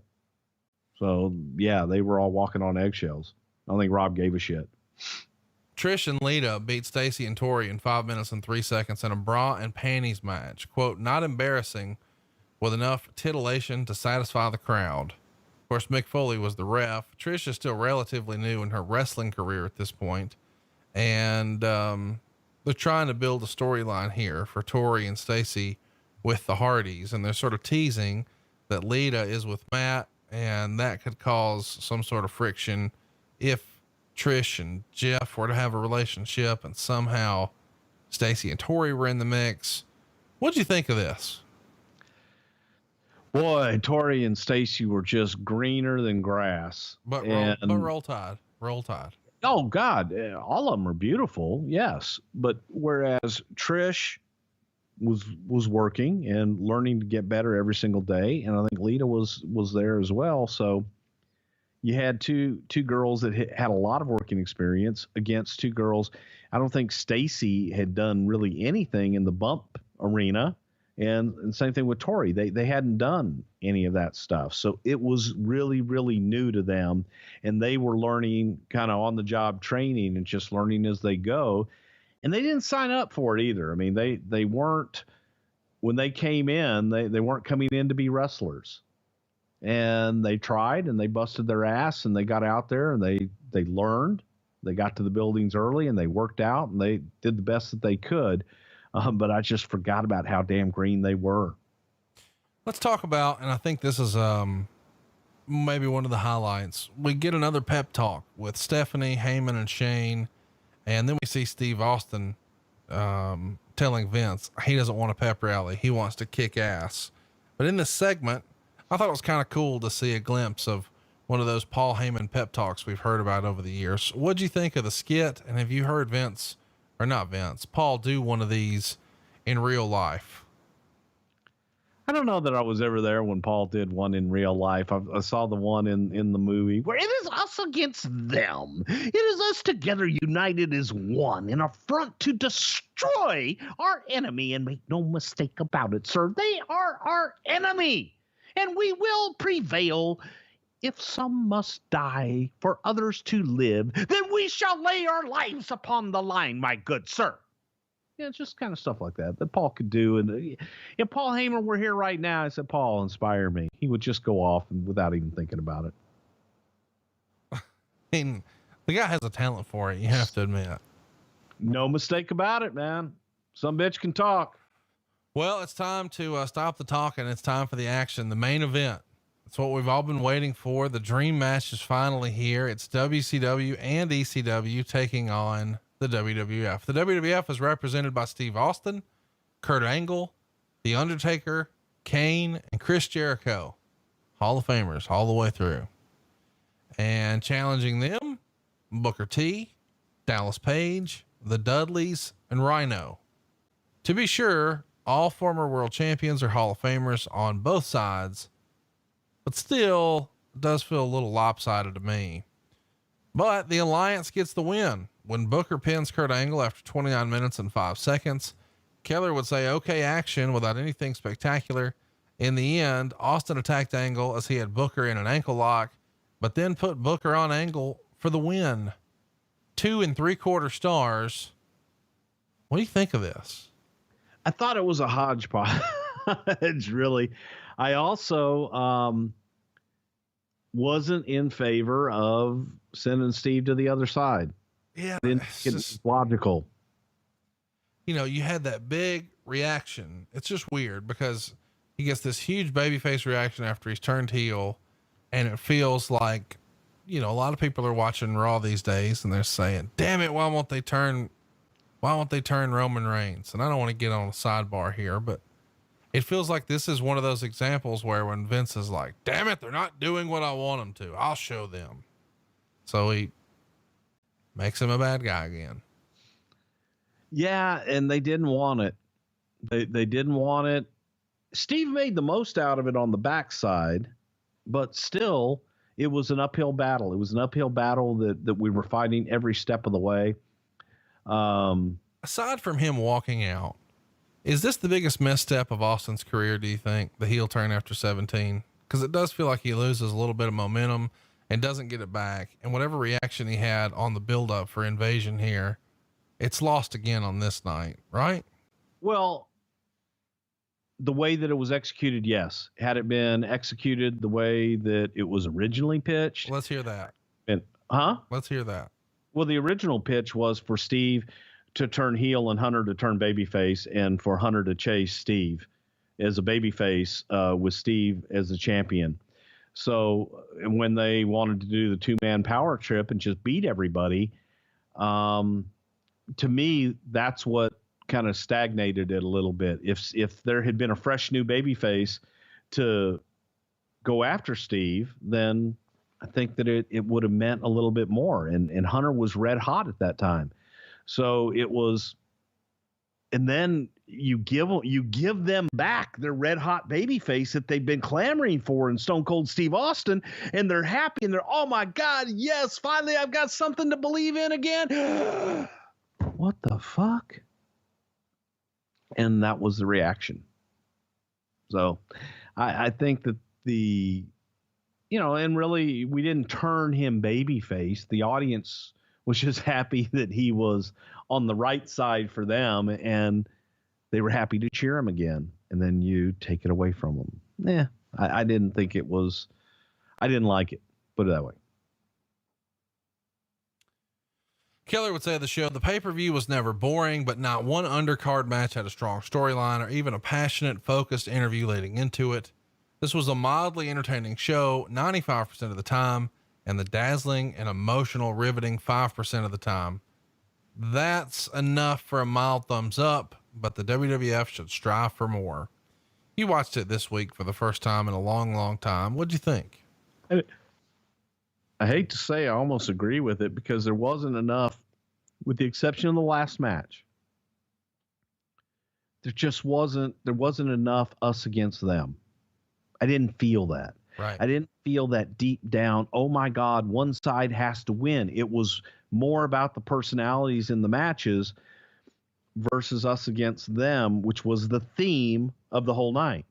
Do you think that some of that us versus them being removed is because you made it like everything else when it became a McMahon show? I think that really what happened is we had basically given up on the whole WCW experiment and a second brand, that it was like, okay, let's cut bait. Then it was at the last minute, the only way for this to succeed is if we put everything behind it. And if you put Austin on that side, then they have a chance. I think it was just dead in the water. Let me ask you something. It feels like, and this is a negative thing to say, and I don't like to be negative, but it does feel like Vince McMahon is a guy where if it's not his idea, sometimes he doesn't like it. And this feels like one of those instances. And I know I just referenced it a minute ago, and I don't mean to keep going back to it, but the whole Roman Reigns thing, it feels like they don't know what they want. Damn it. He's a babyface, and he just keeps on. But here it feels like he's sort of doing that with the Austin thing. And it's just easier to sort of flippantly say, oh, well, this WCW shit wasn't ours, and these aren't our fans, and it's not over. Let's just scrap it. As opposed to a Roman Reigns thing, which some people would say is not over. I disagree. I'm not having an argument about whether or not Roman's over. I'm just saying some people would look at that instance and say, he's not going to give up on that one because it's his idea. But when it's a WCW guy or a WCW angle, well, fuck it. It wasn't over. Let's do something else. I told you these guys were the shits. No, because he didn't think they were the shits ahead of time. And he really thought that the brands I think everybody got fooled, and one day we'll get into it as far as ratings and everything, and the illusion of the Monday night ratings and the Monday night audience. I think that the overall audience was not that 8 or 10 million that everybody likes to fantasize about. I think that the core audience was about a 4 million point in there that sampled both shows back and forth enough that it registered on both. Well, hang on now. You don't really mean 4. You mean probably like 6. I mean, there was either way, not 8. We agree that the highest of high, and some people would say, oh, there's 12 million people. No, there's fucking not. I mean, I was going back and forth. I'm being counted twice. That's what I think happened. Yeah. And I also, I won't even get into the whole Nielsen ratings and what a sham I think it is in general, but I just think that there's an illusion out there that there was this massive audience that all disappeared after the. But that illusion is sometimes fed into by you. I mean, earlier you said our audience didn't know who they were. They didn't care who they were. But at the same time, you're saying, well, I mean, it was really just the same people watching both shows. No, I'm saying two different things. You're putting words in my mouth. Now I'm going to play Eric Bischoff, damn it. No. Oh, then just watch Table for Three. Just say I don't recall. Just say I don't recall, and you're halfway there.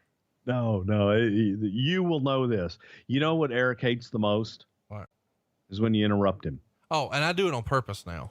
Well, if you saw the raw footage of Table for Three, I was interrupting him on purpose, like every time he would open his mouth.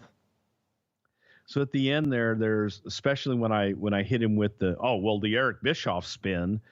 So anyway, just going back to it, there was an audience when they say, well, it dropped off to this huge amount. What I think happened is the people that were sampling, both feeding into the both numbers. I just think that it just settled, and there was an audience that only watched WCW, a small audience that only watched WCW, and they went away.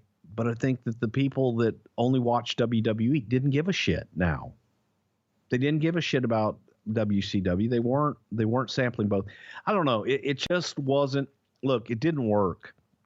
It didn't work. The business is talent driven. The business is larger than life character driven.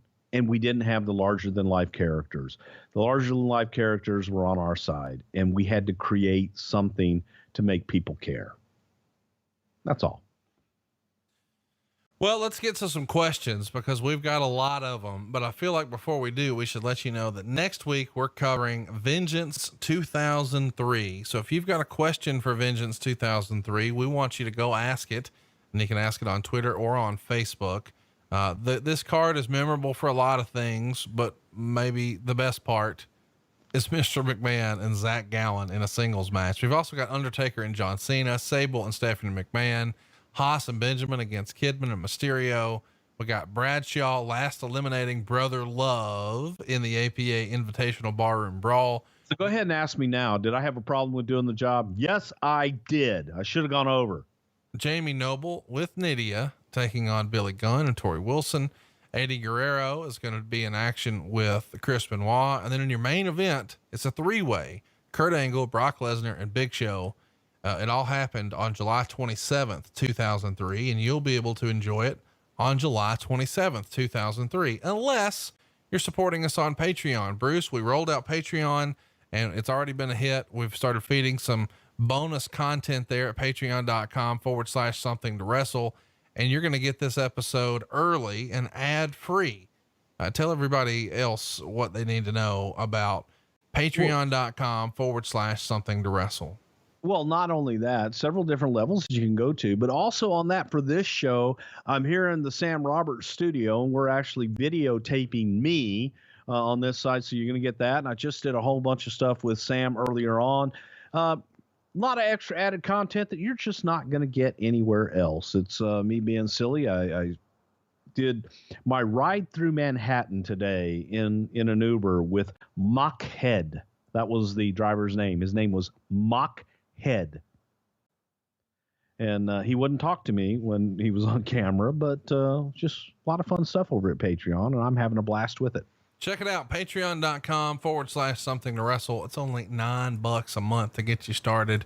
And there's lots of different fun stuff where you can come hang out for a whole Something to Wrestle weekend here in Huntsville. You get free tickets to some of our live shows, some exclusive merchandise, the Skype with Bruce, lots of bonus content. Go check it out. Patreon.com/something to wrestle. Bruce, let's get to some questions. Are you ready? I'm ready. Trav wants to know, since we had to have a referee match, was there any integral talk about bringing in Tony Schiavone and Mike Tenay for the angle to get some sort of announcer match versus JR and Cole? Absolutely not. It's amazing to me that you're mocking that, but you're like, let's get Hebner and Patrick in there. That's what they want. No, I didn't like that either. Who booked that? Who can we pin the blame on for a referee match? Oh boy. That's a good question.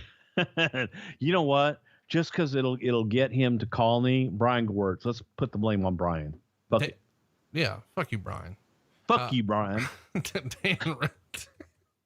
he's such a nice guy. It feels weird to I know. I love that. Brian, but this way I know I'll at least get a call from him. Yeah. Hey, that wasn't my idea. Or, hey, I thought it was a good idea. I don't know why you guys are making fun of it.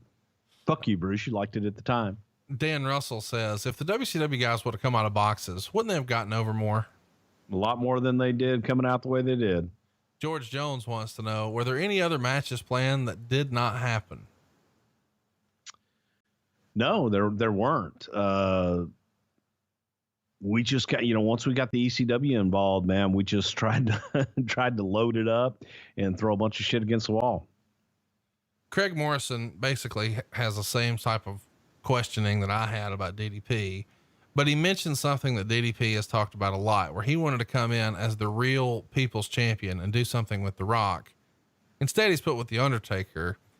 That doesn't feel like second fiddle to me. I mean, you're programmed with The Undertaker. I don't know how you can go much higher than that, but was there ever even a discussion about a real people's champ feud with The Rock and DDP? No, there wasn't. Vince had no desire in that character from WCW. Jake wants to know, how the hell did you guys manage to screw up something the fans have been wanting to see for decades? What's that? The invasion angle. The dream matches. We gave you what we had. I know. It's fun to pile on. Andre wants to know, why was Jim Ross burying Booker T so bad on commentary? It seemingly was only directed at Booker, as while DDP was portrayed as a creep, he was still built up by Ross as a threat and storyline, but Ross seemingly did everything he could to point out that Booker was nowhere in Stone Cold, Undertaker, or Angle's league. It seemed excessive, even within the context of the storyline, as Booker T was both world champion and United States champion. I think it was all storyline, and it was JR being a WWE guy. Brian wants to know, why Rhino and not Raven? Raven was a bigger name in ECW and a made name in WCW. So how does Rhino get the spot and Raven does not? That's a good question. I never thought about that one. Raven had a spot with Regal. So, I mean, it's 6 and 1/2 dozen the other. I think that some people made the argument. Listen, Rhino was an ECW champion. Yeah, but come on. Okay. Well, I'm sorry. I'll argue that one with you all day twice on Sunday. 6 and 1/2 dozen the other. It's not the same working, third match on the card against Regal as the main event. That's not 6 and 1/2 dozen another. Well, no, you're asking about why they got that spot in there. Again, you got your choice between Rhino and Raven, and who's going to be able to work better with all those guys. And I would argue it's going to be Rhino. Shane McDermott says, during this period, Vince was in a lot of hilarious and arguably some of the best backstage segments. Did Bruce produce these? And if so, what did he think of them? Yeah, I produced most of them. I always loved working with Vince, and I always loved working with Austin from the standpoint of, we had an outline, we had an idea of what we wanted, but nothing was written and we could create on the spot. So that's why I always liked working with those guys. And as a producer, I'm not a great writer. I don't like to write dialogue for other people. I like to produce it. And I like to direct it. So whenever you have an idea and then you get to create it, that's what I like best. And the stuff that we did with Vince, a lot of that was just done on the spot at the time, impromptu. Ryan Andrews wants to know, why did the WWE not use the LWO to bring in Hispanic viewers? Did the LWO bring in Hispanic viewers? I have no idea. So it was never considered. You just thought, let's put them on lawnmowers instead. That was the Mexicools. That wasn't the LWO. No, Which by the way, I believe that was their idea. No, well, listen, I'm not debating that. I'm just saying the LWO, while it may have been a gimmick and it may have been a little hokey, it's probably not as bad as, having them come in on fucking lawnmowers. Well, the LWO would have been something that, would have had Eddie Guerrero in it. And I don't think Eddie not even a part of the company at this time. And it just wasn't thought of. No. Yeah. I mean, they didn't have a spot on the card. You had to get Nick Patrick out there, man. Yes. Was there any communication with Bret Hart and or Randy Savage about trying to mend fences with the buyout? Now, of course, Bret Hart not able to wrestle here, but he certainly could have been a mouthpiece, but I know they weren't really on speaking terms. Was there even an idea pitched about either one of these guys? Nope, not at all. Neil Gannon. Okay. That's fine. Yeah, no, there wasn't. And I think Bret was still getting paid out on his contract too, though. Neil wants to know, who put together the video packages for Invasion? They're some of the best ones I've ever seen.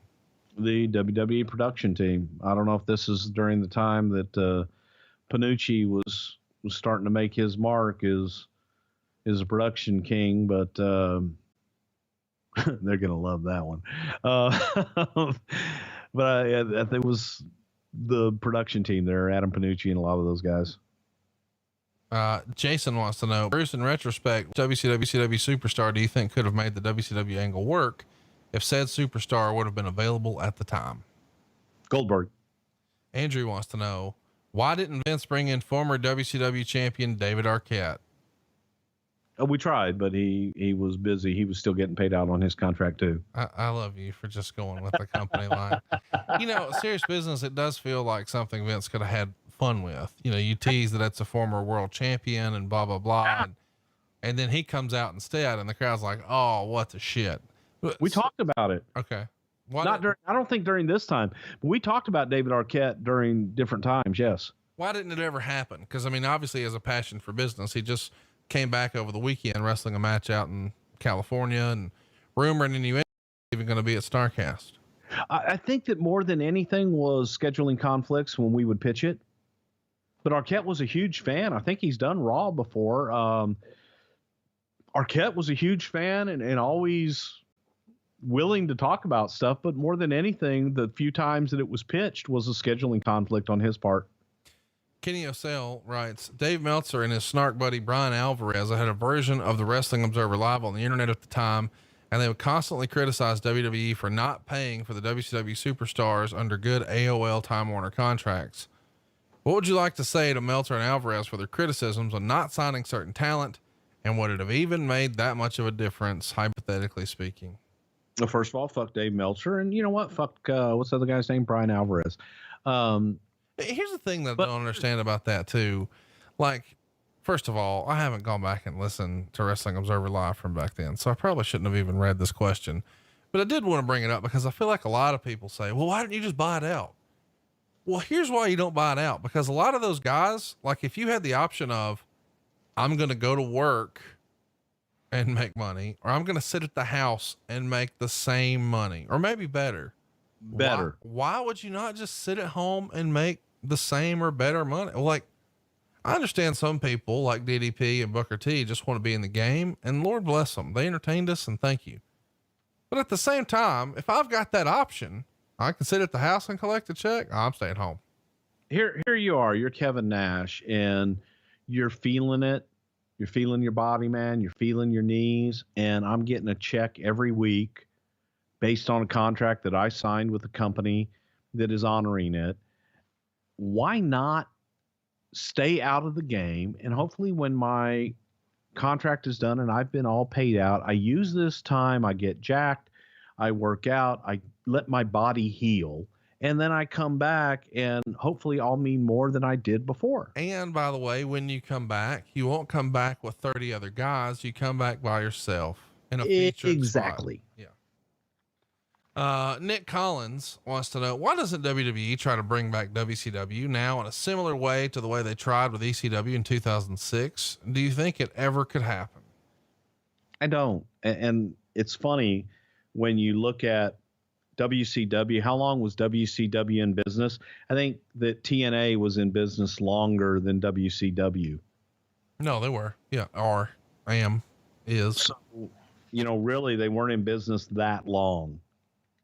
Made a lot. Hey, man, they changed the business. Eric Bischoff, and I said it on Table for Three, changed the business. But it wasn't as long as you think. James wants to know, if money was no option, how would you have booked the NWO, Flair, Goldberg, etc.? If money was no option, that's fun to fantasy book. Let's pretend you're a fan for a minute. But in the meantime, I want to tell you about Bird Dogs, because they're the gym shorts with that built-in silky soft liner, so you don't have to wear underwear. And Bruce hates wearing underwear because they're super uncomfortable. It's like you're shoulder to shoulder in the mosh pit of a band you don't like. But now with Bird Dog, Bruce feels like he's catching a light breeze and fully nude, and that's the visual you wanted, a naked Bruce. Go to birddog.com. That's birddogs.com, and enter promo code WRESTLE, and they'll even throw in a free dad hat. The hats are awesome. These dudes are basically giving you like $50. That's birddogs.com. You will not take these things off, I promise you. And I hope Bruce doesn't, because we don't need Bruce nude. birddogs.com. You're not in the creative. You're not involved. Money's no issue. Contracts aren't a thing. Injuries aren't a thing. Give me like 3 dream matches that you would have put together. Hogan Rock, which we eventually got to, Goldberg and Austin, and Sting and Undertaker. Okay. Those are your top 3, I think, dream matches, federation against federation. Jay wants to know, why did Mike Awesome not catch on? It's interesting. I had this conversation with the guys at MLW last week. First of all, I think that Mike Awesome looked awesome and was a big guy in ECW, but Mike wasn't that big. Mike was probably about 6'2", and when you put him in a world of giants and you put him up against guys like Undertaker and Big Show and really big guys, all of a sudden he wasn't that big. But Mike had a lot of success in Japan. Mike had limited success in ECW, but his personality, for whatever reason, just never really connected with the audience. I don't know that he connected in WCW the short time that he was there. It certainly didn't in WWE. I think Mike was just a really shy guy and had a hard time with promos. Christopher wants to know, where would this rank in Bruce's top 5 of the most disappointing angles of all time? It's up at the top because it was something that never really got realized. And it was, starting out and we didn't have the ammunition to really be able to make the kind of impact that we should have been able to make. And I don't think that we should have pulled the trigger. We should have just gone on and said, okay, we bought it. We got the library and said next, but that's hindsight. Well, we're going to say next week, and I'm excited to bring it to you. Vengeance 2003. Bruce, I got to tell you, man, I had fun with this episode. One of our most requested ones. I'm looking forward to August, and we're going to have a poll up. We're going to be kicking an old school over on Patreon. You're going to help us shape August. So if you haven't already, hit us up on Patreon, patreon.com/something to wrestle. We're going to throw the poll up there and let you guys help us fill out August. And it should be a pretty fun opportunity to examine some old school shows. Is there anything in particular you'd like to cover? One of the shows I'd like to cover, SummerSlam 98. I was going to say SummerSlam 88. And SummerSlam 98, right? And we got to find a way to fit both of those into August, and then maybe a couple more sprinkles on top. Anything in particular you'd like to hit? Yeah, I got to think about it some more. I got to tell you though that my favorite is still going to be SummerSlam 88. And I know you want 98, and that's one that's probably going to win. But I'd love to hear what our audience wants to hear about. Well, we're also going to be bringing you 2 bonus episodes later this month. So you're going to get tons of content over at patreon.com/something to wrestle. What we're doing is we go to our top tier, our top 5er, and we say, hey man, what do you want us to talk about? And then we're going to go ahead and watch that show, and you guys get to watch along with us and enjoy the fun. So go check it out, man. Patreon.com/something to wrestle. He is at Bruce Prichard. I am at Hey, it's Conrad, and we are out of time. Head on over to brucepritchard.com. Grab your tickets to come see us. We're coming to England. We're coming to North Carolina. We're coming to Arizona. But first, we're coming to New York and San Antonio. brucepritchard.com. See you next week right here on Something to Wrestle with Bruce Prichard.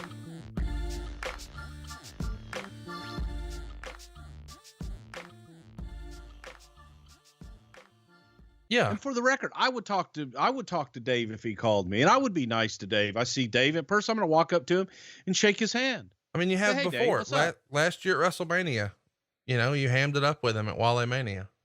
Right. And I'm sure he hated that. I didn't. I did take a shower afterwards. Oh my God. Listen to you. I shower every night, Conrad. Well, listen, I understand that at the end of the day, he's trying to sell newsletters and we're trying to sell downloads. And we all have the same passion for wrestling. So I don't view any of this as negative. I think it's all just fun. Good. I know you don't. I know you take this all very fucking personal, but I want people to enjoy when this. you are personally attacked and your integrity is personally attacked, yes, you do begin to take it personal. And again, I don't sit there and read every single thing on Twitter. It's just too much for me. I try to gauge the temperature and what the hell's going on out there and different things. But when you see little things like that from people that are not in, again, have never spent a day of their life making a living in this business, making a living off of the business, but not actually contributing in a positive way to the business. I totally disagree there. Dave Meltzer is contributing in a positive way because it's made me a bigger fan.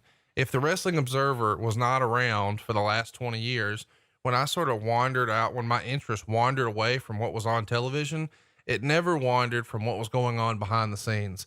So even when I quit watching wrestling, even if it was false, it didn't matter to me. Okay. I mean, here's what I'm saying. Like, it didn't matter to me that the chocolate titty story was false. It was entertaining. Like, I don't have to have everything. If I'm only chocolate titties wasn't false. The chocolate titty line was false. Right. But the story was true. I'm not arguing that. What I'm saying is all of wrestling is fake.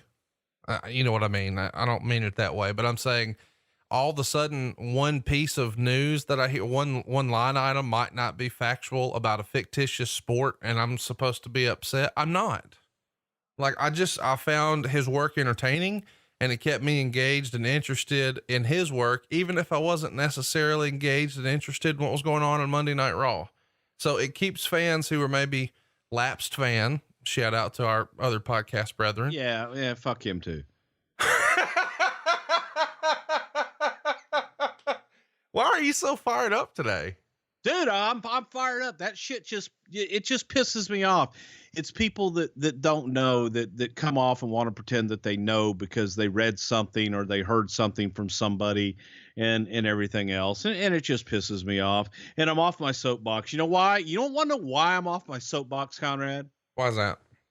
Because connecting sleep to sports isn't easy. But here goes, because Mattress Firm is America's neighborhood mattress store, and it should be your goal to check out the deals they have going on every day. Their mattresses are softer than your rival team's defense. You know why? Because they get a 10 out of tennis, and you will love your new bed. Okay, all terrible dad jokes aside, head to mattressfirm.com/podcast and stretch your budget further than a gymnast before a floor routine. That's right. Mattress Firm, twice as nice, boys and girls. Do us a favor. Throw it in your Google machine, mattressfirm.com/podcast. And Bruce is going to get some. Take my shirt off, man. I'm fired up now. I can tell. You don't want to see that, do you? I've seen it before. Okay. This is going to be a fun episode for me. I can already tell. I gotta admit, I wasn't as fired up that this won the poll. We put this on a poll where I really thought it would come in second. I really thought the night after WrestleMania 14, that Monday Night Raw, which is historic, was going to win the poll, but it didn't. The first draft did. That goes down on March 25th, 2002. So we're right around the 16-year anniversary. I guess that's going to be this coming Sunday. It goes down on Raw on TNN at Penn State University in State College, Pennsylvania. And it's an interesting time in the business because a year prior, almost to the day, WCW went out of business. Of course, the very last Monday Nitro was on March 26th. Here we are 364 days later, and Vince decides, goddamn, pal, if there's no competition, we'll create our own. Is that roughly how it comes to be? I mean, whose idea was the draft, and when do you remember this first being discussed? You know, the whole idea behind purchasing WCW in the first place was to create our own competition. And as that experiment, that failed experiment was taking place, you know, it's like, all right, we have two shows. We have the Raw and the SmackDown brands, two separate shows. Why not split them, as was the original idea, to make WCW the Monday night show and SmackDown to be the WWF show originally? We'll just make Raw and SmackDown their own brands. We'll separate the talent roster from within, and one will not cross over to the other. So it was Vince's idea to also give more talent, more exposure, and not overexpose your top talent. So chat me up. You sort of laid it out that was the original idea with WCW. When does it sort of switch gears into Raw and SmackDown instead of it being two separate rosters, WWF and WCW? We're all together. Clearly that has sort of fizzled now at the end of 2001, the whole invasion concept. Is this something that's discussed before Royal Rumble? Like, goddamn, pal, after WrestleMania, here's what we're going to do. Let's just get through WrestleMania. It was around the Royal Rumble time, and the WCW brand was dead. No one cared. So rather than try to revive a dead brand, you did have two strong brands in Raw and SmackDown. Let's just really put the gas on both of those and do something from within. So it was probably around, it was that Royal Rumble time, because we're thinking, holy shit. All right. Now what? What do we do? How do we split them? Who gets who? How's the idea presented? Are all of you guys sitting around, a big conference room table, and Vince says, goddamn, pal, here's what we're going to do. First of the year, after WrestleMania, what if? Yes. And he presented the idea of creating our own competition and separating the brands. In Vince's head, Vince saw this as Raw will be one brand, SmackDown will be the other brand, and never shall the two cross. Right. That if you're SmackDown, man, you've got 3-4 years on SmackDown before you could ever be seen on Raw again, and vice versa. And let me ask, because back in the After magazine days, let's go back to the 80s and 90s, they would run covers where it would say, here's the dream matches: Sting versus The Undertaker, Rob Van Dam versus Shawn Michaels, Hulk Hogan versus Ric Flair, whatever, Steve Austin versus Goldberg. So these are sort of the dream matches of WWF versus WCW. Was that the original idea? Let's separate them long enough to create this dream match scenario and then put it together at one super show a year? No. See, Vince didn't, and that is how we all took it, that you were able to build for an entire year, right? So that WrestleMania was your Super Bowl. Whoever your SmackDown champion would face your Raw champion, and the underneath, that was the one time every year that the two brands would commingle and merge and face one another. And Vince was like, no, they're separate brands. They remain separate. But at WrestleMania, we'll have representation from both. But they wouldn't be against one another. Kind of confusing. Yeah. But to us, it was like you said, to us, it was an opportunity to build two guys, and they get to meet one time, once a year. There's one opportunity to see those mega matches. Right. What would happen? And he was like, no, you have separate brands. They stay separate. So listen, you said us. Define us at the time. Brian's there, Lagana's there. What does us look like? I don't even know if Lagana, maybe Lagana was there at the time. I know Ed Koski was there. Heyman was there. Michael Hayes was there. Stephanie.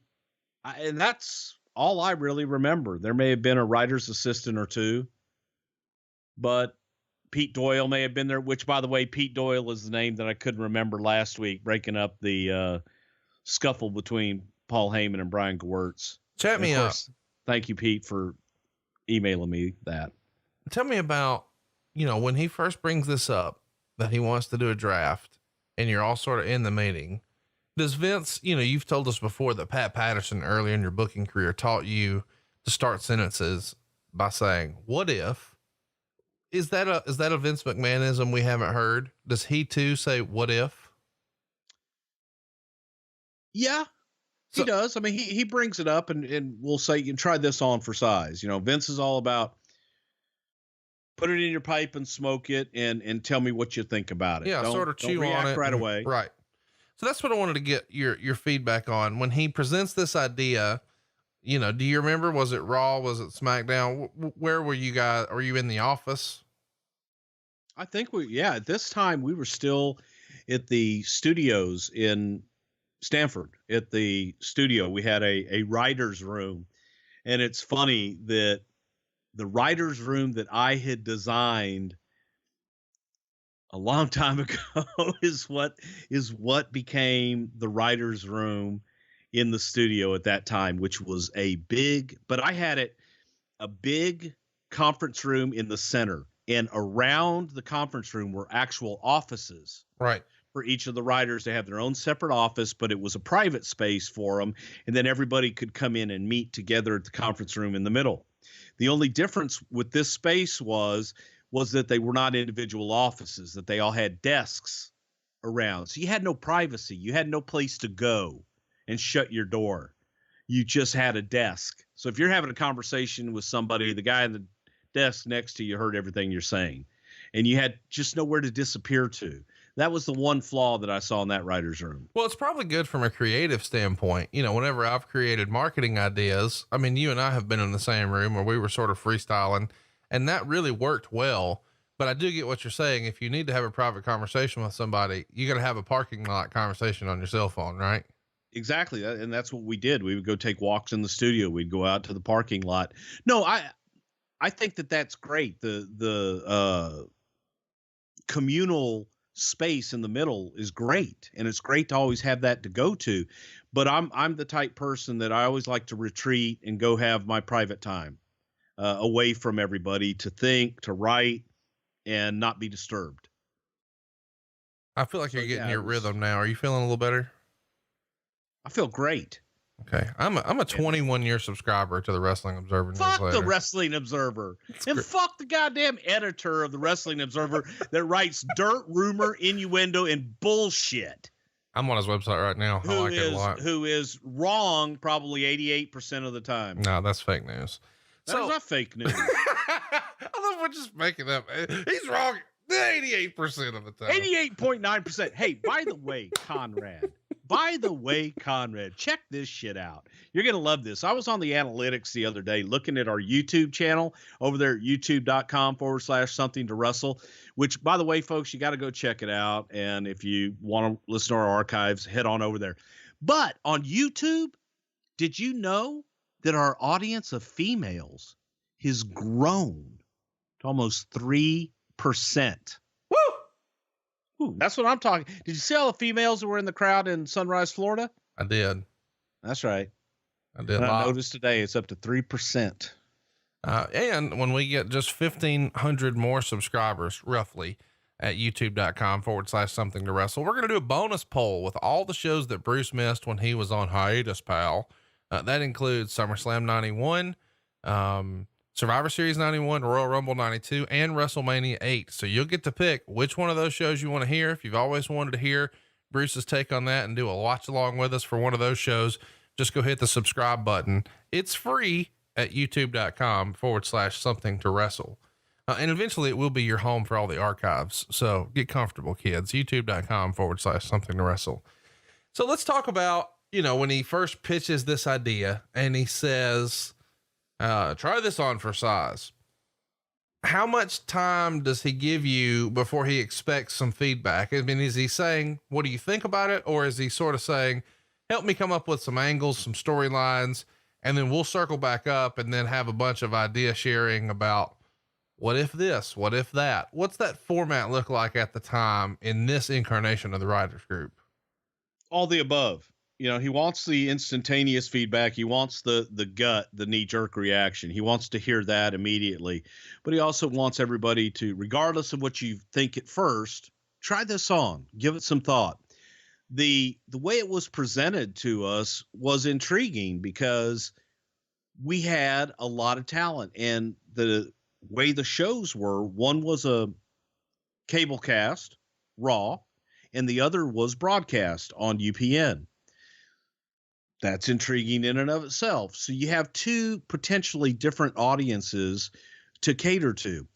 We were doing shows of what happened on Monday Night Raw. Was part 2 would happen on SmackDown afterwards. And then you'd catch everybody up on Monday, the next Monday, and what have you. This enabled us to slow down and be able to, the talent that's on Monday doesn't have to work on Tuesday, and vice versa. So you could have more talent exposed, but you're not exposing as many people as much, if that makes sense. The same people as much. Because the same guys that were working on Monday night were also working on SmackDown on Tuesday night. Now you got two separate crews. That part was very intriguing. I know we're going to talk about this a lot today, but I've always been curious. The first half of the draft lottery was live on Raw, but the second half was on WWF.com. Is the thinking here, let's use this as a way to sort of drive traffic to the website, and cause we've got the website monetized with ads and whatnot, and we want to get as much traffic there as we can to sell future ads as well? Or is it simply a function of, hey, if we're going to make it a legitimate draft, we can't fit it all inside of Raw, so just throw the leftover shit on the website? No, it was a conscious effort to drive people to the website and to get traffic up there, because we wanted the draft is going on, folks. So if you want to know who goes where the rest of the night, go to WWF.com.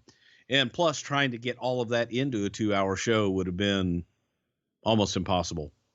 So when you guys are sort of chewing the fat on, hey, what if with all the writers, is there anybody who's sort of anti sort of shuffling the stars? Because you guys had sort of spoiled the audience at the time. You were going to get Rock and Stone Cold on Raw and SmackDown, and you're going to get Hulk Hogan on Raw and SmackDown. And so now when it's sort of one or the other, is there anybody who sort of has hesitation about splitting it up, or is everybody on board with, we're oversaturating the stars and not exposing the bottom half of the roster, which is really what we need for house shows? I think everybody was excited about it. And to my recollection, everyone was happy that, oh my God, thank God we don't have to have everybody on both shows anymore, and excited about the possibilities of giving new guys new opportunity, because a lot of those guys that were perceivably stuck in the middle now have an opportunity to be on top. They now have an opportunity to step up and have new life on a new show. Let's go back in time a little bit. Ric Flair came back to the company the night after Survivor Series 2001, and he told Vince that he had bought Shane and Stephanie's share in the company, which led to the famous shot of Vince trying to yank his own ear off, which we've talked about in the archives. And Flair and Vince would then wrestle in a street fight in Atlanta, the Royal Rumble from 2002, with Flair, of course, going over. And then Rick goes on to face The Undertaker at WrestleMania 18. But in storyline, he had to return 100% of his control back to Vince if he lost. And Rick agreed. But then the board reserved the right to review the ownership status after WrestleMania. They ended up doing that. And that's when the decision was made to extend the brand and have Rick in control of Raw and Vince in control of SmackDown. So let's sort of back up. Did you guys know at Survivor Series 01, when you brought Flair back in and he was going to be co-owner of the company, that this might be where it led to? Because you sort of indicated a minute ago that you thought that happened around Royal Rumble time. So when you bring Flair back, what was supposed to be the payoff for that? I don't know. There was necessarily a payoff. It was to bring Rick back as a character and have him a part of the show. But at that time, bringing Rick back that was not, let's bring Rick Flair back for a draft and he'll take care of Raw. That wasn't the plan at that time. Well, I mean, you sort of mock that, but the reality is Rick wasn't contracted to come back as a wrestler. Rick believed that he was done wrestling and he was just going to come back and be an on-screen character. And then of course, fast forward 2 months and he's fucking working the Royal Rumble. Well, that is true. He was being brought back as just an on-screen character. And then, like I said, before you know it, he's in the damn ring with Vince. So that was funny to us. Is this when the whole general manager thing really took hold for WWE? Because it has been one of the most repeated storylines for as long as I can remember, all about who's in charge of this show, who's in charge of that show, blah, blah, blah. Yeah, I guess it really was the birth of it. When you look at it like that, it was. And for years, the funny thing about it, especially in the WWF, was that people just accepted that President Jack Tunney was making matches and making rulings. And we never had to have Jack Tunney on TV every week and didn't have to hear him say it and all these other things. And every wrestling company in the world operated that way. You had your fictional Charlie Lay in Amarillo, Texas, or Willie Gilzenberg in Pennsylvania, wherever the hell they're from, or making these fictional matches and making these rulings. So we had done that for years. And now you had Vince as the owner in the storyline with Steve Austin, that now you have a heel owner that Vince then became convinced you couldn't do it any other way. You have to have someone in charge. There has to be someone that people can hold accountable for what's going on air. And that's how the general manager kind of came to be. Who was in love with the general manager concept? Because it's hung around this whole time. Is it Vince McMahon? Is it Stephanie? Was there somebody who was always sort of championing the need for a general manager because it felt like a quote unquote legitimate sport? Yeah, it directly came from Vince. Okay. Let's talk. I mean, that's where it came from. And I think people jumped on because it was what Vince wanted. When did you guys sort of realize, because you said, no, we didn't bring Ric Flair back to run a brand, but then of course you did. When did you realize, hey, he's going to be the guy? Well, he was there and he was brought back as a character to be that figurehead on TV. He was already there. He was already in place. Now, to me, what hurts that, is we did do the match at WrestleMania where he loses 100%, but the next night he's got it back. Yeah, that's where I was going with that. What the fuck Shane is McMahon, if he loses to Undertaker, is gone forever, but he's back. Just run SmackDown. Why does that happen? I mean, I know Vince just decides, goddamn, pal, nobody cares. Yes, that's what happened. I mean, he thinks, again, the audience is forgiving and the audience does accept it. And they're happy when their favorites come back and overcome. The very next night. A lot of times it doesn't make sense. Yeah. You know what I mean? And to me, a stipulation guy, if your stipulations don't mean anything, it's hard to sell another one. However, they've proven that wrong time and time again because we keep doing it. And that just was always frustrating to me. What's frustrating to me is the new board over at WrestlingObserver.com. They just overhauled that. It's not as enjoyable as it was before. Did you like the old board better at WrestlingObserver.com? I've never seen the old, new, and could care less about anybody's board. You know, you want to know how I feel about it, Conrad? Fuck Dave Meltzer, or as I like to say, FDM. And if you go to brucepritchard.com and you click on t-shirts and fanny packs and hats, man, you can let Dave Meltzer know, or anybody else with the initials DM, exactly how you feel about him. Just go on over to brucepritchard.com, get yourself a shirt, and when you do buy a shirt, sometime eventually in the year 2018, you're going to get a phone call from me letting you know exactly how much I appreciate it, because I really and truly do. I really and truly am backed up, and we talk about it every week. But we're getting there, man. My favorite shirt is the RS t-shirt, you know, because anytime I always say, hey, where did you get that fuck Dave Meltzer? That fuck Dave Meltzer RS. Just whatever it is, just RS. And we've got a shirt for that now. It's called the blank RS over at brucepritchard.com. It's pretty awesome. It's a King Sandwich Shop. Yeah, it's the greatest sandwiches on God's green earth. Check it out, man. It's all over at brucepritchard.com. And eventually Bruce will call and thank you. Now let's talk a little bit about the business at the time. Total revenues for the quarter were $100.2 million, which is down 10% from that time last year. So in 2001, this same quarter, it was 111.2.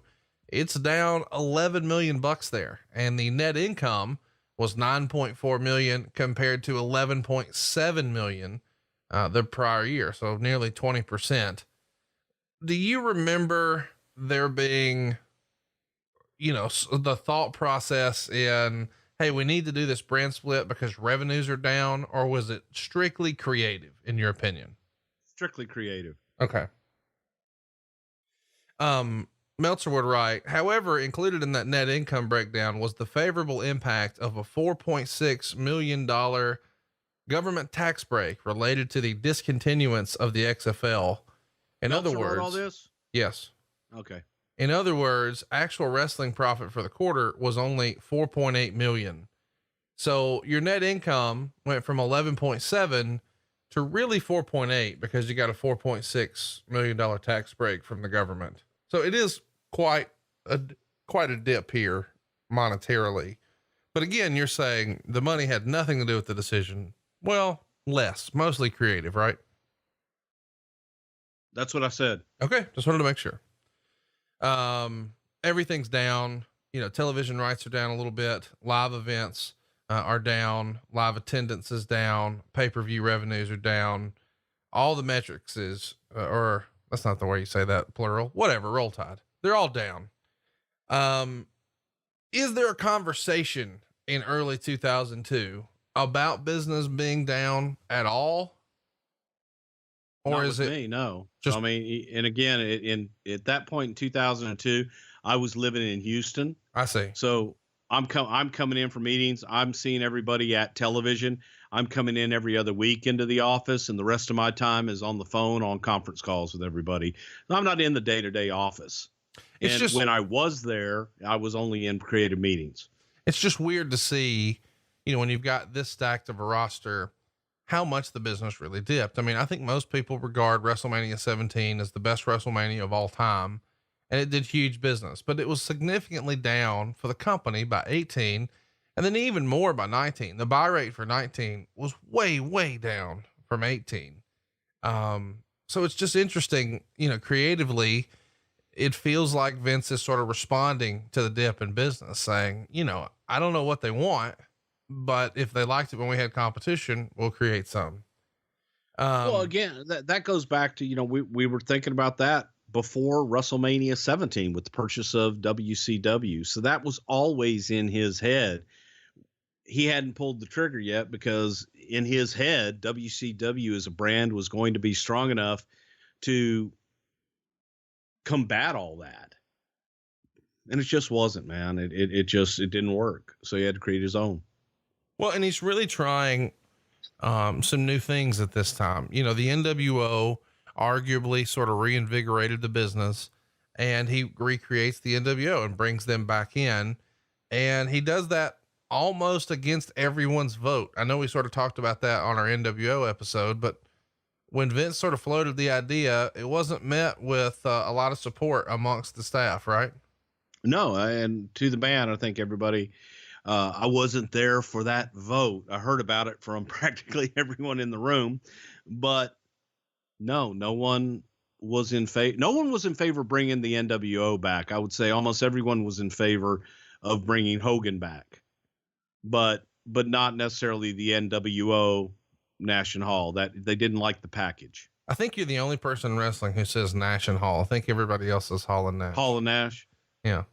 You sort of march to the beat of your own drummer, but we knew that from the Wrestling Observer newsletter. So, hey, you know what? Fuck him. And I was just going to say, fuck you. I just love that you're fired up and I can just say one thing and you're motherfucking again. Well, I mean, because that is the epitome of fake news and fake bullshit. No, it's not. And actually, you know what? I mean, he wrote this week when someone basically said that he was only 12% correct. He said, I take that as a great compliment when JBL responded to him. He took it as a compliment that he actually got acknowledged by John Layfield, and that Layfield pointed out how inaccurate he was. Because I take that as a compliment. So he himself admits that he's inaccurate most of the time. Are we not supposed to believe what he writes? You do. So why don't you report that? I feel like you need his words. I feel like you need a Jim Cornette right now. His words. Motherfucker. I needed. Why don't you report that? ... Motherfucker. The Torch, we'll switch gears here, wrote, Big Show has been a new person backstage. Are you going to be so ornery we can't even do the goddamn show today? Go ahead. I mean, here's the thing. I know that this upsets you, but you do recognize that the majority of our audience reads the Observer and the Torch. So when you motherfuck everyone who reads it and participates. I'm not motherfucking the people that read it. Okay. I'm just letting them know that what you're reading is fiction. You might as well pick up a National Enquirer. Or actually, no, the one from the UK with the Martian boy.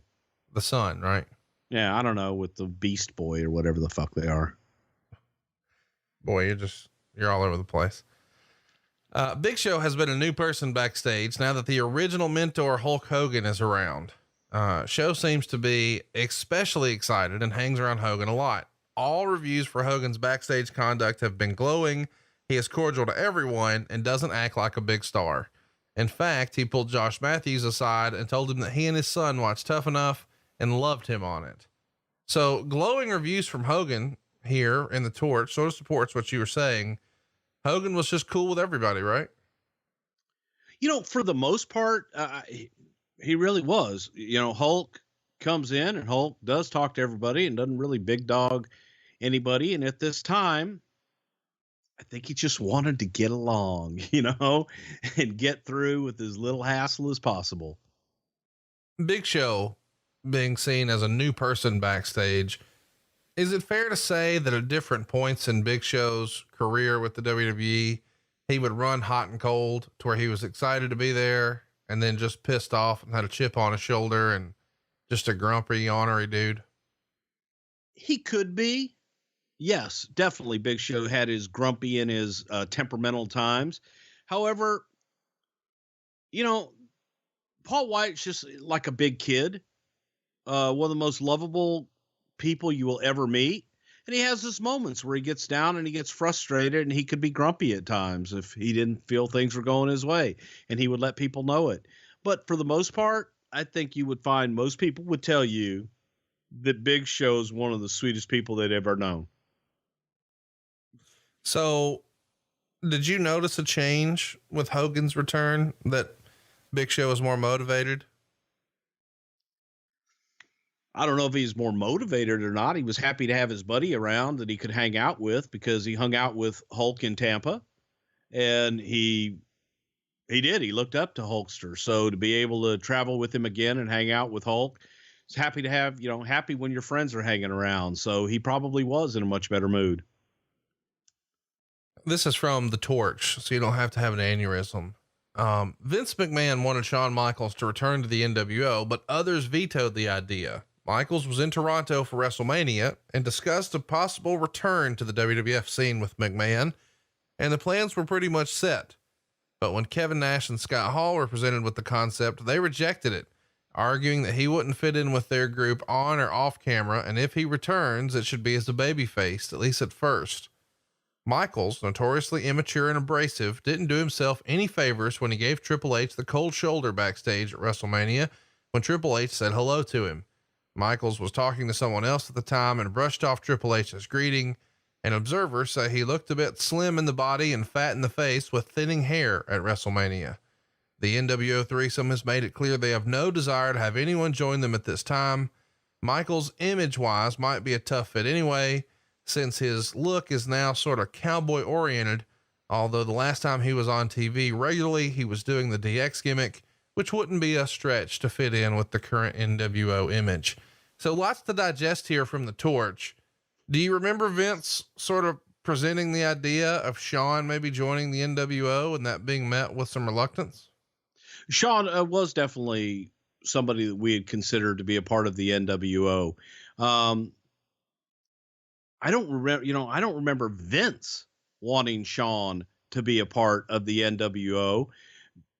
He felt that, everything that you just said was more along the lines of Vince's feelings, because he felt that DX was so strong, identified with Shawn, that there was talk about not doing necessarily the NWO, but doing the Click and doing different things with Shawn and Hall and Nash and what have you.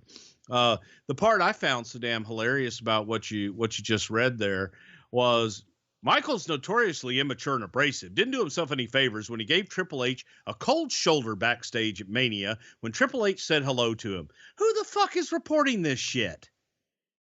Where does that come from? And where do they get Bruce, this stuff to report it as if it's fact? What are we doing? But again, where do you get that from? You got to stop. If we're going to have a good show, you've got to stop. You brought it up. Where do you get it from?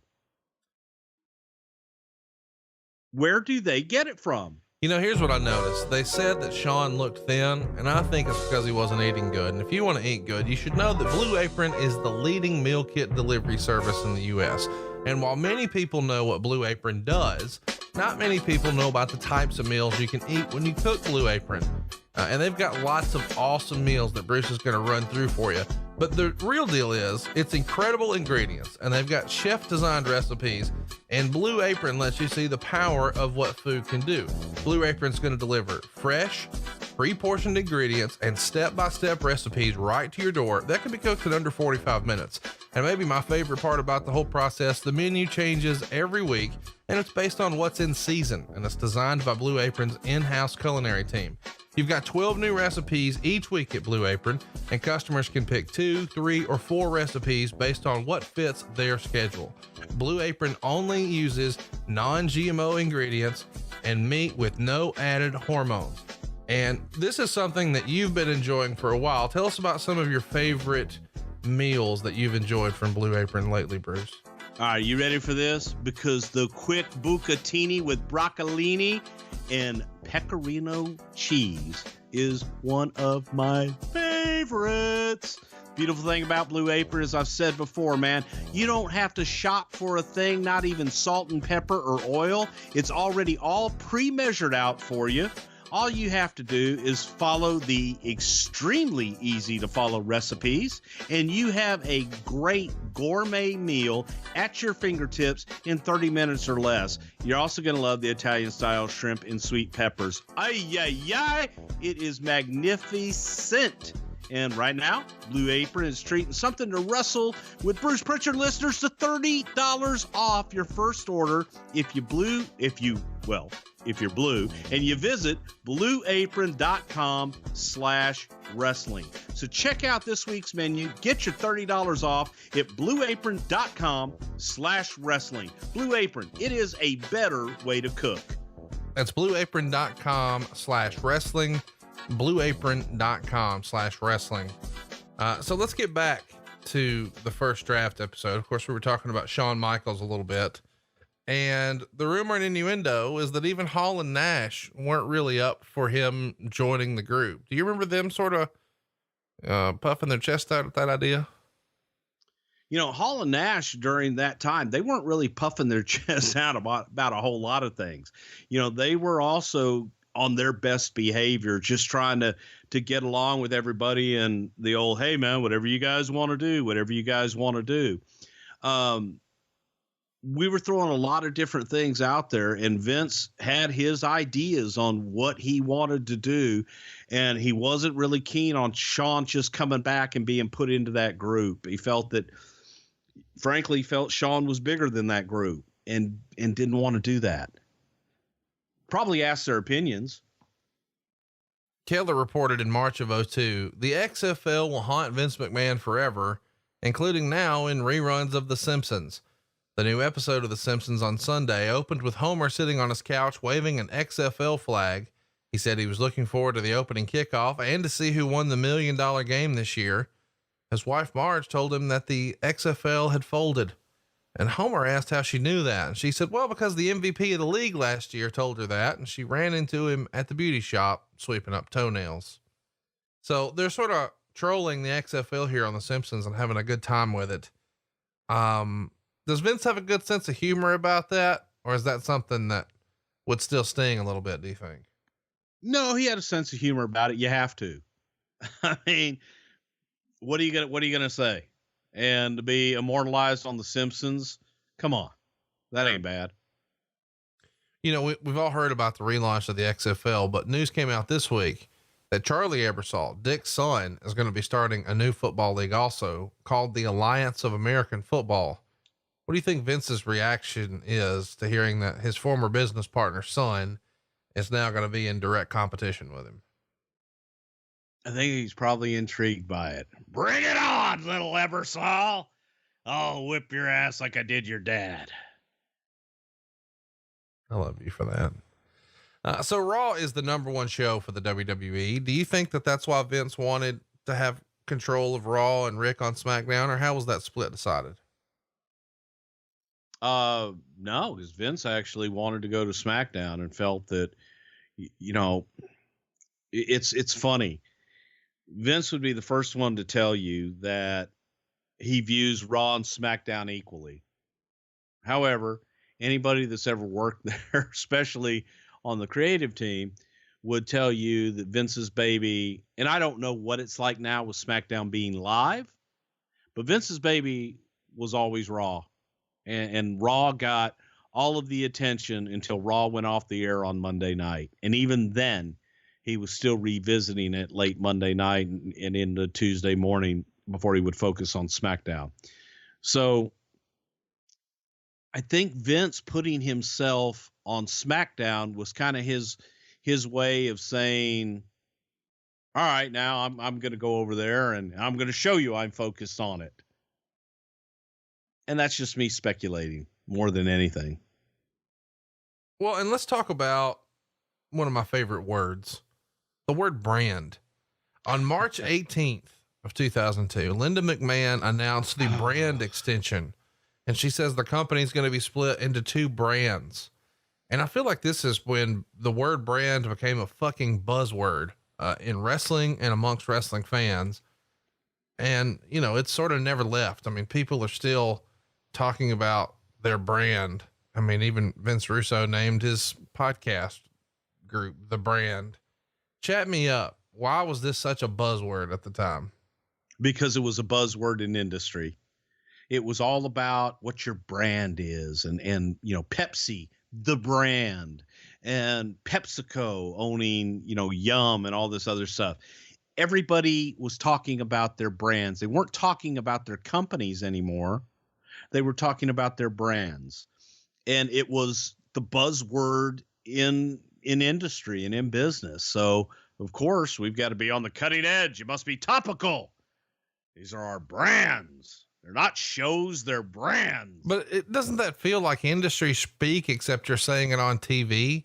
Like, why wouldn't you just call it leagues or federations or whatever the old wrestling terminology was? Well, I'll tell you why not federation was obviously because we were in the process of changing the name from WWF to WWE. He hated that. So what had been the name forever, all of a sudden, that's the worst thing you can do. Right. We're not a federation. We're a brand. Right. So he wanted to be bigger. than a federation. He wanted to be bigger. He wanted to be included in the talks when you're talking about PepsiCo and Coca-Cola and Lucasfilm and everybody else. They were brands. They weren't just companies. Well, but I guess what I'm saying is I don't think at the time fans of Lucasfilms were saying, man, I just love this Lucasfilms brand. But in the media, they were referring to brands, and that was the big buzzword. So I'm not arguing that. I just found it funny that they introduced it to the audience. So of course the brand extension, as it were, is going to start on April 1st, 2002, which would have been hilarious if it was just an April Fool's Day joke. Did you guys know, or did you envision rather, that this draft would be like an annual thing that you would sort of hit the reset button after every WrestleMania, or was that not the original idea? That was not the original idea. Now that is an idea that we discussed internally, the creative team, saying, okay, you know, every year we can shake it up. But to Vince, man, you're doing this draft. We split brands and never shall the two mingle for years. And that was it. When they're on SmackDown, they're on SmackDown, and we don't discuss Raw. We don't talk about Raw, and they don't cross over. And you see how that worked out. Yeah. Was there some sort of a contingency plan? Like if they tried it and it tanked, did you guys have to have conversations with the television companies? Like, hey, I know you've been used to seeing everybody on UPN, or you've been used to seeing everybody on TNN, but we let them know what we were doing, but there was no contingency plan. And it wasn't a, what do you think about this? It's, this is what we're doing. This is what we're doing. There was no contingency plan because in Vince's mindset, a contingency plan thinks that the plan that you have is not good enough. So you're already planning for failure. You just plan for success and move forward. If you have a contingency plan, then what's the use? Linda McMahon in a press conference around this time started talking about the DirecTV deal. And she says it was signed under the old terms. In other words, saying that the WWF essentially had backed down. Do you remember what a big deal this DirecTV situation was for you guys? Because allegedly DirecTV for the No Way Out pay-per-view would have had like 100,000 buys, which is a pretty big deal if the total is 500,000. Do you remember, you know, sort of the ramifications of this DirecTV negotiation and the effect it was having on the company at the time?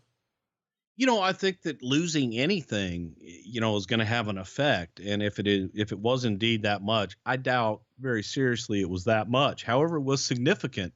And DirecTV, man, they were catching on, especially at this point. So, you know, you want to have everything you can, and you got to pick your battles. And sometimes you've got to tap out and say, okay, I give up. We'll go ahead and, you know, we'll give in. Because you're at that point, then you're losing money. So Vince didn't want to lose any more money. One of the ideas I had at the time that never really made sense to me was, it feels like if you're doing a real brand extension that you're going to have 24 pay-per-views, but that winds up not being the case. And Linda McMahon even says here at this press conference that the original plan was 24, but now it's just going to be 16. So instead of one crew getting 12 and the other crew getting 4, you're going to have to do joint pay-per-views, which sort of defeats the point of a split at all, right? Well, that wasn't, we didn't have one doing 12 and one doing 4. No. That's what I'm saying. Like, how would you get to 16? Like, my point is clearly it's not going to be so lopsided where one group of guys is going to get 3 times the pay-per-view money another guy or the other. No. That's easy. It was WrestleMania, Royal Rumble, SummerSlam, and Survivor Series were the extra 4. I got it. What I'm saying is, isn't it sort of silly that if we're going to have a brand extension, but we're going to do joint pay-per-views? Yeah. And especially when we're told, you know, that they can't intermingle, but Vince was like, they can have the same matches on those 4 big ones, they each have their own pay-per-view. Okay. They each get 6. Okay. So they each get 6 pay-per-views. So that's 12. Yeah. And then there's 4 that will be Super both shows. brands. Yeah. Super shows. So it's difficult to do. Again, when you're given the mandate, you can't mix them. So we were just having, matches from SmackDown and matches from Raw that would be a part of SummerSlam and Survivor Series, Rumble, and Mania. Again, if we're saying you can't mix them, it feels like maybe one show gets Rumble and SummerSlam, and the other show gets Survivor Series and WrestleMania. God damn. Can't do that. Who gets Rumble? Isn't that amazing that he can be so steadfast in some ways, and then in other ways, just nothing makes any fucking sense. And when you would try to argue it, or not even argue it, just say, why not? Or that doesn't make sense. God damn it, makes perfect sense. It's the Rumble. Everyone's got to be in it. But they can't mix. In the Rumble, they can. All right. Okay. Yeah. You're applying logic to an illogical situation. Again, doesn't work. We get questions all the time, or I know you don't ever get on Twitter for real, but I get questions all the time that say things like, when are you guys going to do it? I get on Twitter all the time for real. All right. Go ahead. I get questions that are like, when are you guys going to do a Vince McMahon episode? And I'm like, dude, fucking every episode is a Vince. And I think this is as much of a Vince McMahon episode as any, because it's sort of like, you get to peek behind the curtain into the mind of a madman a little bit, where, God damn it, they'll never touch. They've always got to be separate. Well, I mean, not Royal Rumble. Goddamn, pal. Who's going to get the Rumble? It's just hilarious. Exactly. But, and here's the crazy thing about that. It makes sense to him. Right. It makes perfect sense to him. Well, it's like a villain, right? A good villain in a movie believes he's right. He doesn't think he's doing wrong. He thinks he's doing right. And I'm not comparing Vince to a villain. I'm just saying he has that steadfast conviction that it's so easy. How do you not see it, Bruce? We've got a baby face on our hands. Yes. Now, and this would come across sometimes, where Vince and I would have our arguments about different things, and I would screw something up and I would be told that was the worst piece of shit, worst piece of television he's ever seen in his life. And I would look at him and go, why have you kept me around for 20 years? And then he would look at me and go, God damn, pal, I'll put our record up against anybody. It's like, a minute ago, I was the worst producer on God's green earth, and now, but made sense to him. Bruce, get your chapstick ready. Hunter does an interview around this time on WWF.com, and he says, you know how to get a push in this business? Going out every night and performing so good that they have no choice but to use you. It's not a thing of you just hanging around and biding your time, and sooner or later you get a push. You go out and make it so they have no choice. I mean, he doesn't mention anything about dating the owner's daughter here at all.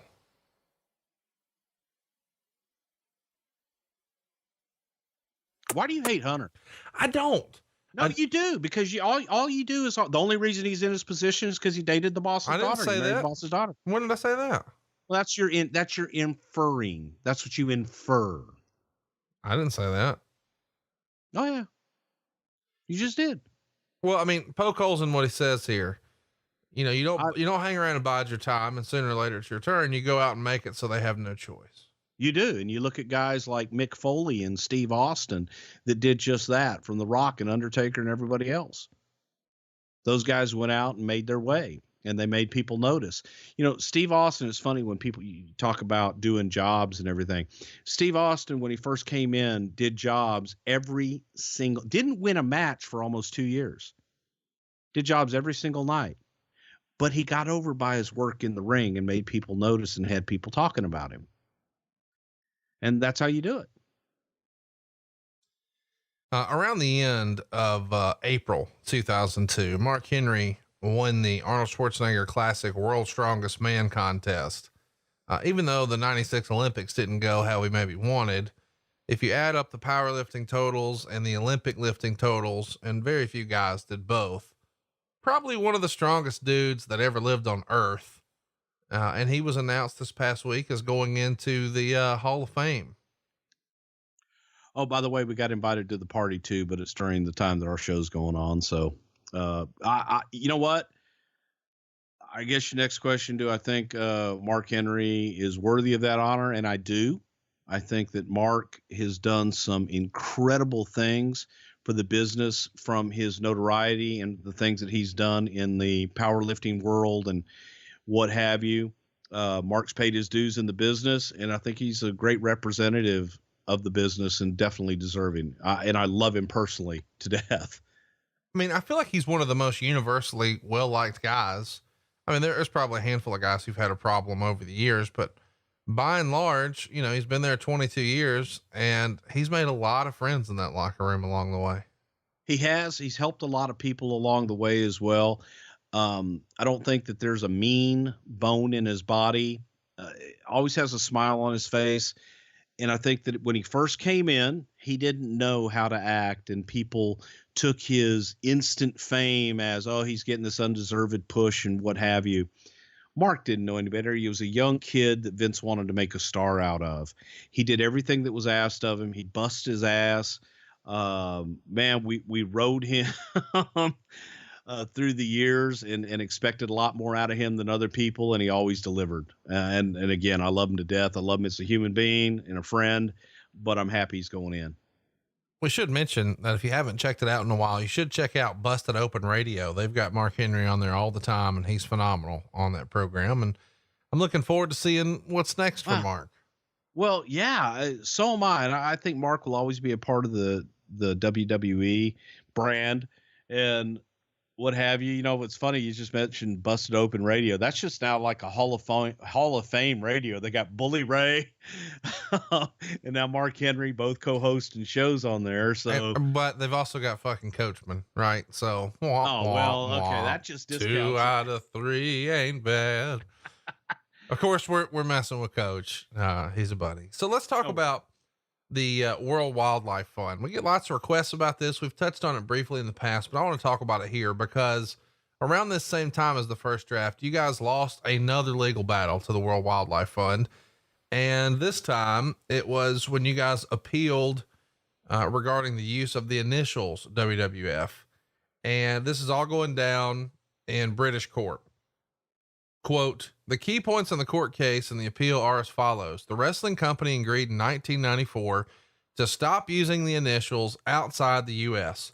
They then broke this agreement. The wildlife group went to court to get an injunction to force them to stick to the agreement, and the wrestling group argued that the agreement could not be enforced because there was no confusion and it was a restraint of trade. The court ruled this was irrelevant. The World Wildlife Fund, which is now the World Wildlife Fund for Nature, originally trademarked the WWF initials in 1961. The original agreement from 94, which the WWF signed, called for the wrestling company to not use the initials WWF in writing anywhere in the world using World Wrestling Federation or WWFE would be okay, however, and to not use the initials orally to sell merchandise anywhere in the world except the United States.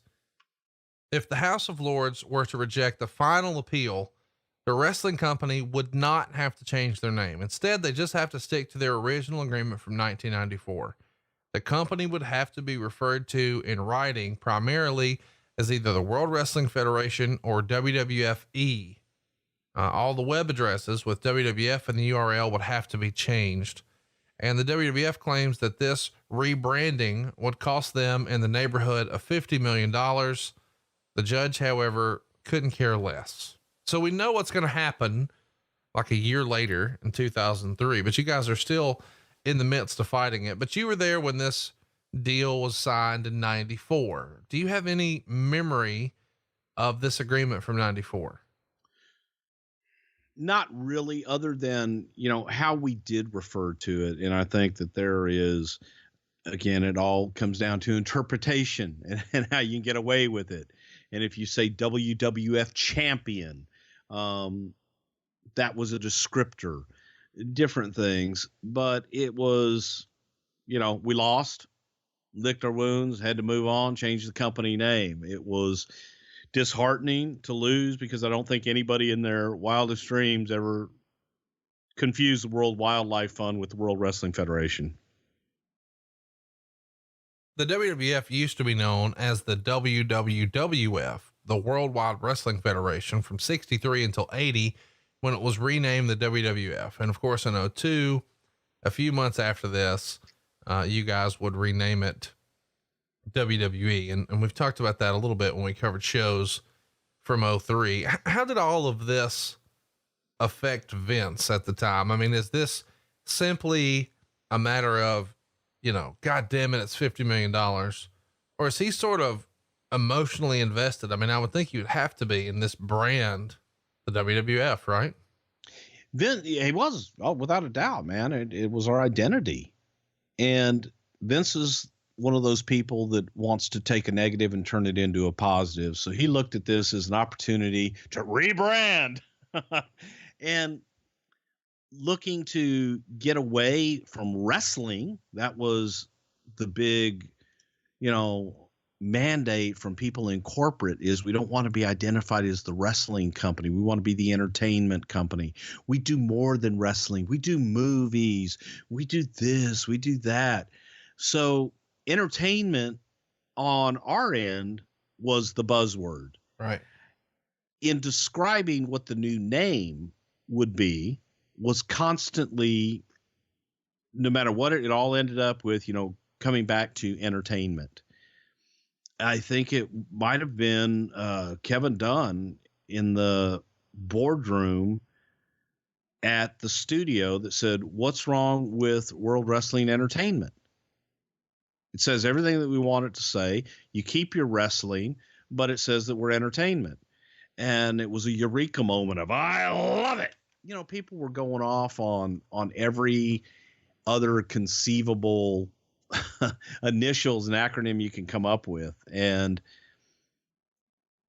that's where we ended up. And Vince loved it at that moment. You said every other conceivable. So give us some other names that you remember. Oh my God. Well, I mean, entertainment federation. I mean, it was, and everything. There were a lot of federations, because they felt that was important.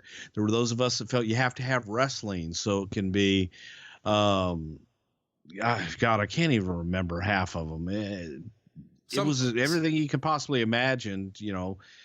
Paul Heyman's was extreme wrestling. But Vince just wanted to be, entertainment. Somebody actually pitched Entertainment Federation. No, just, it was like entertainment or world entertainment, something like that. And there was confusion there. I think there was already a Wii network. Oh, that's so great. But what are you doing? I'm going to go watch Wii. Yeah. And there were people that wanted that. There were people that wanted wrestling out of the name. Who wanted wrestling out of the name? The like movie people were, well, when you say wrestling, they think wrestling, they don't think movies, Vince. And in marketing, well, if we take wrestling out, we can go anywhere you want to go, Vince. But we were wrestling. That's what we were. And it goes back to Jim Cornette and his rant of not calling the wrestler a wrestler, you call him a superstar. What the fuck am I supposed to call somebody who wears goddamn wrestling boots, wrestling fucking trucks, and wrestling in a goddamn wrestling fucking ring on a goddamn wrestling show? And we ended up with World Wrestling Entertainment. There's a lot of rumor and innuendo out there that, Vince has all these words he doesn't like. And supposedly he doesn't like the word wrestling. Can you confirm or deny? He doesn't like referring to, he wants it to be bigger than wrestling. He wants it to be entertainment. He wants them to be superstars more so than entertainers. The whole divas name, they're more than women wrestlers. They're divas, and wanted to coin that phrase. But they're women that are wrestling. Okay, they're divas. It became WWE divas. Now they're back to being, women wrestlers. Let me ask you though, when you were sort of freestyling people who were suggesting different names and some people wanted the name wrestling out, was Vince one of those people? I don't want to say that he wanted wrestling out. He listened to it though, and he tried it on. Yeah. He wanted entertainment in. He wanted something all, the all consuming descriptor was World Wrestling Entertainment. It was right there before us. But we were looking to get away from the WW and all that stuff. That's what we thought. You know, Vince McMahon has that famous scene in Beyond the Mat, which we've covered in our archives at youtube.com/something to wrestle, where he's taking a big swig of water, you know, out of a bottled water. And he says, we make movies, pal. Yeah, we make movies, pal. Is that really like the way Vince saw the product and the way he talked about it behind closed doors, or is that him just sort of turning it on for the cameras? Oh, absolutely. That's how he feels about it. That's what they do. I mean, dude, we wrote movies in several parts, and you go back to guys like Dusty Rhodes, and man, that's what Dusty did. Baby, we make movie with him. Well, I'm writing movie. They ain't writing no wrestling shit. In fairness though, you know, in movies, they don't usually introduce a character and they have no idea what the payoff is. So we're going to bring Ric Flair back, but no, we didn't know about the draft. Just fuck it. Put him on. Well, we had ideas of what to do with this character and different things, but there wasn't this great, it wasn't like the old days. You know, in the old days, guys came in for a 2-year run and you're out. You had a start date and an end date. We didn't do that. We brought characters in and never knew when the fuck they were going to end. Was Stephanie involved in any of these meetings where you guys were sort of renaming the company? Do you remember what her feedback was at the time?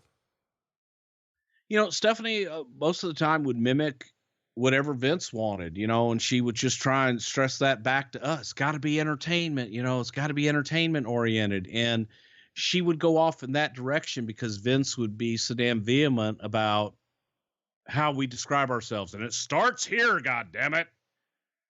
So sometimes it becomes confusing as hell, but at the same time, you just have to forge ahead, and eventually something's going to stick and something's going to come out of the damn thing. How close did we get to having WWFE instead of WWE? Well, that was the official name of the corporation, by the way, was WWFE. It was World Wrestling Federation Entertainment. And I forget when that name had taken place, but that was the official name of the company to try and get away from the WWF thing. But that was, I don't know if that was the stock exchange logo deal, but it was like, that was the official name of the company somehow, some way. But I'm saying in terms of the way it was presented on TV, was it ever considered being called WWFE? Yes. Why did Vince veto that? Do you recall? He started hating the name Federation. I see. Didn't want to hear it. Take it out of your vocabulary. So when you guys decide that you're going to do WWE, you know, this is obviously a big deal even back then, but you had WWF.com. Did you guys own WWE, or was somebody sort of cyber squatting and you had to negotiate with that person? Do you recall? Because all of a sudden, a big piece of your business, you may or may not even own at the time. I have no idea. I'm sure they did their due diligence on that. All right. You ready to get fired up again? I do. You know, I go back to, it's funny you bring that up, because I go back to WWF and when this internet thing started. When it was all on AOL? Well, even before that. Okay. When the internet, you know, was a big thing, and folks, I was alive when there was no internet. What? Okay. Yes. How old are you? And do you know who was responsible for grabbing every WWF, like from WWF.com, WWF shop, I mean, everything, WWF TV, everything WWF you can imagine? Barry Dudinsky. You remember Barry Dudinsky? No. He did the on air, and he was, he sold gimmicks on air with the little headset and everything. He wore a piece. And Barry Dudinsky came from the world of trading cards, like baseball cards and things like that. And he sold it on the shopping network. Very successful guy, came to work for us to head up our merchandise and do a lot of things. But Barry was the one who was like, we're buying everything WWF. And that's where a lot of that WWF conflict comes, because we bought it up, everything on the internet. We grabbed every name you could possibly grab with WWF in it. And so we had a lot of that shit. Lost in the end, but still. So it's funny, how you and I go over names and shit. Let's grab it. That's what we were doing back then.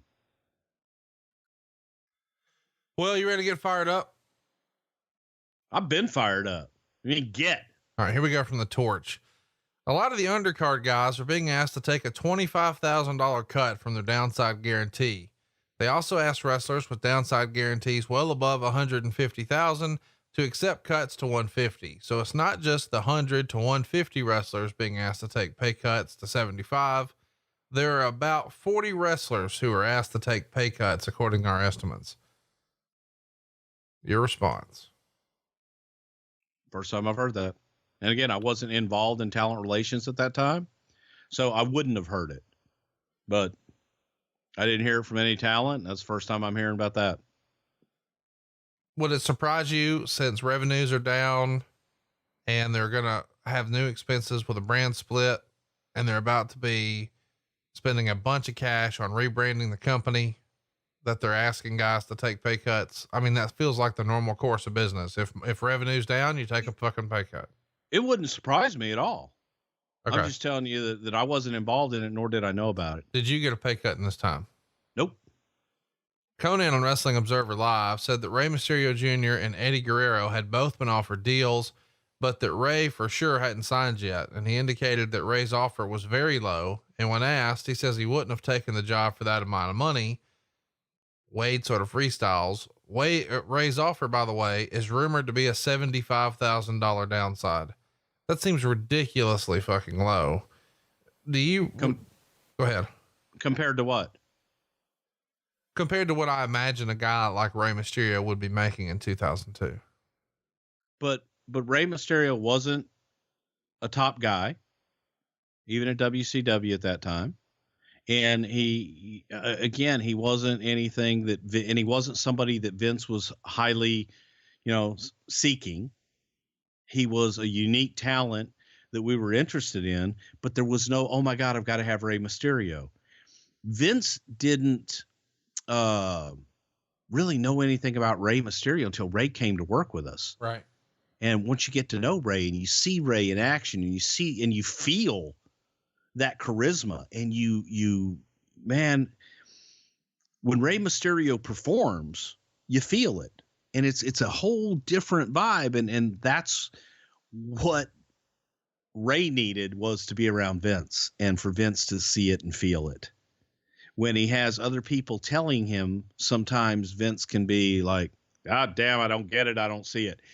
And he wasn't a top guy. He wasn't a draw in WCW. So that's all Vince had to compare it to. In Mexico, Rey walked on water, drew big money, and did very well. But to Vince at that time, so I could see, I could see the $75,000. I could see, hey, Rey, we'll give you $100,000. I don't know what you compare that to, because Vince didn't see anything for Rey at that point. Let's talk about Eddie for a minute. Eddie, of course, had previously been with the company, but was released due to personal issues. But he's trying to come back in here and had been extended an offer. Do you think that because of the way Eddie left the first time, the WWE would have offered him a lower deal just to sort of hedge their bets and see what they had and sort of test his mettle, so to speak? I'd bet money on it. Absolutely. They would have offered him a lot less. He had screwed up, and he needed to come back and prove that he was a different person, that he was reliable and dependable. Do you, in your opinion, if he was offered much less, would he understand why, or is that something you would have to sort of lay out for him? I'm sure knowing JR at the time, I'm sure JR laid it out to him. Speaking of contracts, Kurt Angle around this time just signed a new 5-year deal. Kurt Angle is becoming a major player here in 2002. Is Vince sort of feeling like he's hitching his wagon to Kurt in 02, you think? Yeah, Kurt was a stud and a half, and we wanted him long term. He just wanted to tie him up. The lightweight title was abolished around this same time, and X-Pac is the last champion. You know, this is after you guys had sort of flirted with the idea on and off for like 5 years. Nitro really presented the cruiserweights in a different way than the WWF, and it became an exciting part of WCW's presentation. And I think a lot of people sort of remember that era of the cruiserweights as sort of like the golden era, so to speak. But that never really worked with the WWF. Is that because it's the quote unquote land of the giants, or were people not really behind it? Did you not have the right mix of talent? Why don't you think the lightweight title was a bigger deal? I don't think we had the talent to pull it off. There was definitely the talent out there to pull it off. WCW had 3 hours. They had more time than we did when they were doing it, and they presented it as it was special. So they made it special. They presented it in a special way. We didn't do that.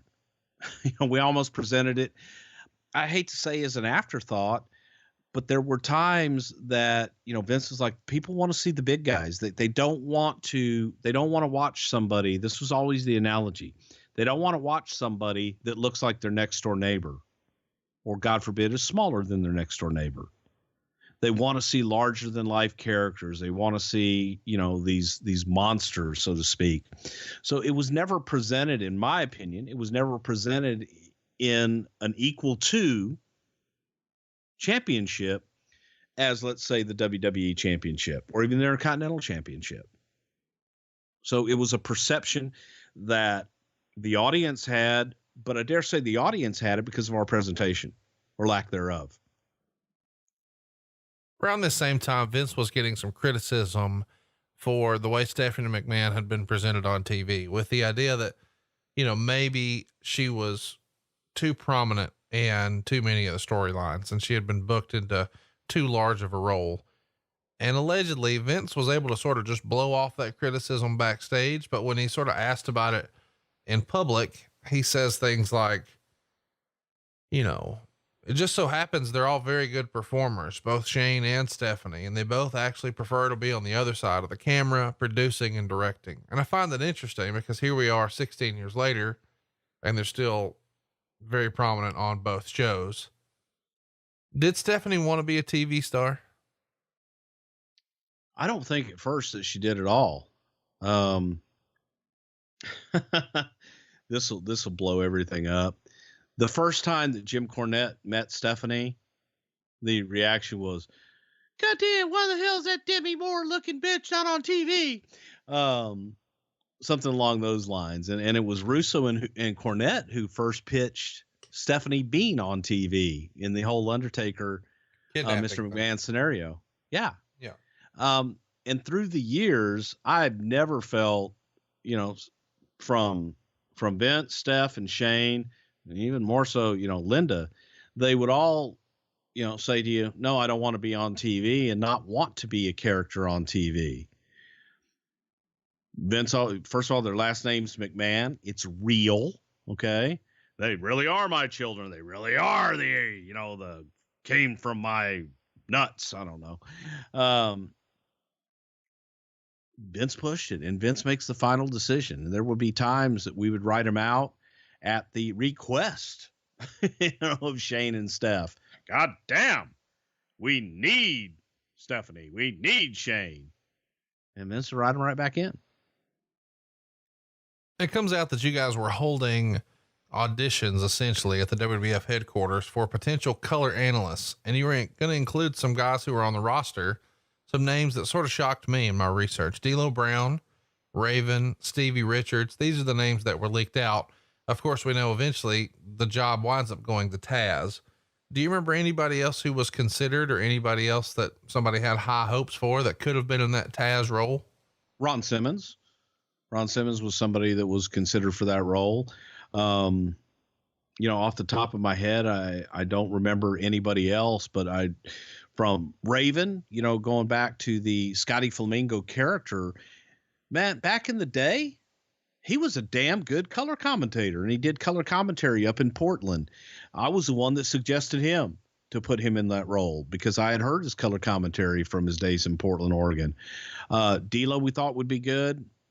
I don't remember who suggested Stevie Richards, but he was another one that had a gift of gab and was quick-witted, and that's what Vince was looking for. Ron Simmons, man, backstage, Ron is quick, and plus he has that damn voice that's so powerful.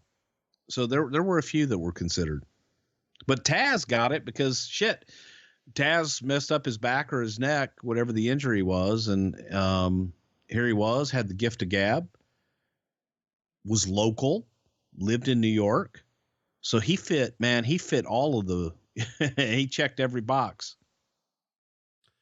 Let's talk about the draft. Killer would report very few people know how the roster will shape up. In fact, wrestlers weren't told this week which roster they'll end up on next week. The writing team has already split the roster and has 2 separate lists saved on a computer. They are not, however, revealing the split to the wrestlers yet, other than a likely handful of exceptions like The Rock, Triple H, Austin, Hall, Nash, Hogan.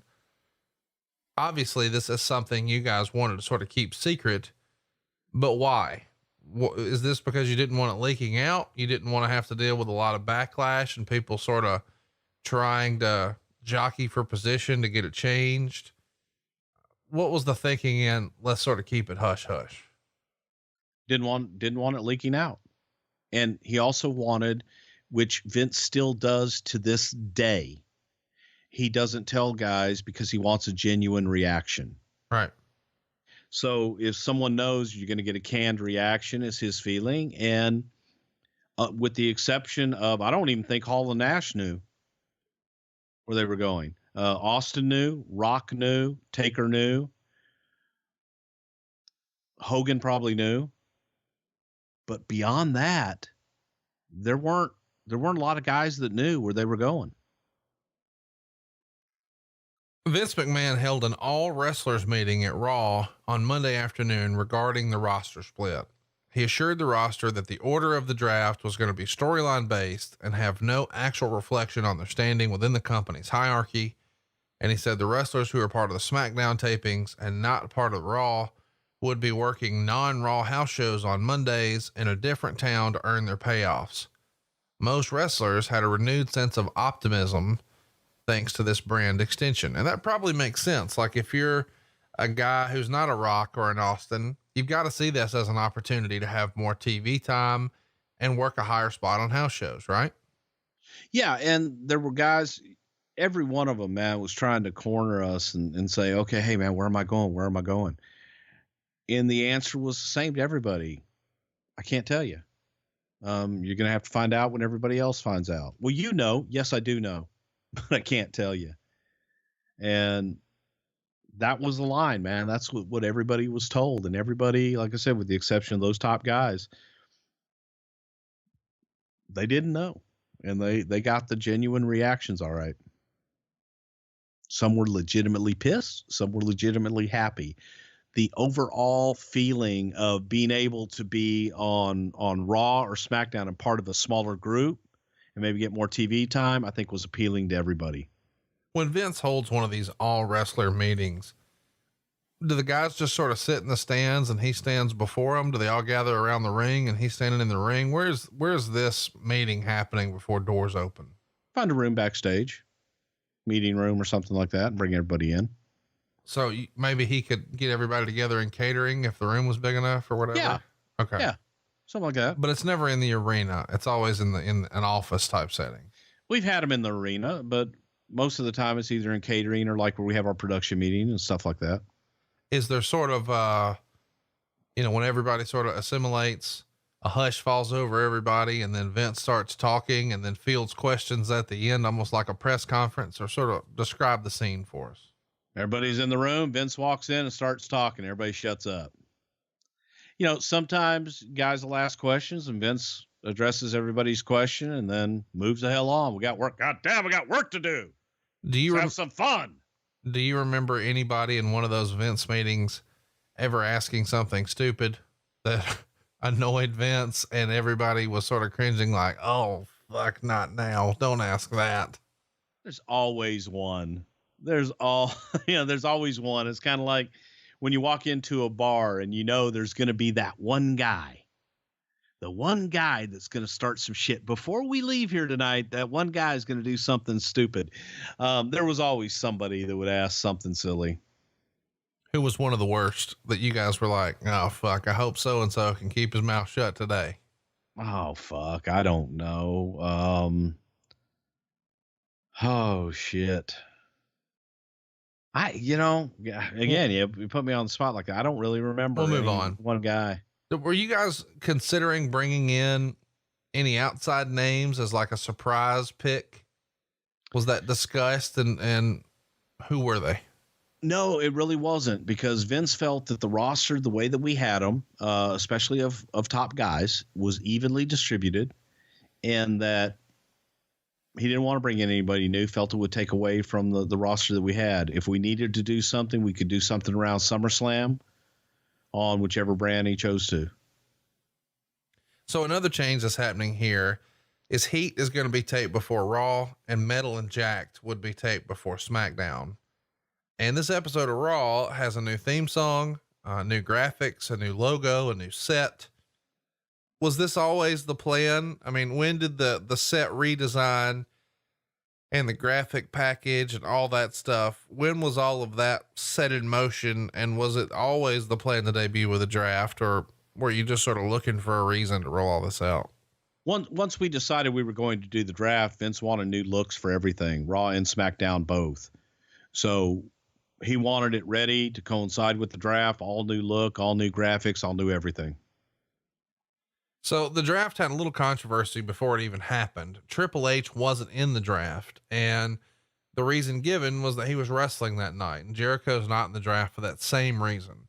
Austin wasn't in the draft because he had a clause in his contract that prevented him from being drafted. So Austin seemed to somehow know before the draft was even announced that if he didn't want to be drafted, he could add that to his clause. What are your memories of that? And of course, this is all storyline. That's a crafty son of a bitch who've never had a draft before. Well, I'm going to put in my goddamn contract. Can't get drafted. Isn't that hilarious? Guess one day Vince is sitting there. He's like, hey, I'm going to draft Stone Cold. Ain't happening. I mean,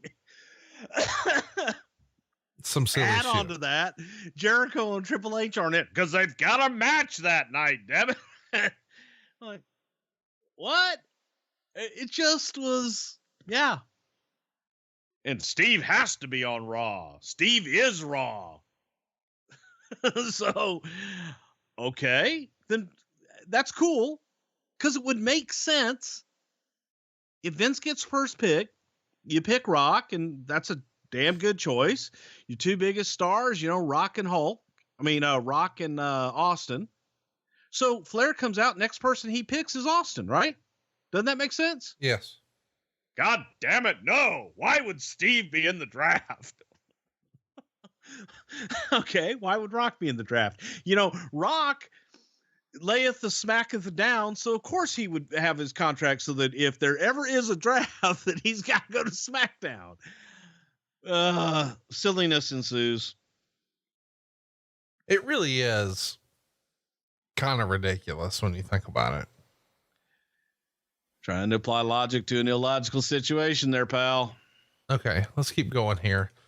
Vince wins a coin toss to get the first draft pick, which I guess I can get behind, doing a coin toss. Then Taz would beat Mr. Perfect with the Taz mission in 1:53. It's nice to see Taz get a win. And Vince comes out to make his first pick. And as you said, he selects The Rock. And I guess that makes sense. I mean, SmackDown was literally something that The Rock said, so that's supposed to be The Rock show. And then we see a stat screen that shows all the info on The Rock. Whose idea was it to have like a graphic up there and list their stats, almost like it was the NFL draft? That's exactly what it was based on. And that is the draft that most people associate with drafts. So we wanted to be as official, it's a real draft, man. We got stats on everybody. Wouldn't you? Is that a Michael Hayesism? I think it was, I'm sure Michael was behind it a lot, but I think it was part of production and them coming back, making this look like a really slick produced affair.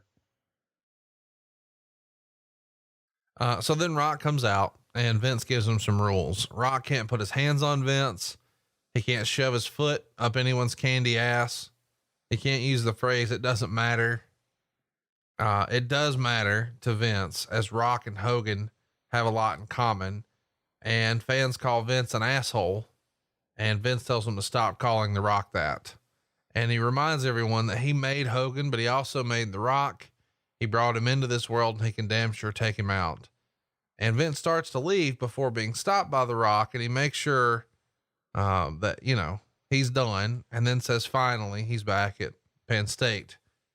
And seeing as how this is Rock's very last Raw, he wants to go out with a bang. So he reminds everybody with some of his favorite Raw memories: the Rock and Sock connection, winning the titles, shoving Vince's face up Rikishi's ass. And he asks Vince if he really wants to take him away from all this. And of course, Vince tries to speak and Rock shut it down and says, it doesn't matter what he thinks. And he says, Vince didn't make Hulk Hogan or The Rock. It was the people who made The Rock. So Rock got to be the first pick. Was there any debate about who the first pick should be, or is everybody sort of uniform? Hey, if we're not going to draft Austin, Rock's got to be it. That's simple. There was nobody else. When you look at that roster, who the hell would you pick for SmackDown, and it had to be The Rock. Start off with a bang. Is the idea in pulling Austin out to not upset The Rock? Because if you draft one or the other, no matter what, the other one's pissed. No, it was Vince's. Where the hell else would Steve go? It's God damn, he's Raw. He wouldn't be drafted. Stone Cold will not be in the draft. But if you're drafting everybody, why wouldn't he be in the draft? It makes no sense. And even it was pitched with Triple H and Jericho that, all right, if you still draft them, and whoever, the loser, they've got to go to whatever show. The winner still is going to go to both shows. But no, it makes no sense. Why would they be in the draft? Frustrating sometimes. Yeah, it wasn't like a legitimate sports draft at all, but let's keep the ball rolling, shall we? Let's get back to Mattress Firm. Everybody knows how important stretching is before an event, and so does Mattress Firm, except it's your dollar. Your budget stretches further when you're shopping at America's neighborhood mattress store. It's a true home run, and you'll have a ball. They're the head coaches when it comes to mattress expertise, but know this, they're more than just mattress experts. They have a game plan that helps you transform your mattress into a bed. From adjustable bases and sheets and headboards and bedroom decor, they literally and figuratively have you covered up like your favorite cornerback. Go to mattressfirm.com/podcast to see what deals are happening as I read this sentence to you. They even offer you a 120-night sleep trial to ensure perfection and a 120-night low price guarantee, so you paid the perfect price. Talk about a 1-2 punch, a knockout, if you will. Score big with a perfect Score big with a perfect bed. Head on over to mattressfirm.com/podcast to get the play-by-play on how you can monumentally improve your sleep. Today, tonight, and tomorrow, mattressfirm.com/podcast. Dave Meltzer would give your ad read right there 1.25 stars. You know what Dave Meltzer can give me? Blah. Blah. I've been a subscriber for 21 years, man. I don't give a fuck. Stuff. You're the one wasting your money. No, our show's free. It is, but it's much more entertaining. But it's than it'll ever be. It's filled with Wrestling Observer news and notes. Yeah, a bunch of lies, and then I tell the truth. So Flair is walking in the back, and he comes out after a break to make his pick, and his pick is The Undertaker. But Taker doesn't seem happy, and he throws some stuff as he heads out. Inside Vince's office, Kurt Angle complains about not being selected first, and Undertaker walks in and says he couldn't believe Flair picked him. noting that Vince had assured him that Flair would not. And Vince vows to make it up to Undertaker in some way. And Taker gets in his face and says he better live up to his promise. Then we see Booker T and Christian beat Edge and DDP in 2 minutes and 11 seconds when Booker pinned Page. And backstage, Angle talks Vince into making him his second pick. And then Angle hugs Vince, but reiterates that he should have been his first pick. So Flair walks on stage and picks the NWO with his second pick. Help me understand here, Bruce. How was an entire faction drafted as a single pick? It comes out as Kevin Nash, Scott Hall, and X-Pac. Damn it, pal. Where one goes, the other follows. You gotta recruit them both. You gotta draft them both.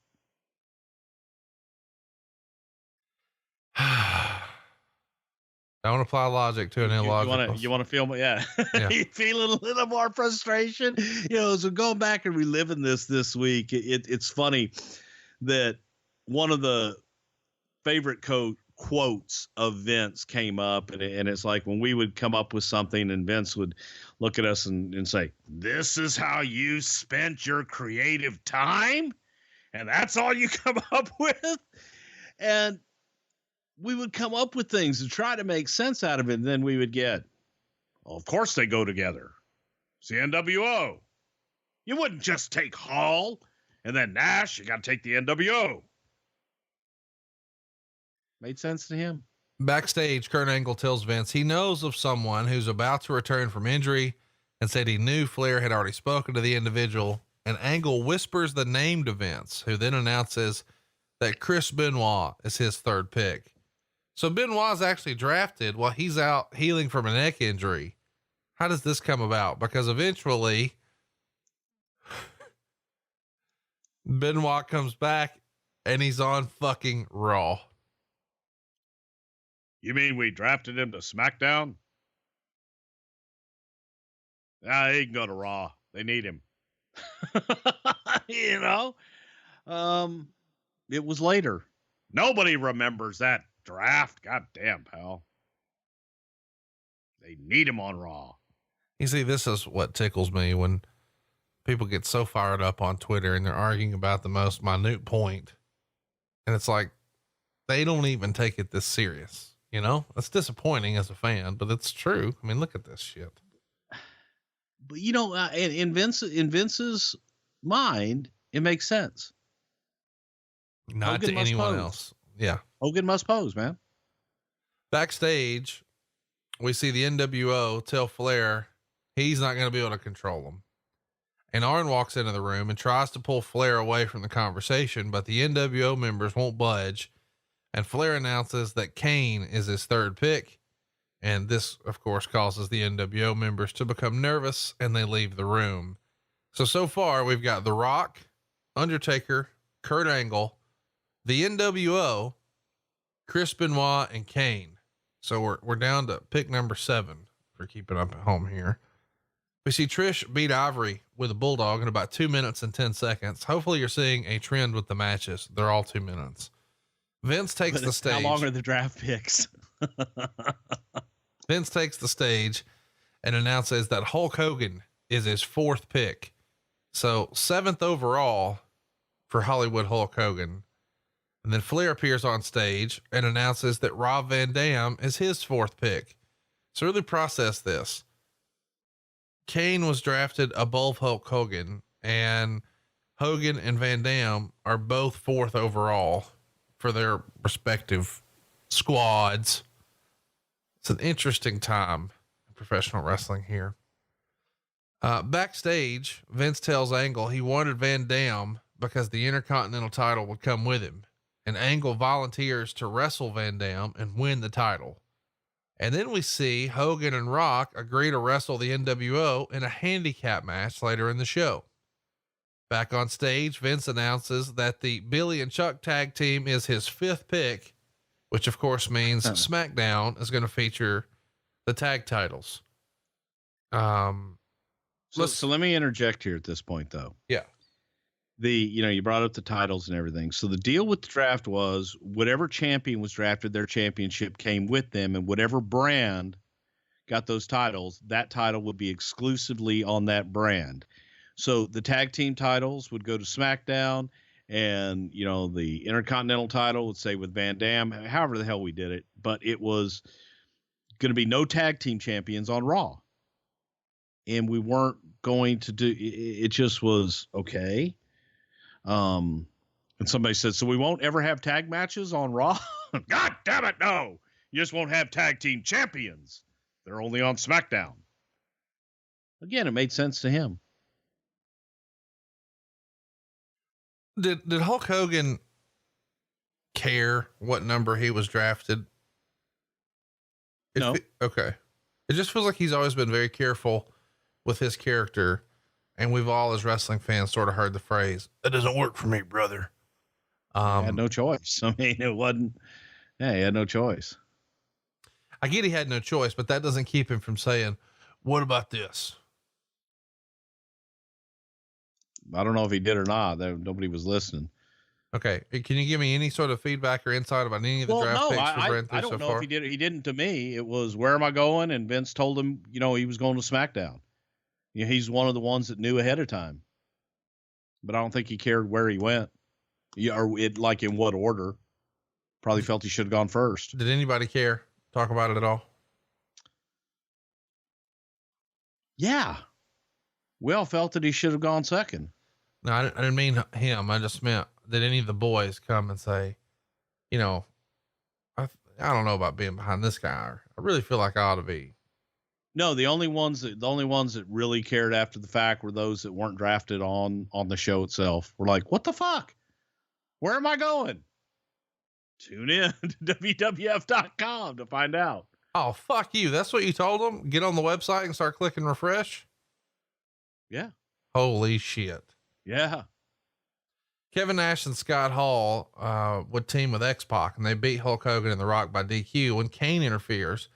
And during the match, a crawl appears at the bottom of the screen and listed the previous draft picks just like they would on ESPN, which is kind of fun. In the end, Kane runs out and helps Hogan and Rock, which leads to the DQ. And backstage, we see Vince storm into Flair's office and accuse him of stealing the Undertaker and the NWO from him. And Flair says he doesn't have to take his abuse and picks another one of his favorites, Booker T. And Vince counters by picking Edge, noting that Edge had beaten Booker at WrestleMania 18. So Flair picks the Big Show, and then Vince takes Rikishi. So at this point, it feels like, as far as the storyline, they're just going with, well, this guy could beat that guy. Oh yeah. Well, this guy can beat that guy. Right. Exactly. And it was a way to get a bunch of draft picks done quickly backstage without having to go out and make the big presentation. Jeff Hardy with Matt and Lita would beat Billy with Chuck and Rico at 1:53. In the end, Matt and Lita interference would help Jeff get the pin by roll up. And backstage, we see Flair select Bubba Ray Dudley. In another part of the backstage area, Vince counters Flair's pick by selecting Devon Dudley. So this is something I've wanted to talk about for a while. Billy and Chuck drafted together. The whole fucking NWO drafted together. Bubba Ray and Devon, let's split them up. What the fuck? No one said we couldn't split tag teams. You know, the reasoning for it was we were looking to do something different with these guys individually, obviously. So that was the storyline. Okay. You pick Bubba, pick Devon, but then again, it flies right back in the logic of Billy and Chuck go as a team. NWO goes as a faction, but you can split the Dudleys. What the fuck? Made sense. Did the Dudleys know before here that they were getting split up? No, I mean, they had an idea that we were going to do it. And we had talked to them about splitting up and going into singles and doing some different things, but, yeah, no, nobody knew. So it was a shocker to them. How was that met? With a what the fuck? And then you start explaining, okay, here's the ideas that we have, and we're looking to do singles with you guys. feel that you guys have more of a future if you go into a singles run for each of you. And it's kind of, you're at that point. What do you do? You're in it. We got to move on. Who in the back amongst the writers, the office, believed that the Dudleys were better as singles than tags? I did, for one. I actually thought that both would prosper as singles. I thought both of those guys were really good in their own right. And I thought Devon, being in a tag team, relied on Bubba, and I thought Devon cut some damn good promos back in the day of, the old Dudley boys and stuff. I loved Devon's promos. At the same time, I felt that Bubba, that if you took both of those guys, I was definitely of the belief that they would be better on their own and that they could both have some pretty damn big singles runs. We had the preacher gimmick, and that was something that Devon was comfortable with. Obviously it didn't work, and I was wrong. I don't know. You're wrong about Brian, 88% of the time, I think. No, I'm hardly ever wrong. There was this one time when I was wrong, but I was actually just incorrect because I thought I was wrong. But, so chat me up. Did you guys already sort of envisioned this, Reverend Deacon or Reverend Devon character before the split? Like you already had it in your back pocket? Yeah, we did. We had that idea for him. Yes. And had he sort of been privy to that of, hey, if we were to break you up one day, here's what we would think? We had been talking to them about breaking up, and we had been talking to them about singles runs and different things. And I, in particular, did speak to Devon about it. Yes. So they're not really surprised that it happened, but maybe they weren't expecting it to happen here. They were surprised by it because, again, when we were talking about what ifs and talking about different characters and what would you feel comfortable in, they didn't know, hey, we're doing this at the draft and this is what we're going to do. Why did Bubba keep the gimmick and Devon became a preacher? I wanted something different for Devon. And he was receptive. Yes, very much so. Was Bubba relieved he didn't have to become a priest? Devon didn't become a priest. He was reverend.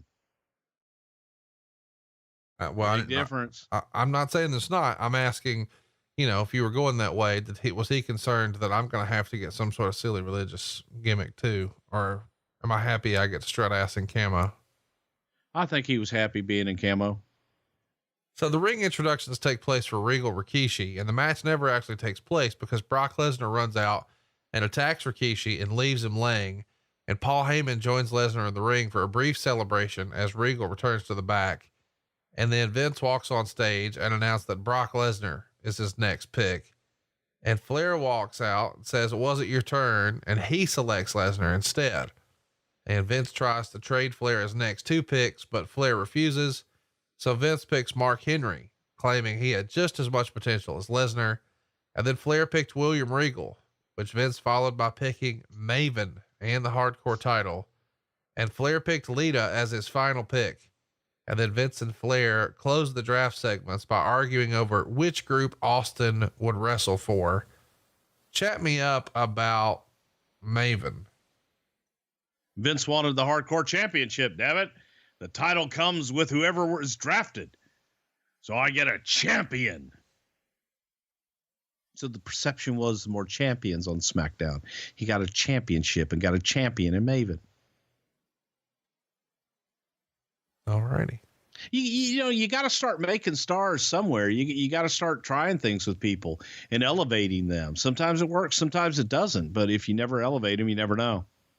So Rob Van Dam beat Kurt Angle by DQ at 2 minutes and 54 seconds. And in the end, Angle pulled the ref in front of Van Dam's missile dropkick for the DQ. And afterward, Edge would run out and attack Angle.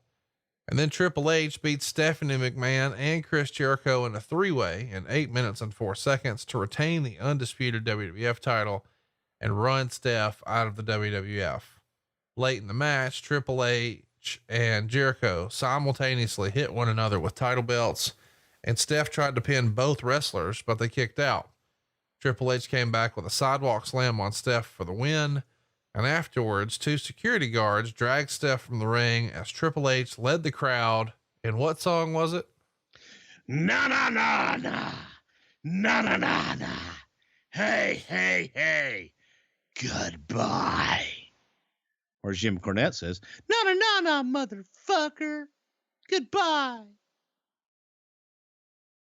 Jericho wrote this about the draft in his book. Vince decided he wanted to split the WWE into 2 separate brands and run them independently.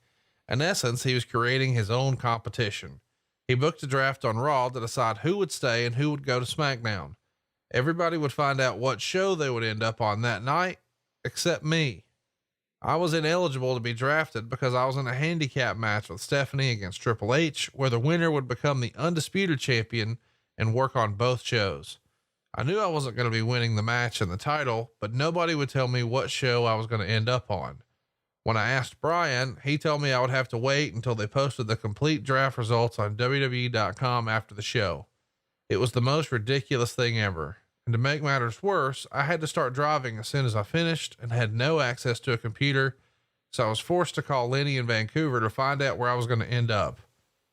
In essence, I found out my fate at the same time all of you did. So Jericho's pretty perturbed by this.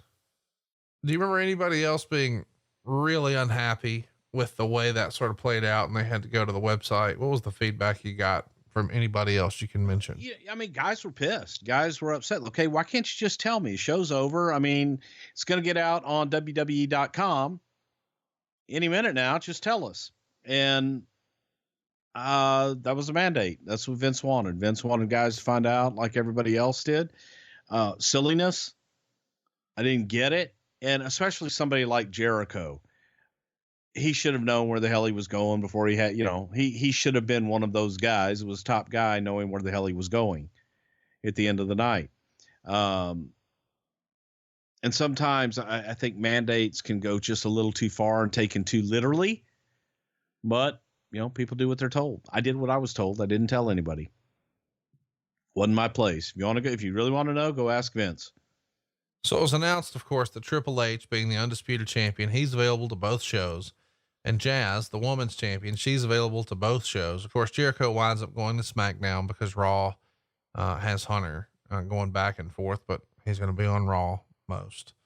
And then the March 25th edition of the draft rating would come out, and it was a 5.4. Only 0.1 higher than the previous week, which was the Monday after WrestleMania, but that did a 5.3. And SmackDown later that same week drew just a 3.7, which was down from 4.3 the prior week. Overall, the Raw rating went up, but just a little bit, but SmackDown went way down. Overall, would you classify this as a success? Was Vince happy with the way the draft came off? Very much so, because I think historically that next week after WrestleMania, the night right after WrestleMania is usually a big night. People want to get the results for WrestleMania. But the next week, it would fall back to whatever normalcy it was before the whole WrestleMania push. And so, yeah, it's considered a success that we kind of maintained and kept people for another week, but then it went back to where it was. Let's run through the rest of the picks. Kidman would come in at 21. Bradshaw would come in at 22. Tajiri would come in at 23.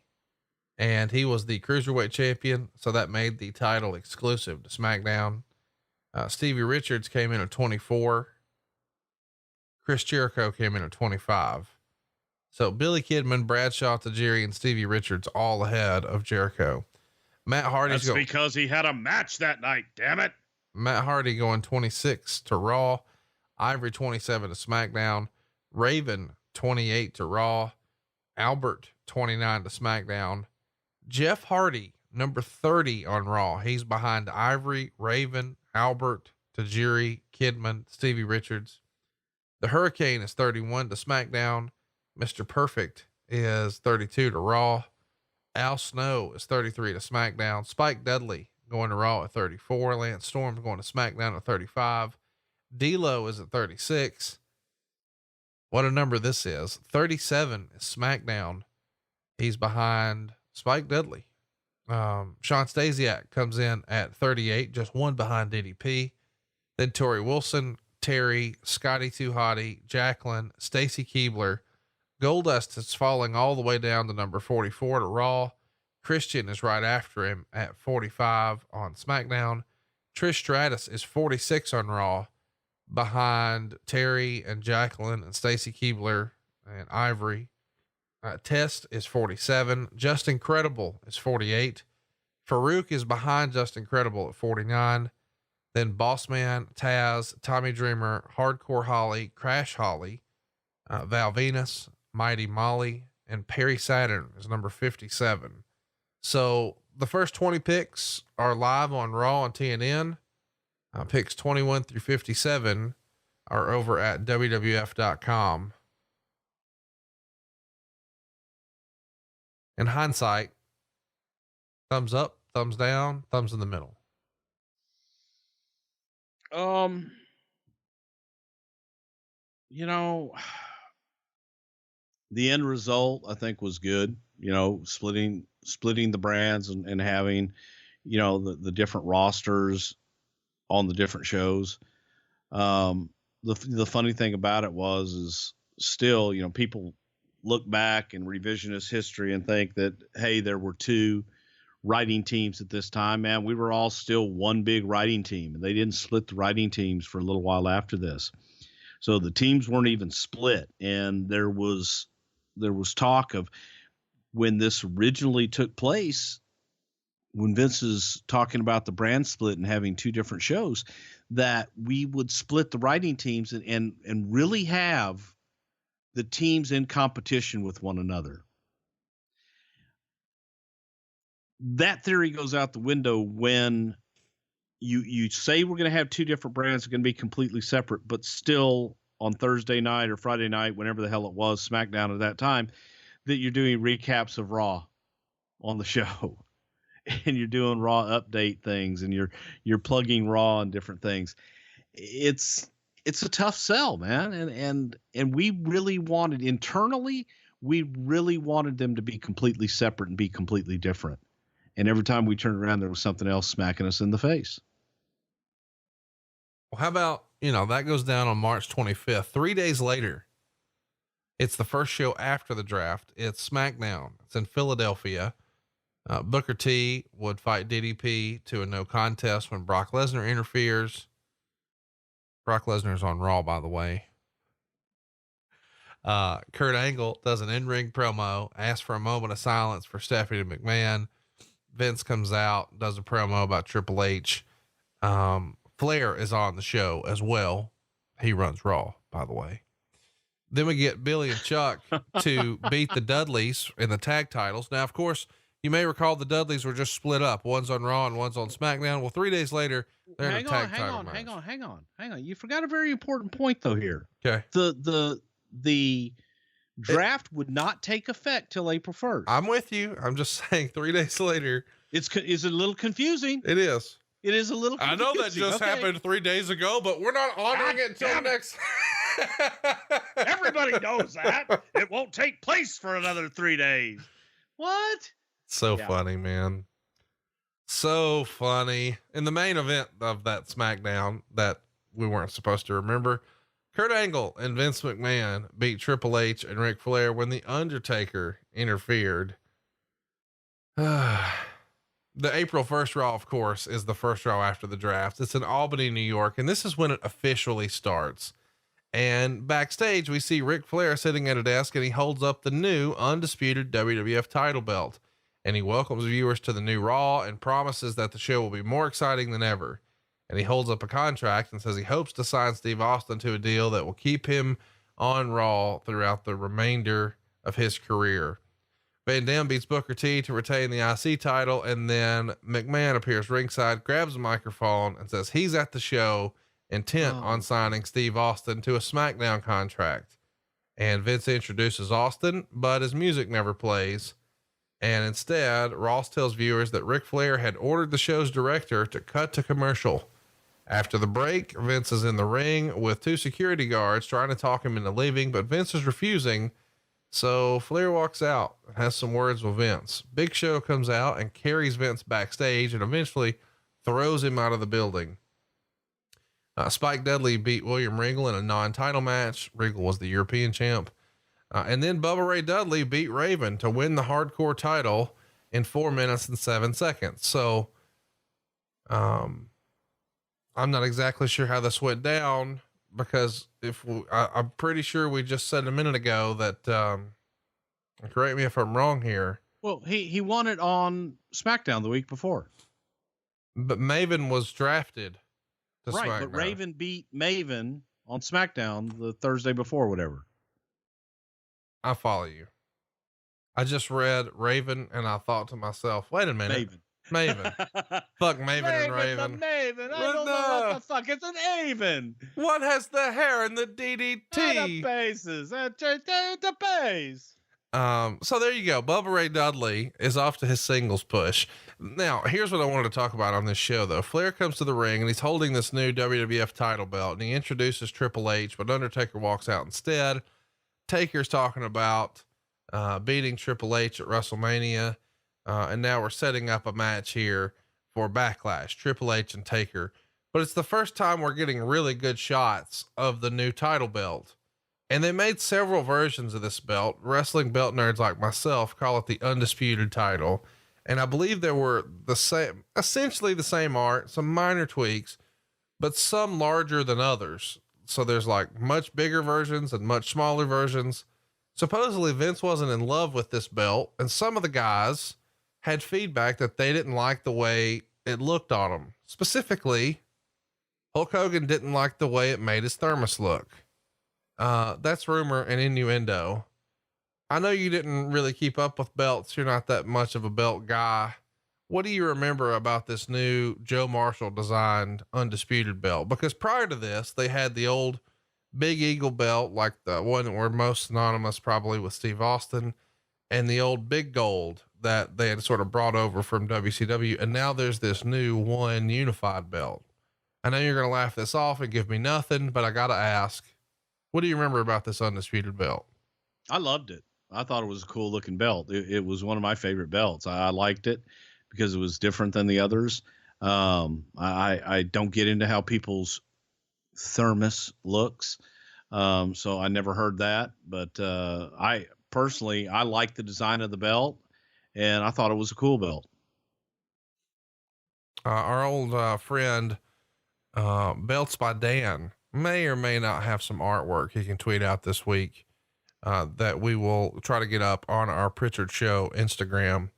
Undertaker winds up being taken out of that match with Triple H that they were trying to put together at Backlash. And instead Hogan slides in there. So Hogan actually beats Triple H for the undisputed title and then loses it a month later at Judgment Day. Later on this same episode of Raw, we see. Hey, you don't want to talk about that match? We've already covered that match. Okay. Trish Stratus beat Terry in a paddle on a pole bikini match that goes 1 minute and 18 seconds. Bruce, I'm curious, what's your favorite paddle on a pole bikini match? It was probably the one in Mid-South between Missy Hyatt and, Dark Journey. We also see Kane beat X-Pac. And then backstage, security allowed Vince to come back in the building and Flair's in the ring and he introduces Austin, but Vince comes out instead and cuts a promo on Flair. And eventually Austin comes out and teases he's going to sign with Vince before telling him April Fools. And he gives Vince a stunner and Flair starts to celebrate too much. So Austin gives him a stunner, but then he does sign Flair's Raw contract to end the show. So now we've got SmackDown with Rocky and Raw with Austin. And this was during the time that Austin's going to go home after WrestleMania. And there's discussion that maybe there's some problems brewing with him and Vince. He wasn't really happy with the way the Scott Hall positioning was, or his match with him, or whatever you want to call it. How do you recall that relationship at the time? And how did they sort of put the band back together? Because he's leaving again in just a couple of months. So it's got to be contentious here. Well, you stole the word from me. It was contentious. And is you'll hear a lot of guys say over the years, you can go in with a game plan with Vince McMahon. You're going to go in, give him a piece of your mind.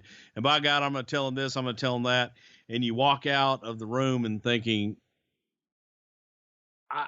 I'm now doing everything that I swore I wasn't going to do when I walked in there. And you're happy about it.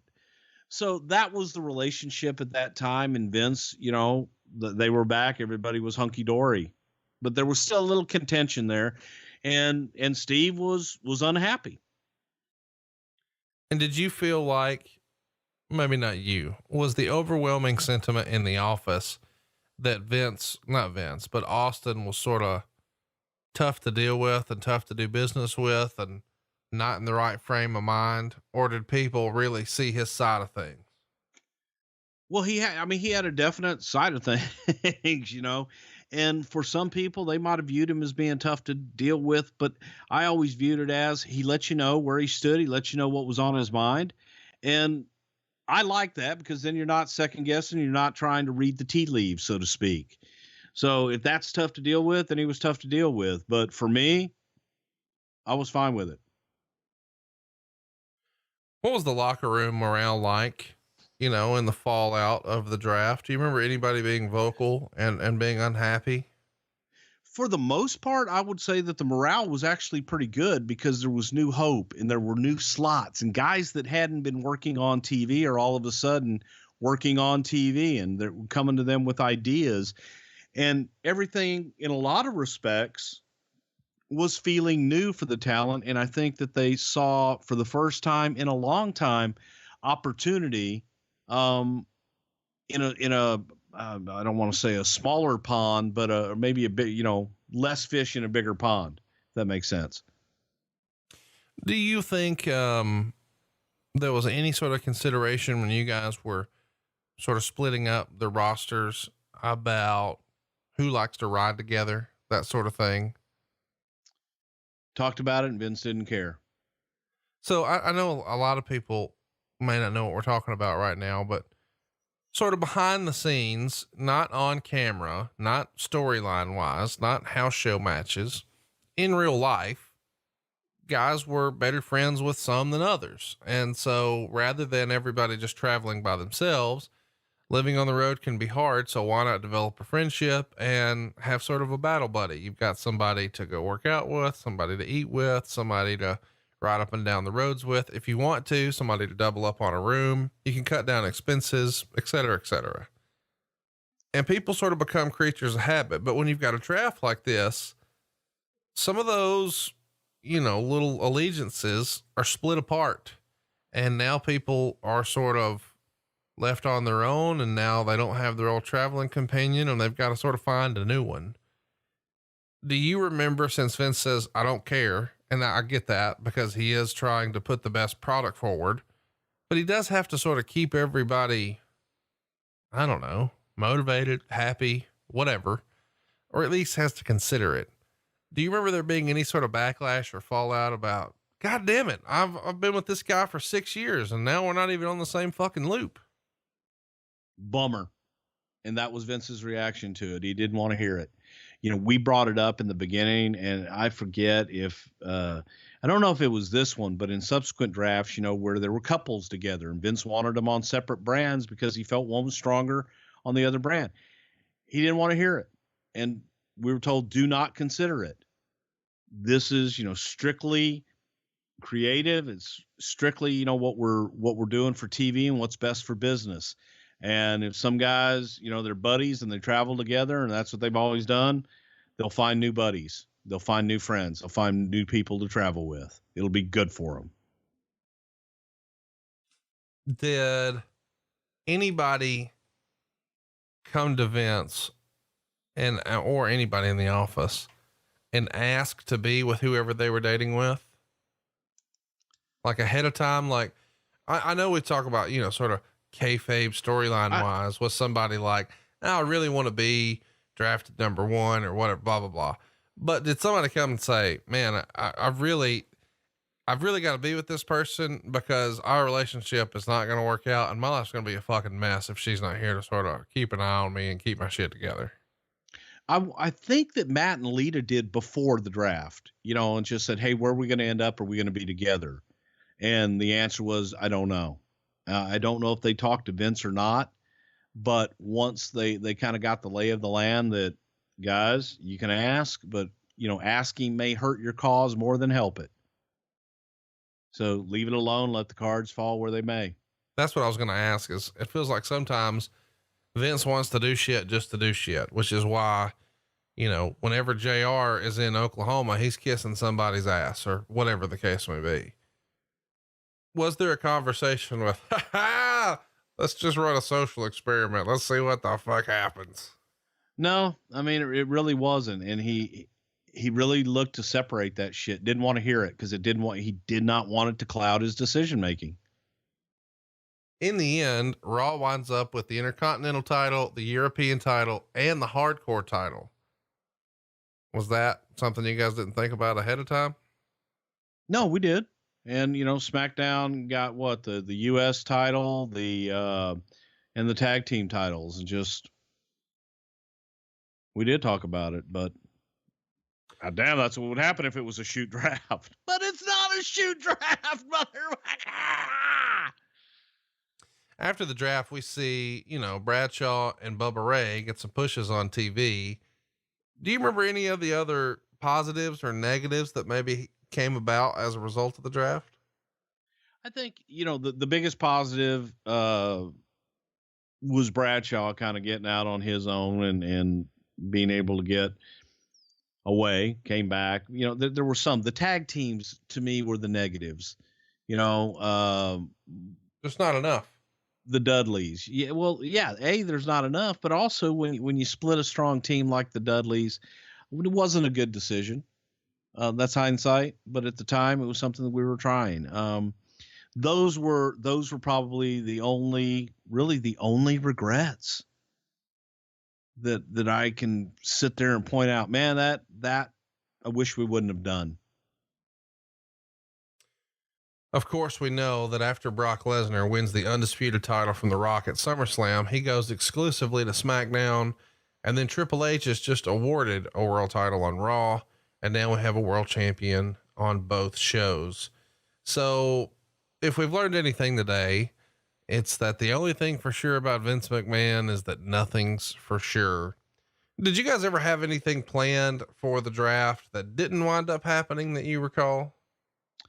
No, not that I recall. It kind of, played out like we did. Now, when we talked about the whole thing, one of the things that was discussed, was ratings. And I remember Vince saying, and this was reminded, I was reminded of this, that, he brought up, man, ratings are going to go down, but by God, we need to take two steps backward, or take a step backward to take two steps forward. And he knew, and he accepted that ratings may go down after this, and we need to be prepared for that, but I'll accept it for the long run. And he brought that up from the very beginning. What about the announced teams and how those were shuffled?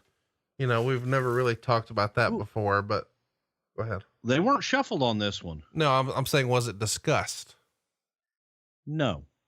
Why not?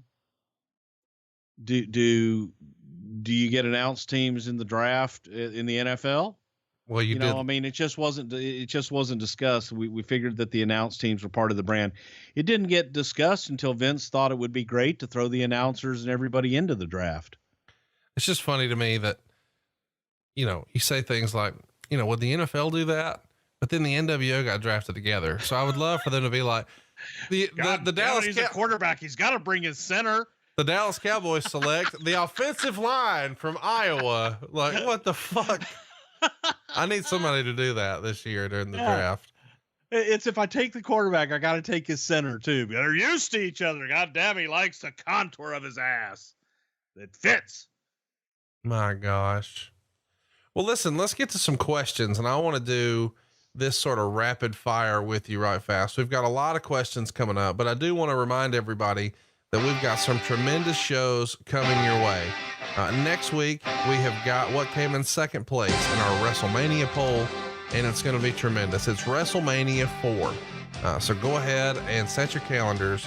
We're going to be enjoying that one on March 30th, and it's going to be WrestleMania 4. Now, the week after that, just a couple of days before WrestleMania, on April 6th, we're going to cover Goldberg in the WWE. And that's going to be tremendous because that's the day he's going into the Hall of Fame.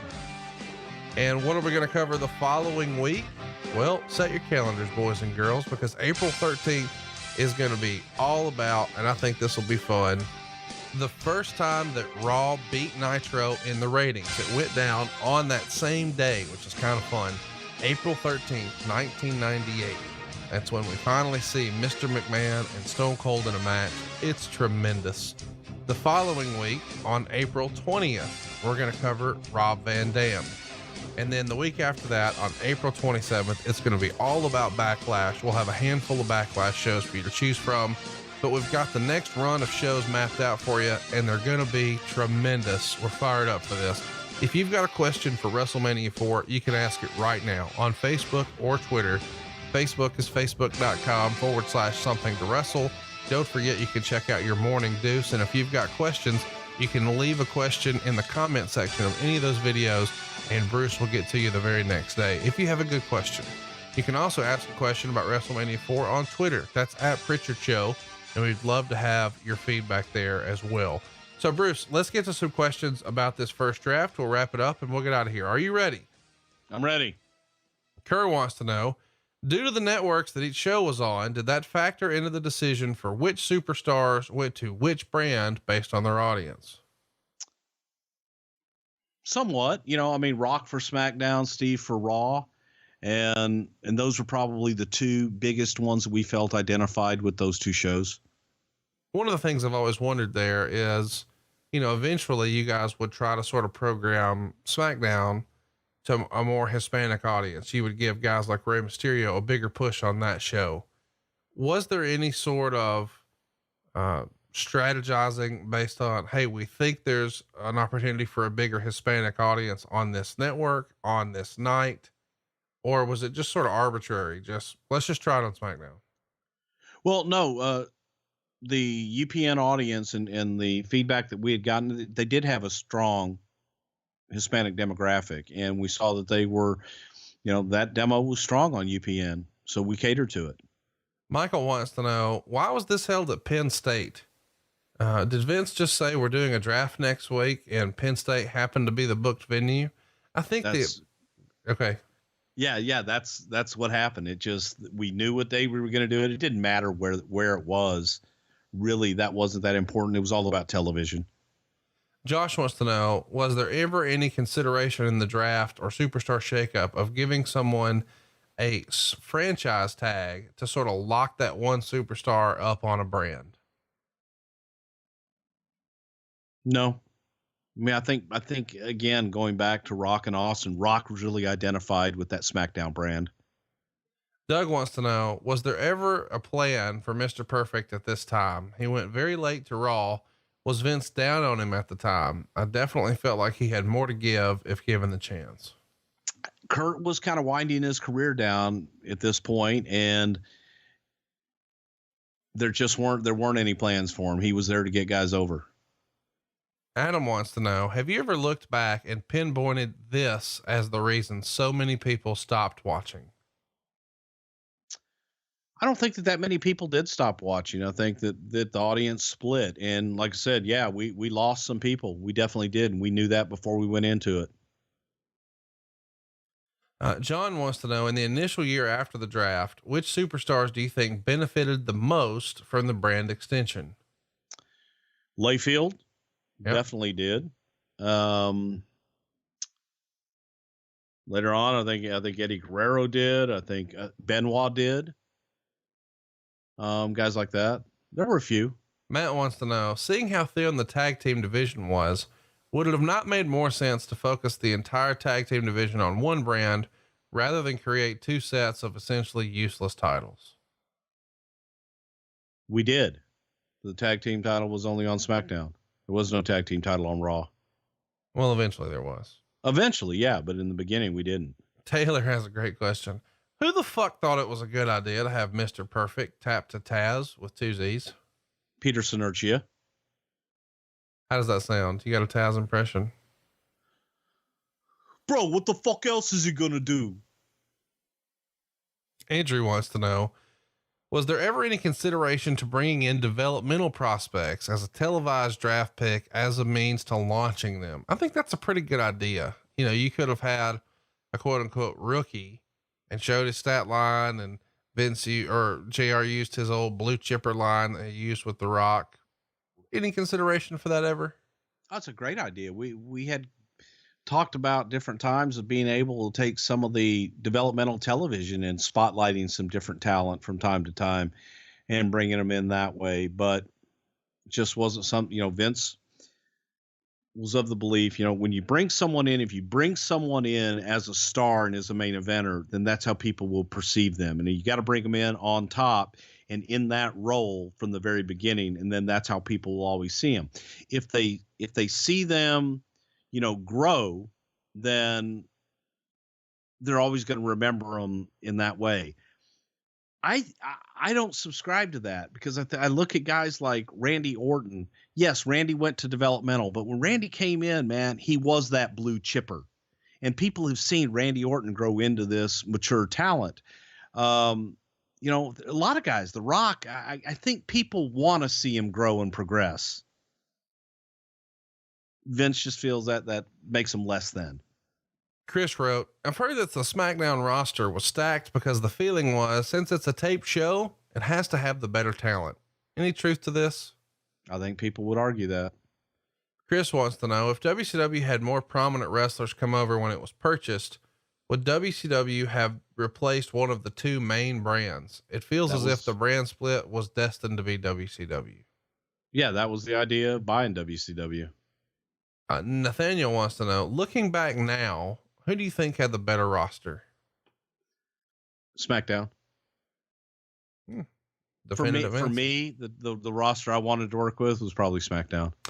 Jim wants to know, was there any jealousy or heat from the ladies roster about Lita being the only female picked during the live portion of the draft? Not that I remember. Paul wants to know, what do you think was the best thing to come from this first draft? Just getting the brand split and allowing more people time that wasn't available beforehand. Colby wants to know, who would Bruce consider to be the biggest draft bust of the first draft? Unfortunately, Devon. Chris wants to know, who got mad at their kayfabed draft number? Anybody? I don't know if anybody did. Andre wants to know, which superstar hated switching brands the most? Ooh, that's a good question. Damn. I don't know that anybody did per se. I think that, initially there were those that felt not being on Raw on the live show was less than, but I don't know that anybody was really upset about where they ended up. Well, and I don't think you're going to be upset with where you end up. If you go subscribe to our YouTube channel right now, we need like 1,500, maybe less by the time you hear this, to click that subscribe button. It's free to subscribe. Eventually, all the archives are only going to be on YouTube. So there's a little pro tip for you. Go subscribe right now. We're going to be uploading all kinds of new content. You guys are asking, hey, are you guys ever going to do one of these on video? Well, you never know. But I do know that we're going to get you a bonus show. When we get to 20,000 and we're like 1,500 away, that's all we need. We're going to give you a bonus poll, and it's some of the biggest shows in history, man. We'll do watch along, and that's going to be the first time we've done that with a full 3-hour show, and it will be tremendous. Survivor Series 1991, SummerSlam 1991, Royal Rumble 1992, and WrestleMania 8. I am looking forward to this. I think it will be a phenomenal show, and you guys get to pick which one we cover. And all you've got to do is go click the subscribe button. It's absolutely free at youtube.com/something to wrestle. Don't forget to keep up with all the information about our live shows, about how we're coming to Chicago, about how we're coming to Baltimore, about how we're coming to Phoenix, about how we're coming to North Carolina. It's all at brucepritchard.com, and so are those awesome shirts where Bruce will eventually call you. I guess phone calls are us. Well, that RS shirt is right there right now at brucepritchard.com. And don't forget to ask your questions about WrestleMania 4. You can do that on Facebook or Twitter. Facebook is facebook.com/something to wrestle. And of course, you can ask questions on Twitter as well. That's at Prichard Show. And at Prichard Show on Instagram. We'll throw up some pictures for you this week. A little peek behind the curtain. And Bruce, we've got one final question here that I missed a minute ago in the format. Do you got time for one more question? No. Out of time. Hey, for this one time, okay. Okay. Are you ready? Okay. Hypothetically, you know where I'm going with this. If Dave Meltzer is a big turd, who's done it better? If he's a what? I know you're saying you got to discount everything he says and he's fake news and he's terrible at his job, blah, blah, blah, blah, blah. Who's done a better job than Dave Meltzer? If Dave is the worst, who is the best? None of them are. They're all not, equal scumbags in my viewpoint. It's not an answer. Yeah, that is my answer. But if we wrestling fans, like myself, because I'm a fan, if we're looking for some insight, you know what? I'm happy you like him and you can like him and I can hate him. It's America. That's what we do. and we're going to do what we do for you next week right here on Something to Wrestle With. You got anything? Fuck Dave Meltzer. I knew you were going to do that. Bruce Prichard. By the way, I've been subscribing to WrestlingObserver.com for like 21 years. You all lies. It's a great value. WrestlingObserver.com. No, dude. Yeah, that. Roll Tide. Never.